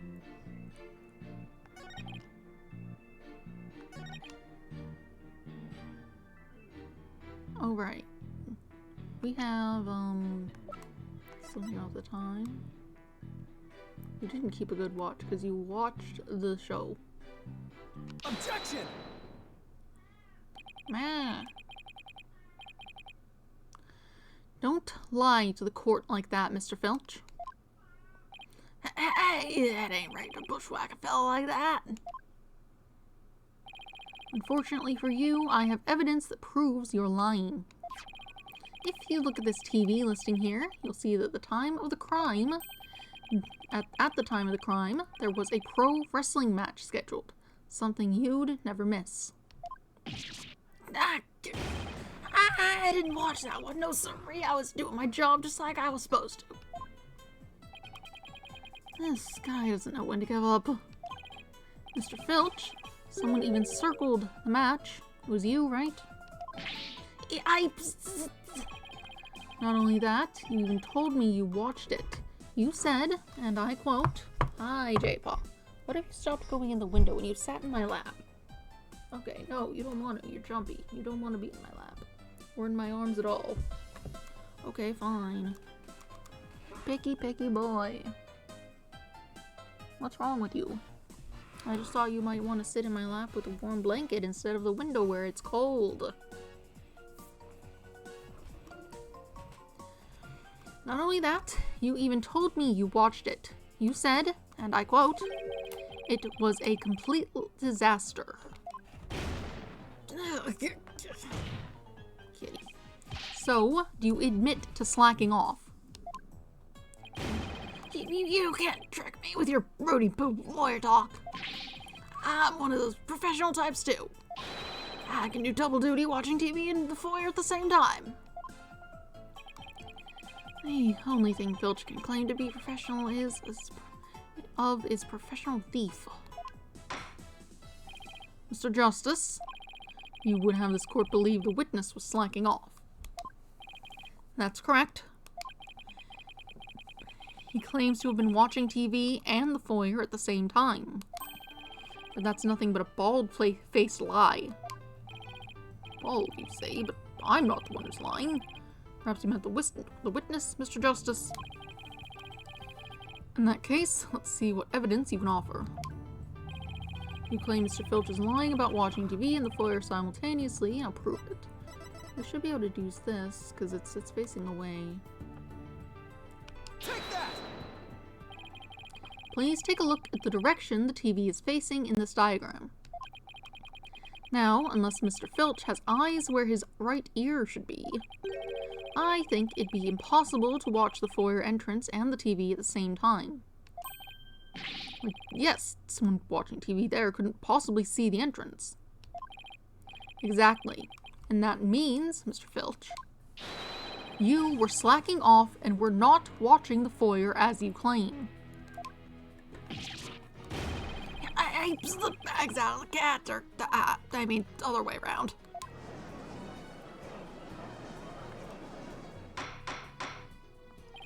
Order, order, order! But Mr. Justice, is Mr. Filch's less than stellar work ethic relevant to this case? It's very relevant, because while he was slacking off watching TV, there really could have been a Tenma Taro impersonator in the foyer. Objection!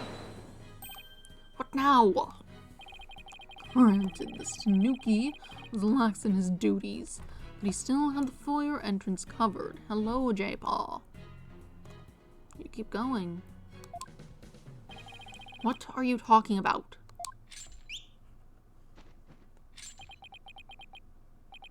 This. I'm not a mind reader. Auditory sense. His eyes may have been slacking off, but his ears were still hard at work. Right, Tanuki? They were. Yes. Yes, they were. But you already admitted to slacking off. Now you say you weren't? My eyes might be lazy, but my ears ain't. I wouldn't hurt anyone in the foyer. You see the foyer's floor and stairway get all creaky squeaky when someone walks on them. Creak, creak, creak. Loud enough to wake the dead, I reckon. So, you're saying you didn't hear anybody walk by? Yeah, my ears are working full time, so who's a liar now, you know, good shyster? A lying thief calling me a shyster. This has to be the low point of my fledgling career. Gotta hand it to you, Mr. Black Quill, sir. You really are something else. I mean, you don't miss a thing, and the bags under your eyes are darker than mine. Fair warning, Mr. Filch. Taka is particularly fond of Tanuki. Should you lie to this court again, you may suddenly find yourself on the menu. Yipes! Please don't eat me, Mr. Taka, sir. Witness will henceforth testify truthfully under penalty of painful bird attacks. With that in mind, the court requests that the witness revise his testimony accordingly.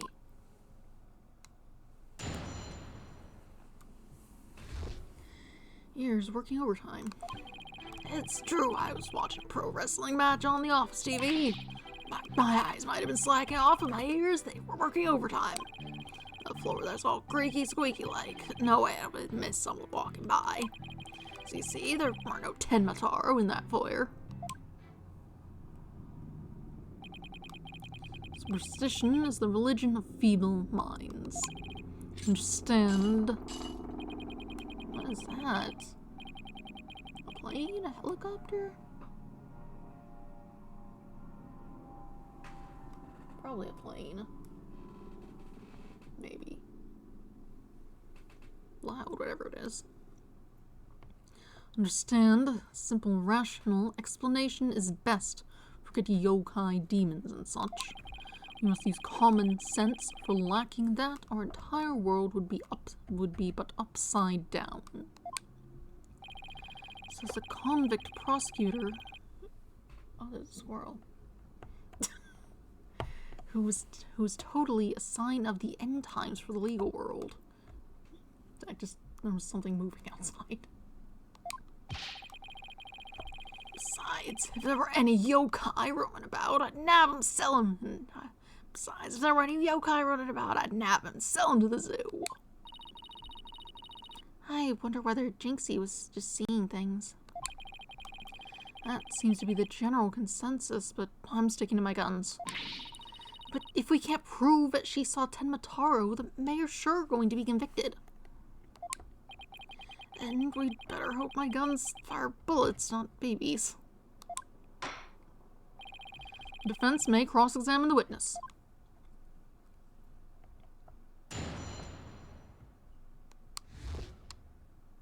Alright.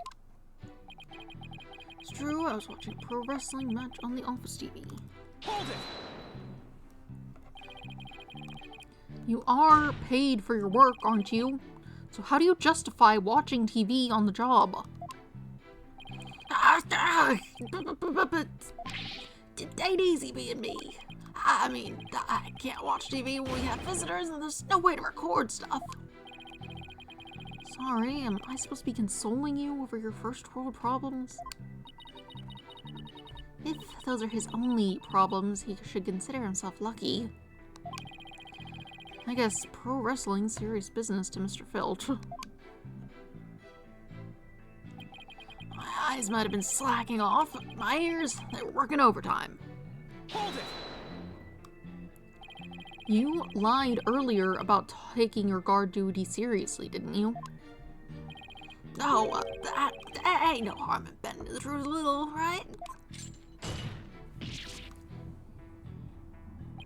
Listen to me, you little tanuki. Lie again, and Taka shall feast upon that forked tongue of yours. I'm sorry, just let me keep your tongue. Please leave it until we get to the truth out of him in any case. You were negligent in your duties, were you not? Yes, sir, I was, sir, but it ain't like that. The floor there's all creaky squeaky like. No way I would have missed someone walking by. Hold it! So you have pretty good ears, Mr. Filch. As good as I come, I'd say. Ain't nothing to hear a creaky floor, I can speak. Plus that Tenmataro makes sound when he goes by. It's like a jingle jangle. Jingle jangle? How does he do that? It's that staff of his. That's what jingle jangles. What's he talking about, Apollo? It's me, but I guess Tenmataro has a staff that makes noise. Come to think of it, didn't Jinxie mention something like that too? She said she saw Tenmataro holding a staff-like object that made a jingly sound. I guess that's the source of the noise then. Well, Mr. Justice, Mr. Filch says Tenmataro jingle jangles. Would you consider that vital information? Very important. Extremely vital. I request that it be added to his testimony. If Tenmataro was to pass by, his staff would have gone jingle jangle. Hold it! So, Tenmataro's staff makes a distinctive sound. Yep, like a jingle and a jangle. Wait, Jinxie said something like that. Something about Tenmataro making a jangling sound. I think we're missing something here, but I can't quite put a finger on it. It's a scroll. Perhaps I should take a look at the court record. Oh, I know, I got it. See, there were no Tenmataro in the foyer. Hold it! Please tell the court, what did Jinxie see if it was not Tenmataro? She's always going on about seeing this yokai or that. Just an active imagination, I reckon. She won't even come near me because she thinks I'm some sort of tanuki monster. Can't say I blame her. So, Mr. Filch, you'd chalk it up to a child's active imagination. Yep, no Tenmataro or anyone else got in or out of QB Manor on my watch. Apollo, what could this mean? Do you think Jinxie was just seeing things? Well, if that's the case, the details she provided were pretty impressive. But if we're to continue believing Jinxie's statement, we'll have to uncover Filch's lie. Right, or find out why he can't tell the truth.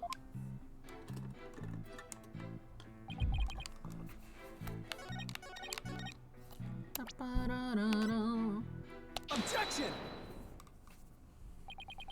Tenmataro's staff would make a jangly sound, you say. Well, I'm going to say that your story doesn't add up. Hello, J-Paul. You keep coming in and out of the window. What are you doing? What are you doing? Oh, you're so soft. And there he goes, onto the floor.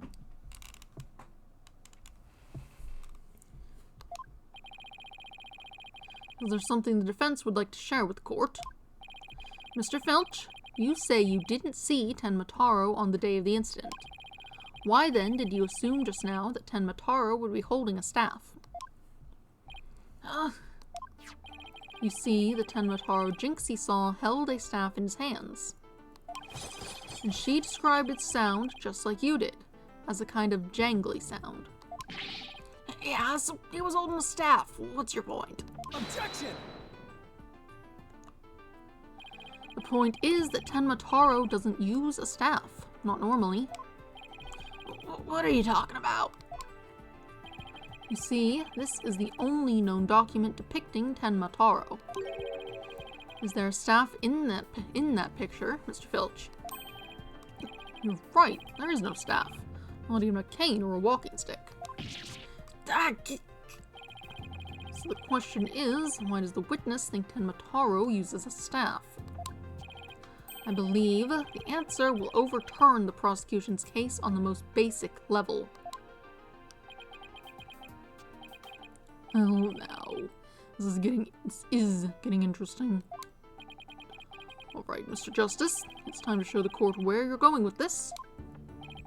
Please tell the court why Mr. Filch believes Tenmataro carries a staff.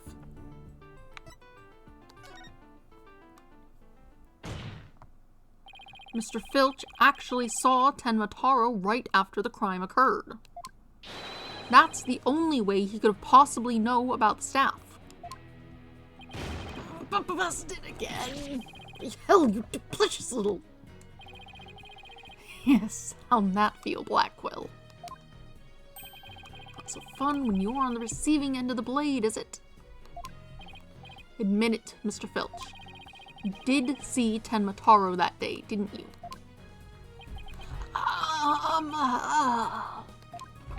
Well? I'm begging you, please don't make me say it. But clearly you did see Tenmataro. Stop stalling and testify to that fact. No can do, no way, no how. You ain't got no idea how terrifying he can be. He... Mr. Filch still won't admit to seeing Tenmataro, even though everyone knows he did. The question now is why? Mr. Filch is scared to death. Is that why he can't admit the truth? Come to think of it. They say you must not gaze upon Tenmataro, but in the event that you do look,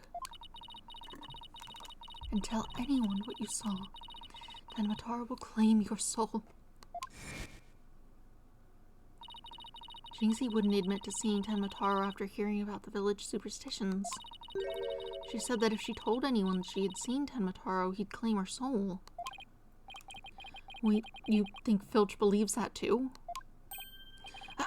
So Mr. Big Time City Slicker Lawyers heard about him. Them old village superstitions.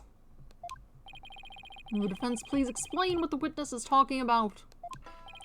The people of Ninetails Vale believe some pretty strange things, and their superstitions may be the reason our witness here can't admit the truth.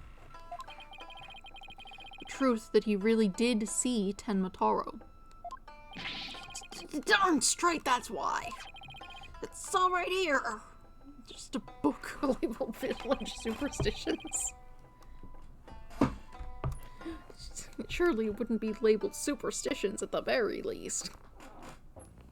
Ignoring the superstitions will cost your soul. Let's see. Do not gaze upon Tenmataro. Do not tell others if you see him. Ignoring the superstitions will cost you your soul. There is, however, one way to save it. Your immediate departure from the village. Freeing him will bring ruin upon the village. See, that's why us folks in Ninetails Vale can't talk about seeing Tenmataro.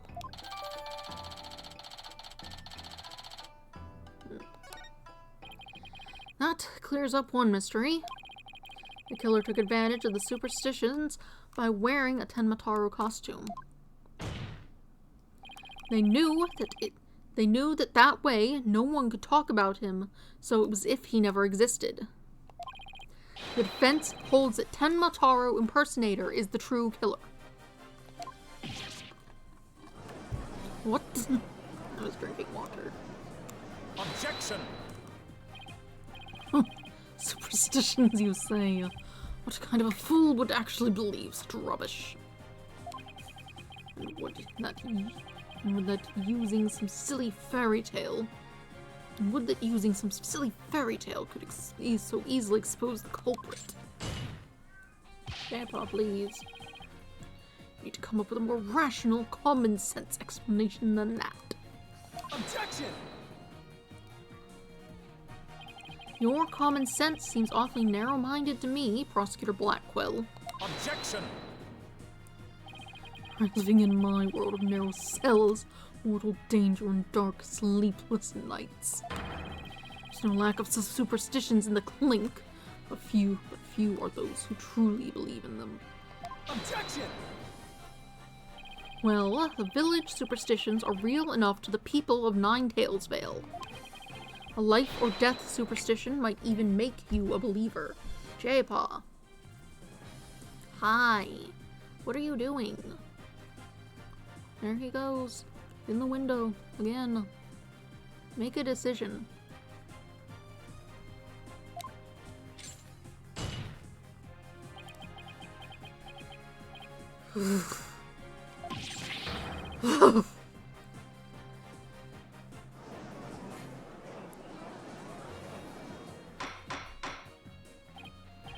Order, I say. Fool of a Tanuki. 2 times now your lies have cost me. Sorry. I promise not to do it again. Talk on, my fine feathered friend. Have at him. Yipes! He's gonna eat me alive. Head for the hills. Bye-bye. He took off. Bailiff, what are you waiting for? After him, and with your fastest men. That's certainly not something you see every day.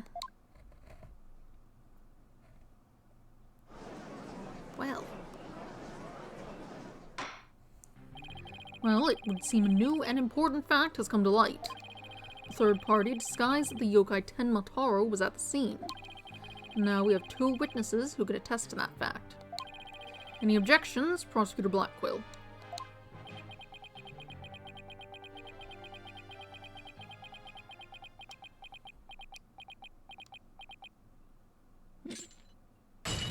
Oh, that's not good.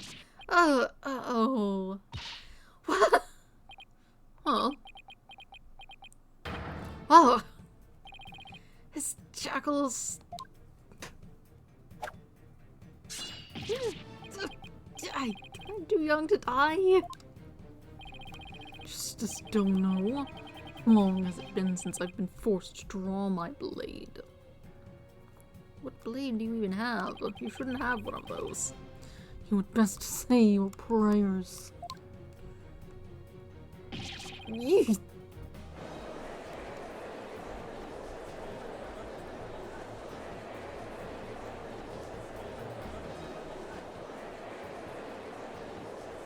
They're just over there looking sad. I guess they just have the one pose. Detective, do something! Have no fear, Fulbright is here. When the going gets tough, the champion of justice gets going. Maybe you should get going a little quicker than that. Objection!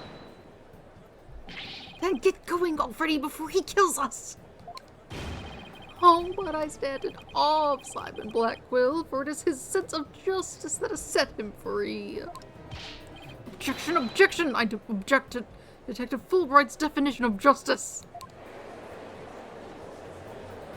He's kind of just standing there right now. Silence!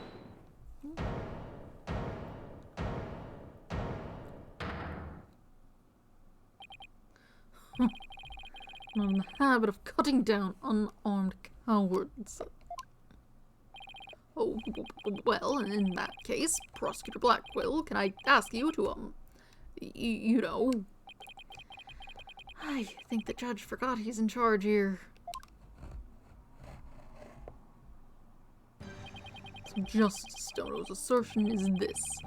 Tenmataro is the real killer, not Mayor Tenma. According to him, was a yokai at the scene of the crime. Right, and that yokai, or rather whoever was impersonating him, killed Alderman Cuby. Silence! Hi, J-Paw. Yep. Care to explain why Jinxie, being the first to discover the murder, did not see your alleged killer yokai there in the Fox Chamber? What? He's right. She said nothing about Tenmataro being in the Fox Chamber. Let me enlighten you. The little scamp heard a dying scream right before she opened the chamber door.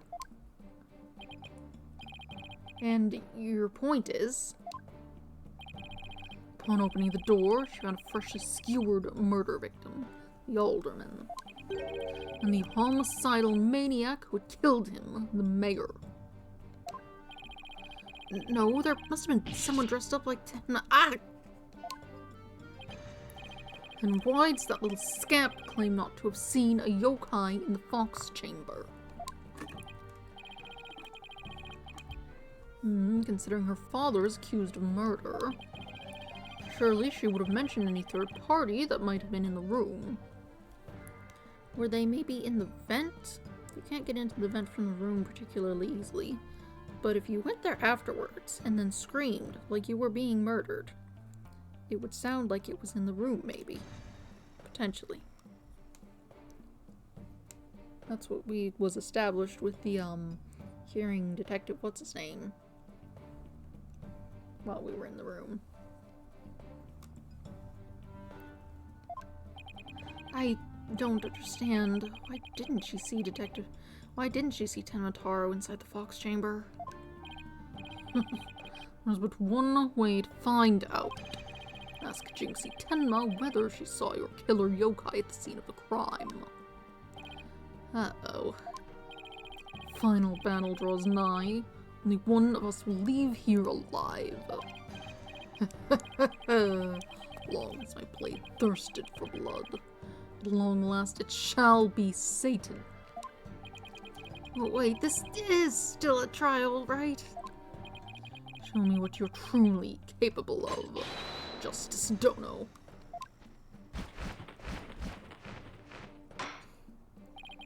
Very well then, both parties no doubt need some time to regroup. So the court will take a 10-minute recess in order to...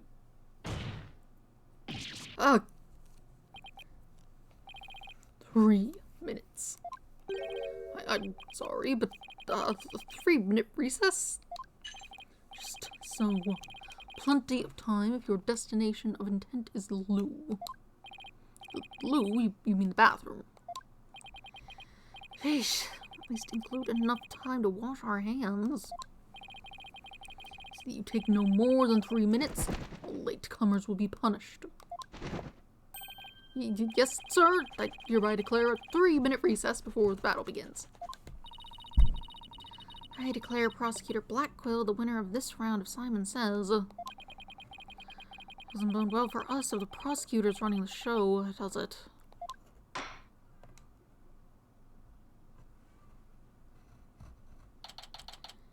April 18th, 10:40 a.m. District Court. Defendant, lobby number 3. He busted out of his shackles.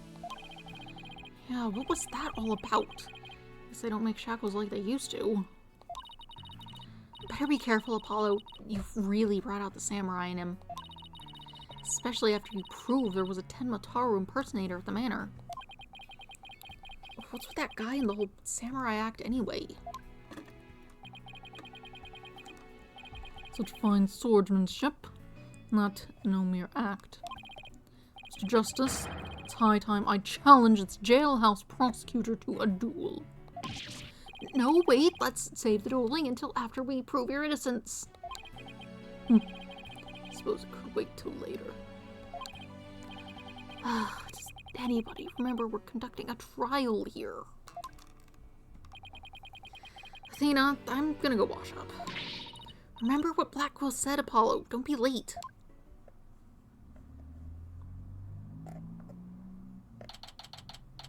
April 18th, 10:43 a.m. District Court, courtroom number 4.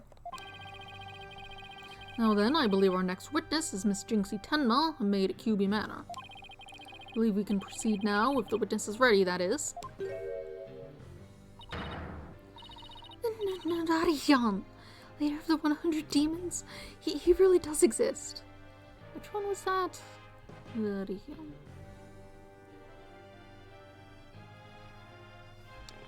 It wasn't that.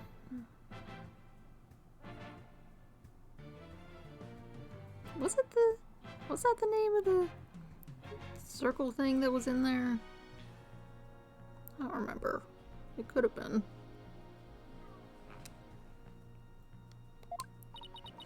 Wow, that is one well-polished tray. The witness will show her face while in court, or her testimony will be inadmissible. What is this, my child? Begone, Narariyan, leader of the 100 demons. Oh, you think I'm a yokai? Well, I was once known as a judicial monster of sorts.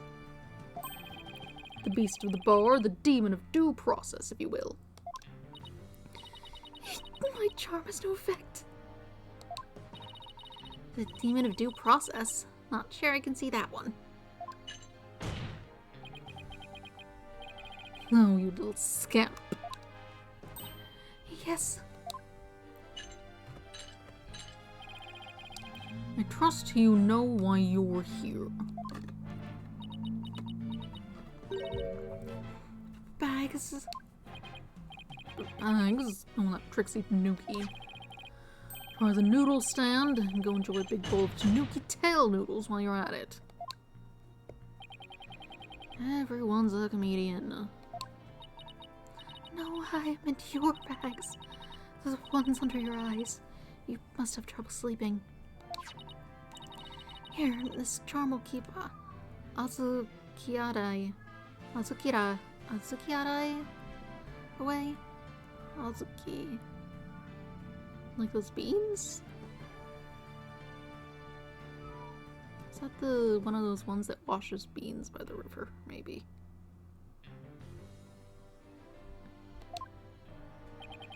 Azuki Arai? The yokai that washes Azuki beans. Okay. The only thing needing washing will be your father's neck before I take his head clean off. She's trying to be polite. Don't be like this. Sukiarai often keeps people up at night with the noise he makes washing beans. But if you stick this charm on your forehead, you won't hear him anymore. Is not so, but well, thank you.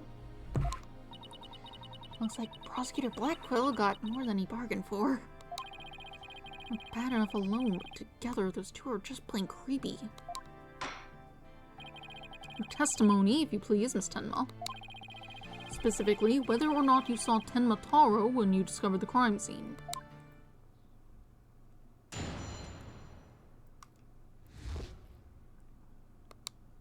What Jinxie saw? Did I see Tenma Taro in the Fox Chamber? Well, when I opened the door, I saw, yes, now I remember. Yokai! Yokai! Right there in that room! So there was a yokai at the scene of the crime. Lots and lots of them! Wait, more than one yokai? Did Tenma Taro happen to be among them? I don't know, I just don't know. All I know is that the room was swimming in yokai. Kasha, Nurikabe, Seto Taisho, they were all there.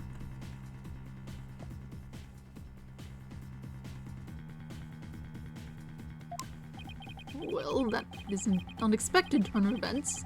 We've gone from no yokai to a flood of them. This is ludicrous. You would have this court listen to this delusional little scamp's testimony. Dude! Hold it! Who let you have blades? Your Honor, I believe her memory is simply clouded by fear. But a quick therapy session should ease her mind. With the court's permission, of course. What a fabulous idea. Please proceed, Miss Sykes. You sure you know what you're doing, Athena? She's obviously not herself. The trauma of discovering that crime scene and fear of testifying have her dazed and confused. A regular ball of confusion. But my analytical psychology-based approach should be able to help. Any objections, Prosecutor Blackwell? Shall we let Miss Sykes proceed? Makes no difference to me. Do as you will, but I doubt we shall get any viable testimony. Should be better served by bearing witness to the sword skills I forged in a distant land. I'll show you.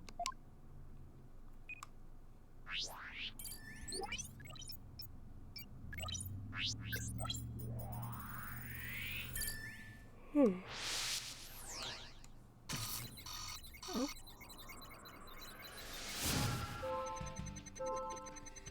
See Tenma Taro in the Fox Chamber. When I opened the door, I saw. Now I remember. Yokai, right there in that room. Found something. Looks like an out-of-control emotion.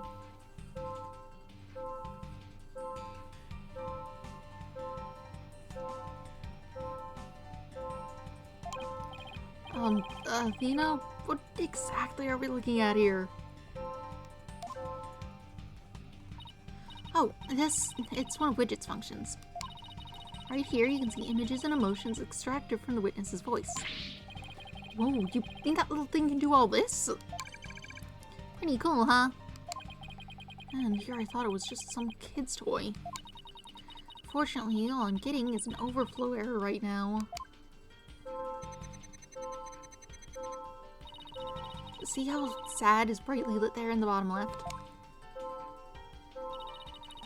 She's under an uncontrollable amount of distress, which is masking her other emotions. It seems the sheer terror she experienced has made her a confused mess.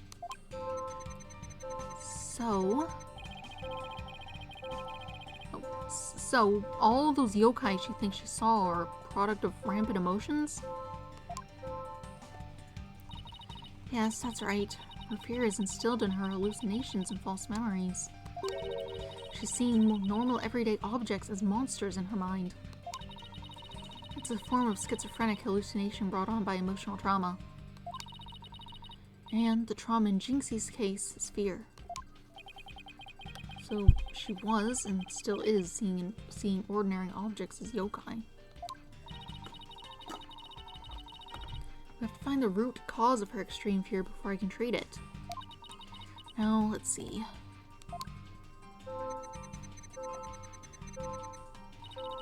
Apollo, can you point out the yokai on the Wheel of Fire? She seems particularly terrified of that one. Start by pressing probe. Next, point to what's causing Jinxie's out of control emotion.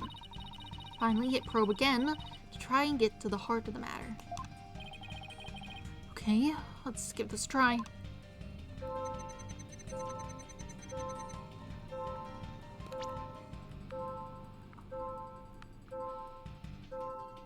Got it! Jinxie, what's the name for that yokai on a Wheel of Fire? That's Akasha, a yokai that steals the bodies of the recently deceased. I bet it came to steal the aldermans. It's almost creepy how well that fits the actual situation. Exactly. It's a form of hallucination where the patient can't see things for what they are. There must be something at the scene of the crime she's mistaking for Akasha. Apollo, you need to point out what she thought was a yokai on a Wheel of Fire. I think I know the answer now. Jinxie, that wasn't Akasha you saw. You have possibly mistaken this for Akasha. This, maybe? It's got fire. It's round. Take that! Something on it, but... The light fixture. This one right here, it has a flame design, it's up there on the ceiling. There was never a yokai on a Wheel of Fire. The Kasha you saw was just a light fixture.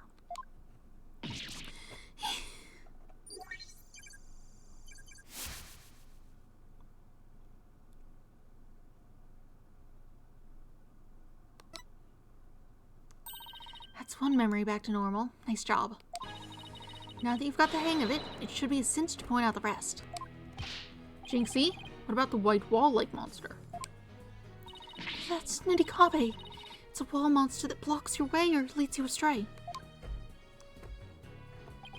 That's no yokai, Jinxie. It's a folding screen. And this raccoon dog isn't a tanuki monster.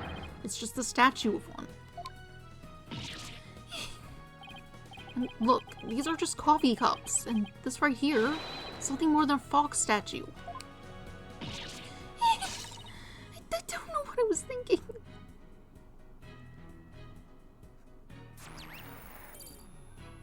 Come on. You did it, Apollo. Her extreme fear is under control now. It was all just my eyes playing tricks on me. So there weren't any yokai after all. See? A clear-cut statement. That's the power of my psychology and your intuition, Apollo. And just like we thought, there never really were any yokai in that fox chamber. Right. There never really were any yokai there. So the defense is asserting the exact opposite of their original assertion. Wait, Jinxie, what about Tenmataro? There wasn't anyone there dressed up as Tenmataro, or any other yokai either. I remember it clearly now. You've gotta be joking!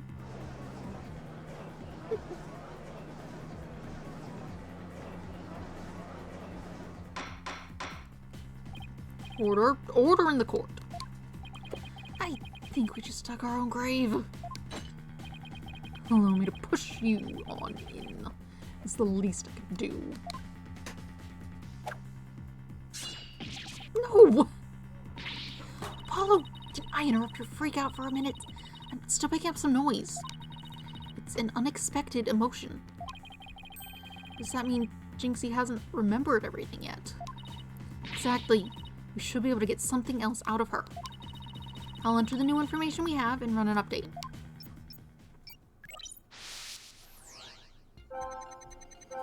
Can I see Tenmataro in the Fox Chamber? I was so scared when I entered the room. My legs gave out and I fell to the floor.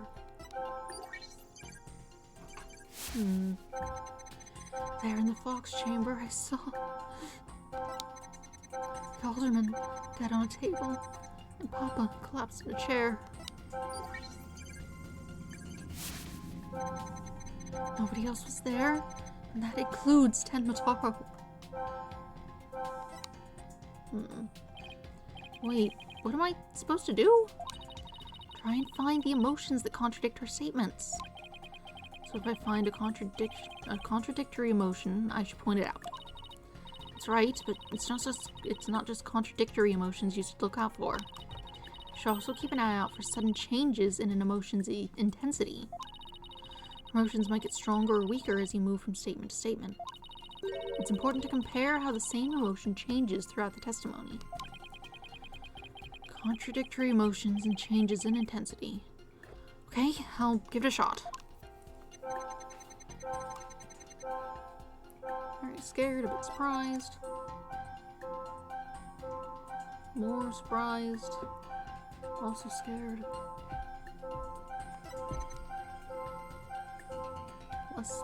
Less scared about that. Still surprised.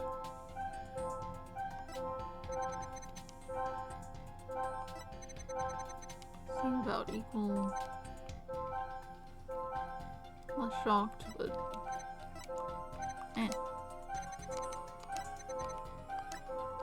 maybe the less scared when you fell on the ground?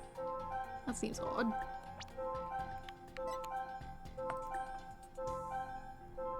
Got it! Why do you keep getting in and out of the window? The amount of fear you felt is rather low, despite your legs having given out from fright. Also, why isn't the hawk attacking her with her whole computer set up? But it hates when Apollo grabs his arm. Could something have lessened your fear? Actually, I did experience a sudden burst of courage at that moment. You did? Where did it come from? Let me think. Oh, it was Mama. I suddenly felt as if she was there with me. Okay, I'll enter sudden burst of courage. Now let's see. Ah, look.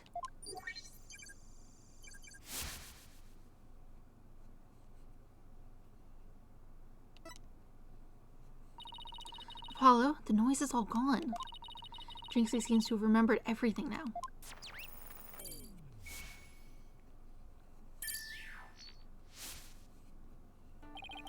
Sudden burst of courage. Now where could that have come from? Jinxie, was there something that gave you a sudden burst of courage? Yes, there was, but I realized I had done something naughty when I thought about it later. Any idea what could have given Jinxie that courage? Well, there is one piece of evidence that comes to mind. Wonder if she saw something like that at the scene of the crime. Jinxie, did your sudden burst of courage have anything to do with this? This one, right? Yeah. Take that! Jinxie, You didn't happen to see a nine-tails flower there at the scene, did you? The demon lawyer strikes again. I can't hide anything from you. I found a small case with a picture of a nine-tails flower on it. I liked it so much I kept it. You what? You can't remove evidence from a crime scene. That's right, young lady. Removing evidence is a big no-no. Now, the witness will produce said evidence this instant. Sorry. It does seem to be some sort of case. Does it? Very oddly flat case. Looks more like a coin, honestly. I suppose if we were to see it at a proper scale with everything else, that might help. Oh, look, something slid out. Oh, because it is small. It's a key. It's a key holder. It appears to be a key. Might I have a look at my baldness?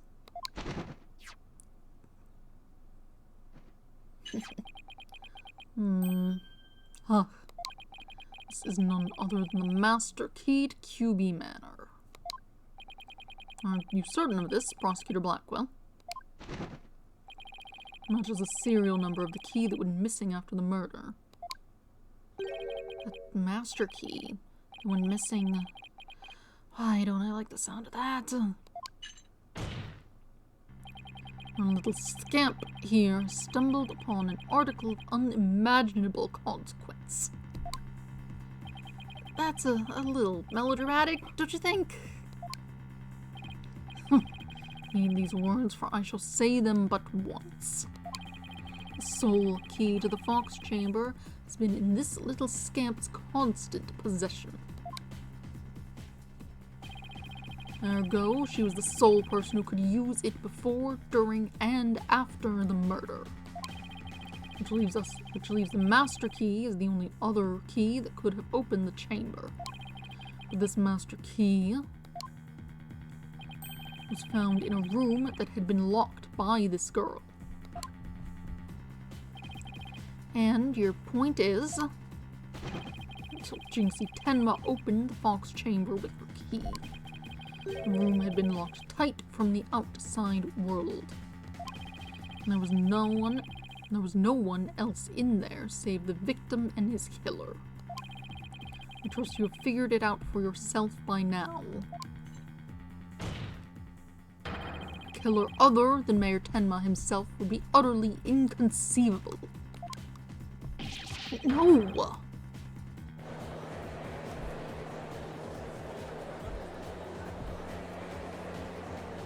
Objection! How could this happen? The defense's assistant who refrained from growling her frustrations. Athena, are you alright? No, Mayor Tenma's innocent, but there's nothing we can do. It sucks. Sykes, Dono. Allow me to put you out of your misery. Can I decline your offer? Abandon your client and your misplaced faith in him. Let the relief of a clear head and clean conscience come rushing in. That will make the inevitable. I can speak. That will make the inevitable guilty verdict far easier to accept. Great. Now he's playing Simon Says with us. He's not gonna fool us with his stupid mind games. Athena, don't fall for his tricks. Now I'm the one who's dazed and confused. I can't even think straight. Hey, you alright? She fell right into his trap. I suggest you make a mad dash from the courtroom and into the wild blue yonder. Only by running shall your mind be cleared and your conscience cleansed. Alright, I'll be back in 10. Stay with me, Athena. Don't let yourself be twisted by that samurai. Apollo. Mr. Justice, I heard the word objection, but what is it you object to? Uh-huh. Oh, right. That objection was more of a reflex than anything else. I was hoping something would come to me while I was trying to stop Athena. The court is waiting, Mr. Justice. Though as it stands now, I'll be forced to declare your client guilty and your legal skills suspect if this is it. Now, do you have anything that could overturn the prosecution's case? Well, actually, I do. I'm Apollo Justice, and I'm fine. Apollo, you do have something more than your cords of steel, don't you? Not really, but we'll be fine.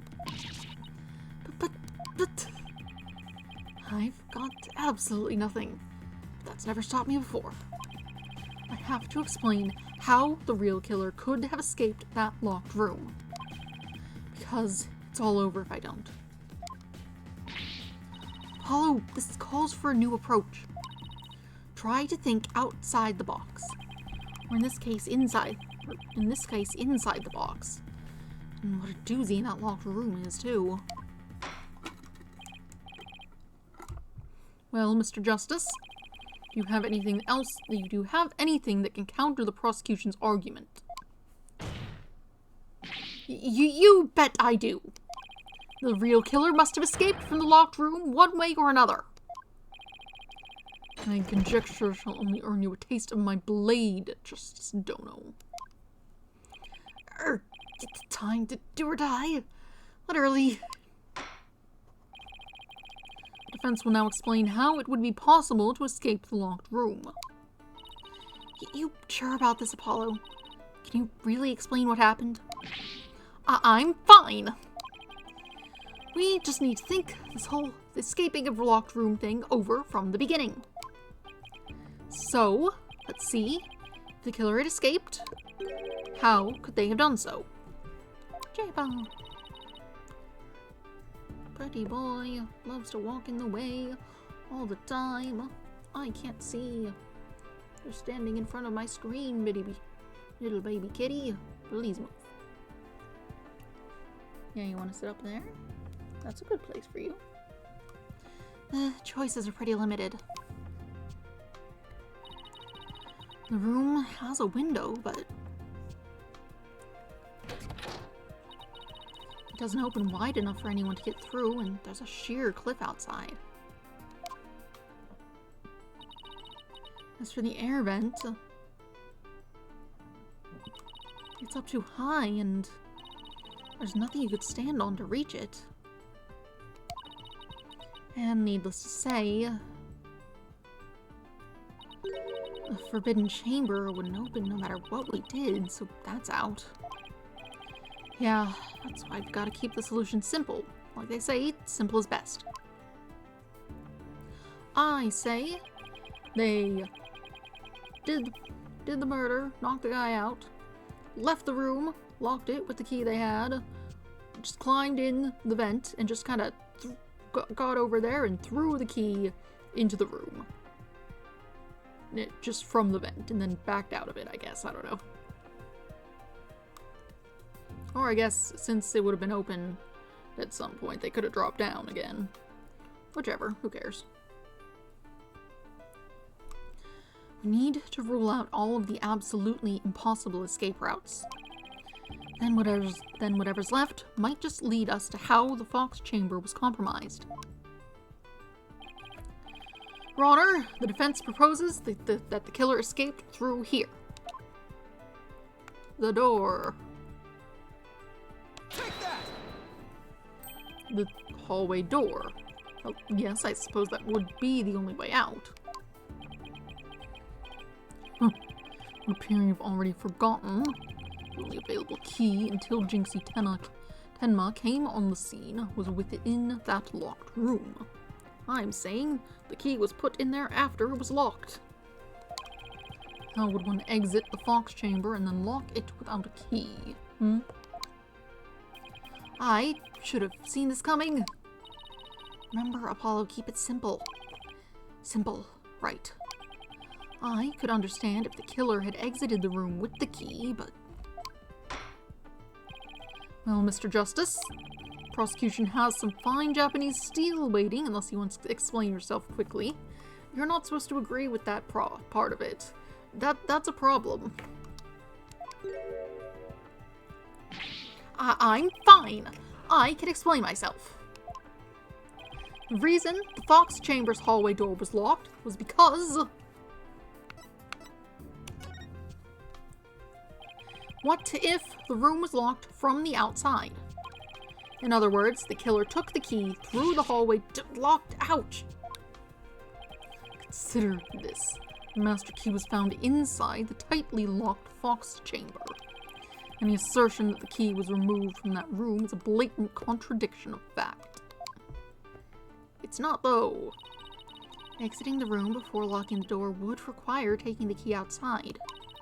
But the key was found inside the room, which does seem like a contradiction. If only we could explain both. Like, how the key could be inside the room and be used to lock the door from the inside.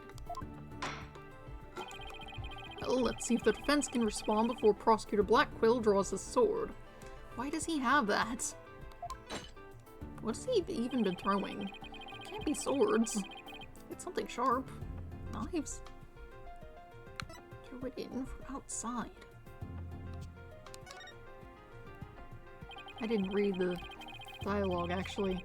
It was just like, yes, I know what's happened. It said, how could the master key be at the crime scene despite the room being locked tight?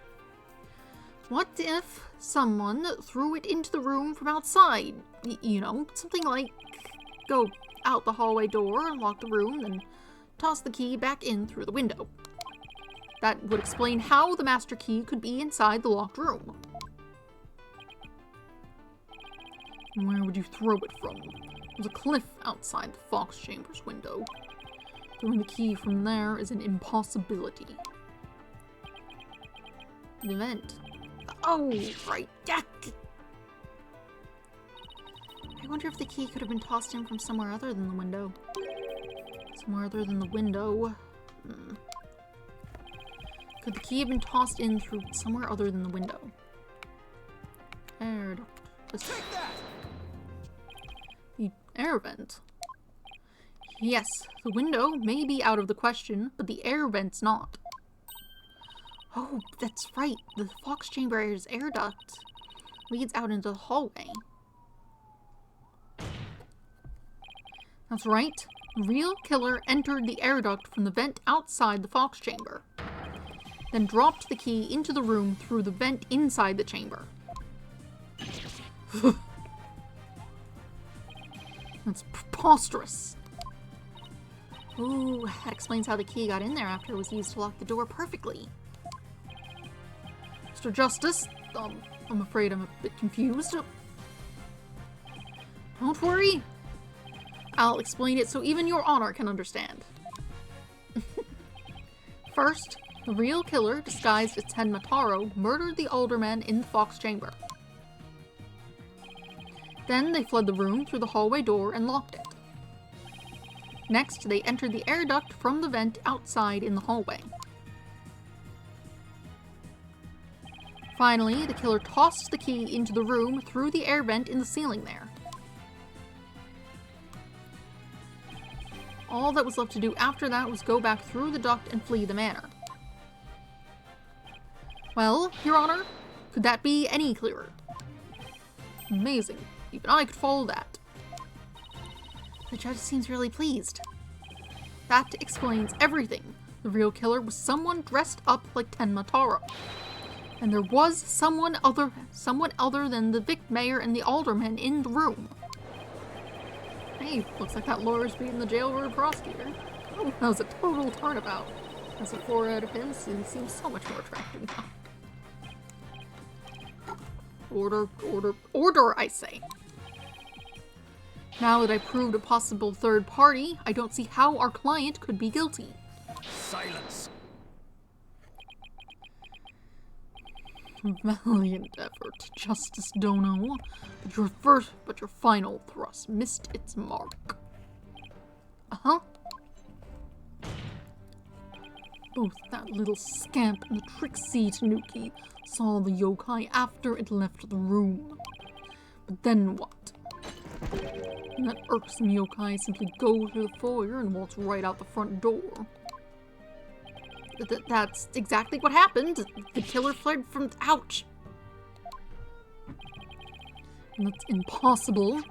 Not being spotted by the foyer security camera, that is. Surely this house has other doors. The electric eye here would have captured any pesky little yokai trying to escape. However, there's no sign of Tenma Taro anywhere in the security footage. What? Same for the foyer entrance, there's no other way to flee the manor, is there? There's no way it has no doors and no windows. That's simply not possible. We've seen windows, in fact.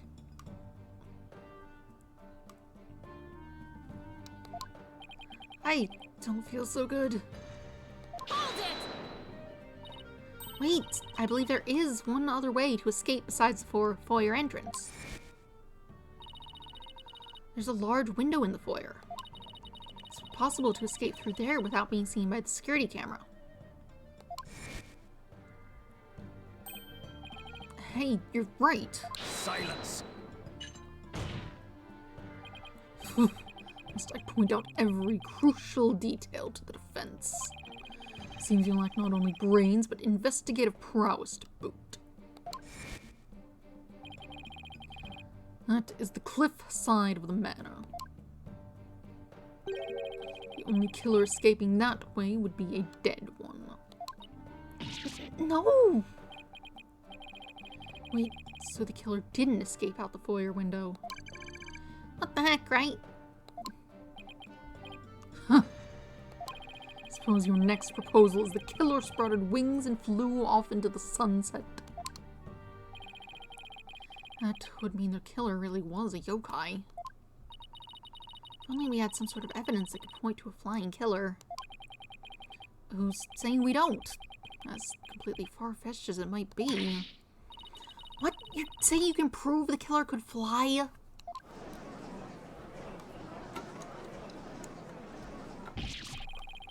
Oh, I thought I was the one with the cords of steel. Oh, can't wait to hear this. Your Honor, what evidence do you have that the killer flew away? Take that! Take a look at this special edition paper. Tenma Taro, real or flight of fancy? What does this article prove, Mr. Justice? The photo in that article was taken shortly after the murder. Maybe the yokai in that photo is the killer shortly after they fled out the window. But Mr. Justice, you're not seriously suggesting. Oh, I'm serious. I mean, it all adds up. But the killer, disguised as Tenma Taro, flew away. You know, by some way or another. Silence! It is your brain that has flown the coop. That image is not trick photography or some other form of artifice. Okay, then how about the Tenma Taro figure Mr. Filch saw? It just vanished into thin air? No, there's a rational, common sense explanation for that. That infernal yokai, our tricksy Tanuki witness, never reached the entrance. He, or should I say she, turned back before the camera's electric eye. She? I don't like where this is going one bit. And the fact that we know the yokai had come from the Fox Chamber means that it was likely either Mayor Damien Tenma or his daughter Jinxie Tenma. However, we know that Mayor Tenma was already unconscious at that time. Not good at all. You understand the gravity of the situation now, Justice Dono. Falsified yokai remnants. and the appearance of Tenma Taro were the work of one individual. And that individual is none other than Jinxie Tenma.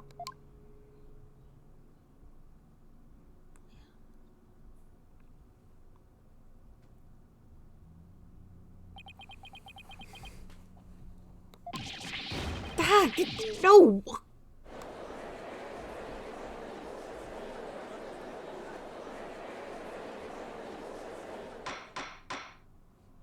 Order! Order! The defense will stop competing for the greatest freak out ever. The little scamp was no doubt simply trying to protect her father. It is no wonder that her superstitious mind conjured up this mad masquerade. Prosecutor Blackwell's assertion makes perfect sense to me. It's far more convincing than saying the killer escaped by flying out the window. Do you truly believe this could end any other way? Did we fall right into his trap? What do we do now, Apollo? Our case no longer stands without a real yokai. If only we had one. Bailiff, seize her. It is time I interrogated her as the samurai of Yorewood. But we don't do that.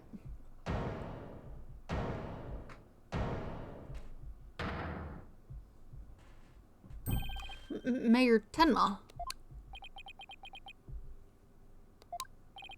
This farce is over. How does it feel seeing her own daughter accused of a cover-up most foul? Tenma Taro's true identity is... How now, Mr. Mayor? It'd be futile at this point to claim you were the yokai. After all, you had been knocked out cold by a blow to the skull. Slipping into a yokai costume and roaming about the manor would be all but impossible.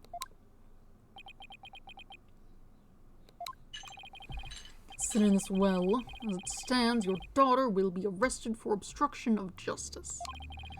But if you confess, the prosecution would be willing to overlook her little yokai farce. Confess? The defendant intends to confess. Wait.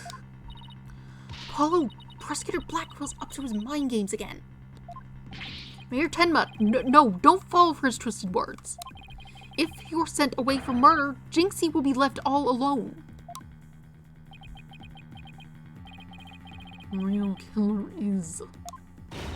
Mayor Tenma's going to confess unless we do something. But I can't prove how the real killer could have flown away. Call. Turn me in despair, for Wright is the time for my return. Oh, I should watch what I wish for.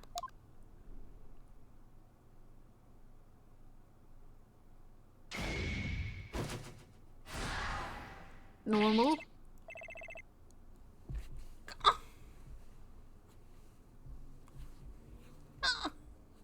Foolish mortals. I am Tenma Taro, the yokai you seek. Mayor Tenma.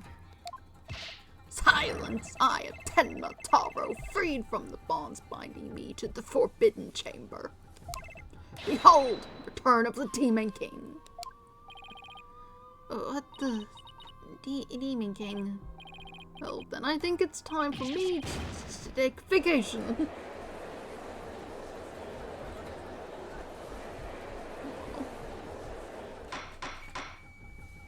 The witness will... he will explain himself. Are you saying you're Tenma Taro, the yokai we've been chasing this whole time? Indeed, it's I, Tenma Taro, the one you seek, come to reveal the truth. This child is Tenma Taro, you say? Ha, what nonsense. So, Mayor Tenma is a yokai now. His body is now mine. So you're saying that Mayor Tenma is being possessed by you. and that the yokai that Jinxie, Tenma, and Phineas Filch saw, and the one captured in the newspaper photo, those were all you. The accursed power of these warding charms prevents me from revealing my true form.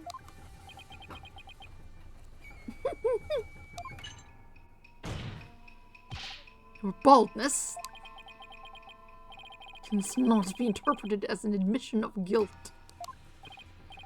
Well, a confession by a yokai would be quite unprecedented. Also, it said nothing about the murder so far. That has made the defense's case has been overturned. What the... Claim the yokai that little scamp saw was some third party, the true killer. The one who escaped from the locked fox chamber. But it was the accused all along. That's not true. This can be a whole other problem that's happening separate.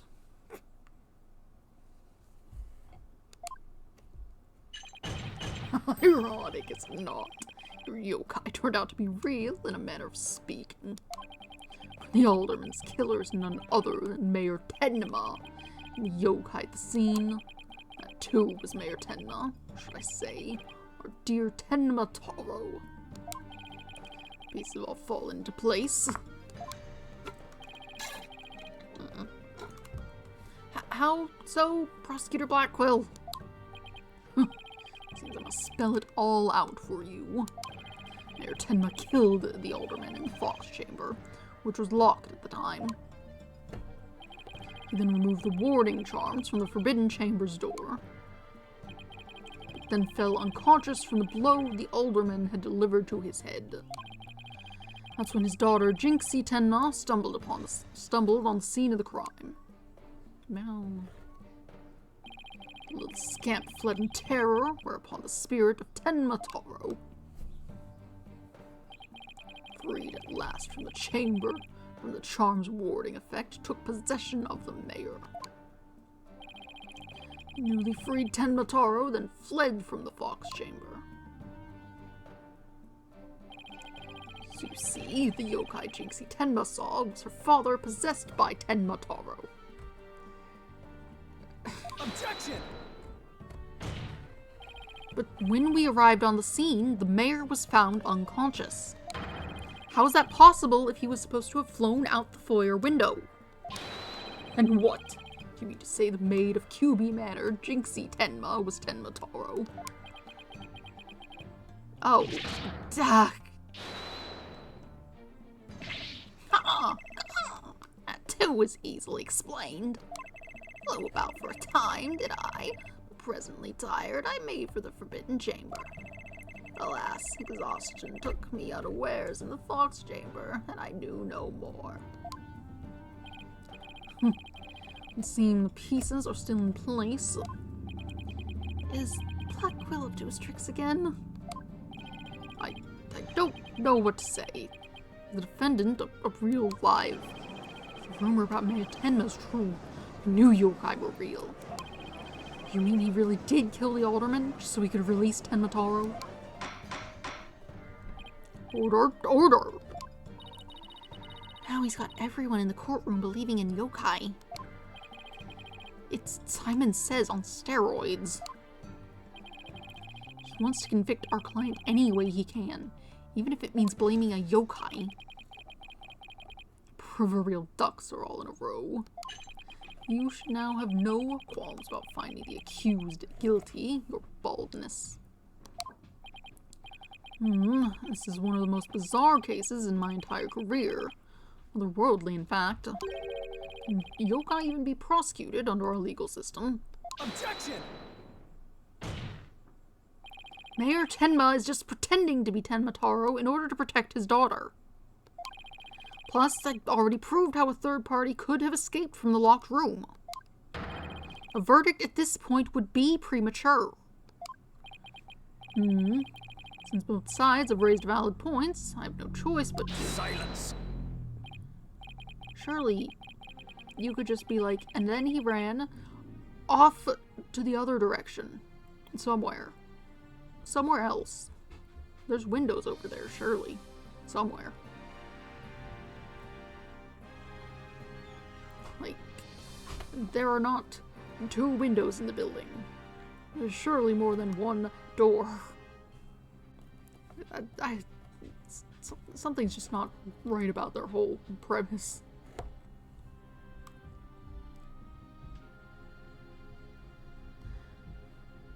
This is the dark age of law, where defense attorneys are not to be trusted. This is but a ploy to gain time for them to fabricate evidence.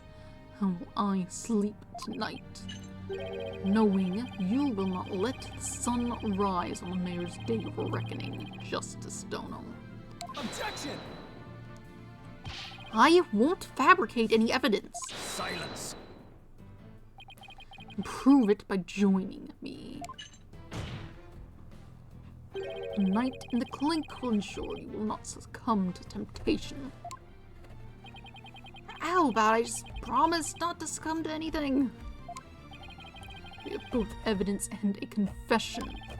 The killer is this yokai before us. It is beyond dispute. A guilty verdict is all. God! Ooh. What's wrong with him? Prosecutor Blackquill, we've had enough of your hijinks. The foundation of justice is fair play, and you are in serious violation of that. I forgot you were here. What the devil was that? Fool, Wright. You tampered with my shackles in some manner. It seems you found that quite shocking. It's my special jolt of justice device. Each press is a shocking reminder to behave. I shall pay you for this. I, Simon Blackquill, about to... Your Honor, you need not fear now. I believe Prosecutor Blackquill will remain on his best behavior. Bit late with the reassurances, aren't we, Detective? Well, in that case... This concludes today's deliberations. The prosecution and defense will use this opportunity to further their investigations. This court is adjourned.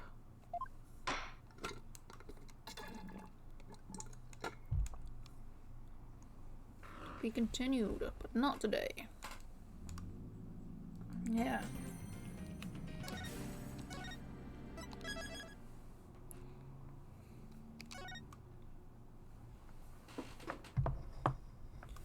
Alright. So that's that. Because now, it's late. It's like past noon now. Right. So that's a good time. We're doing some interesting things, clearly. Very interesting things happening in court.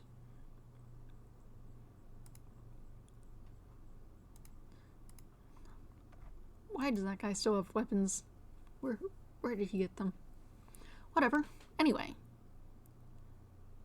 Right. But it's late. I'll be stopping here. Wednesday, I will be back with more Mario, I suppose. I was playing through that one Mario ROM hack, but honestly, I feel like it sort of lacks any sort of sense of direction. Like, the other one I played was just levels, and you played them, and you got to certain amounts of stars, and then you could carry on.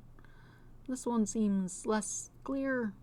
Maybe I'll find some direction when I go and play again, but who knows. Mario on Wednesday, more Ace Attorney on Friday. 7 a.m. EST. Anything else?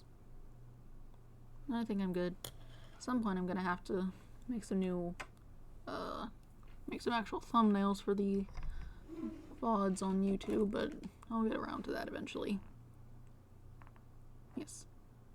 Mario Wednesday, Ace Attorney Friday. That is all. Have a nice day. Goodbye.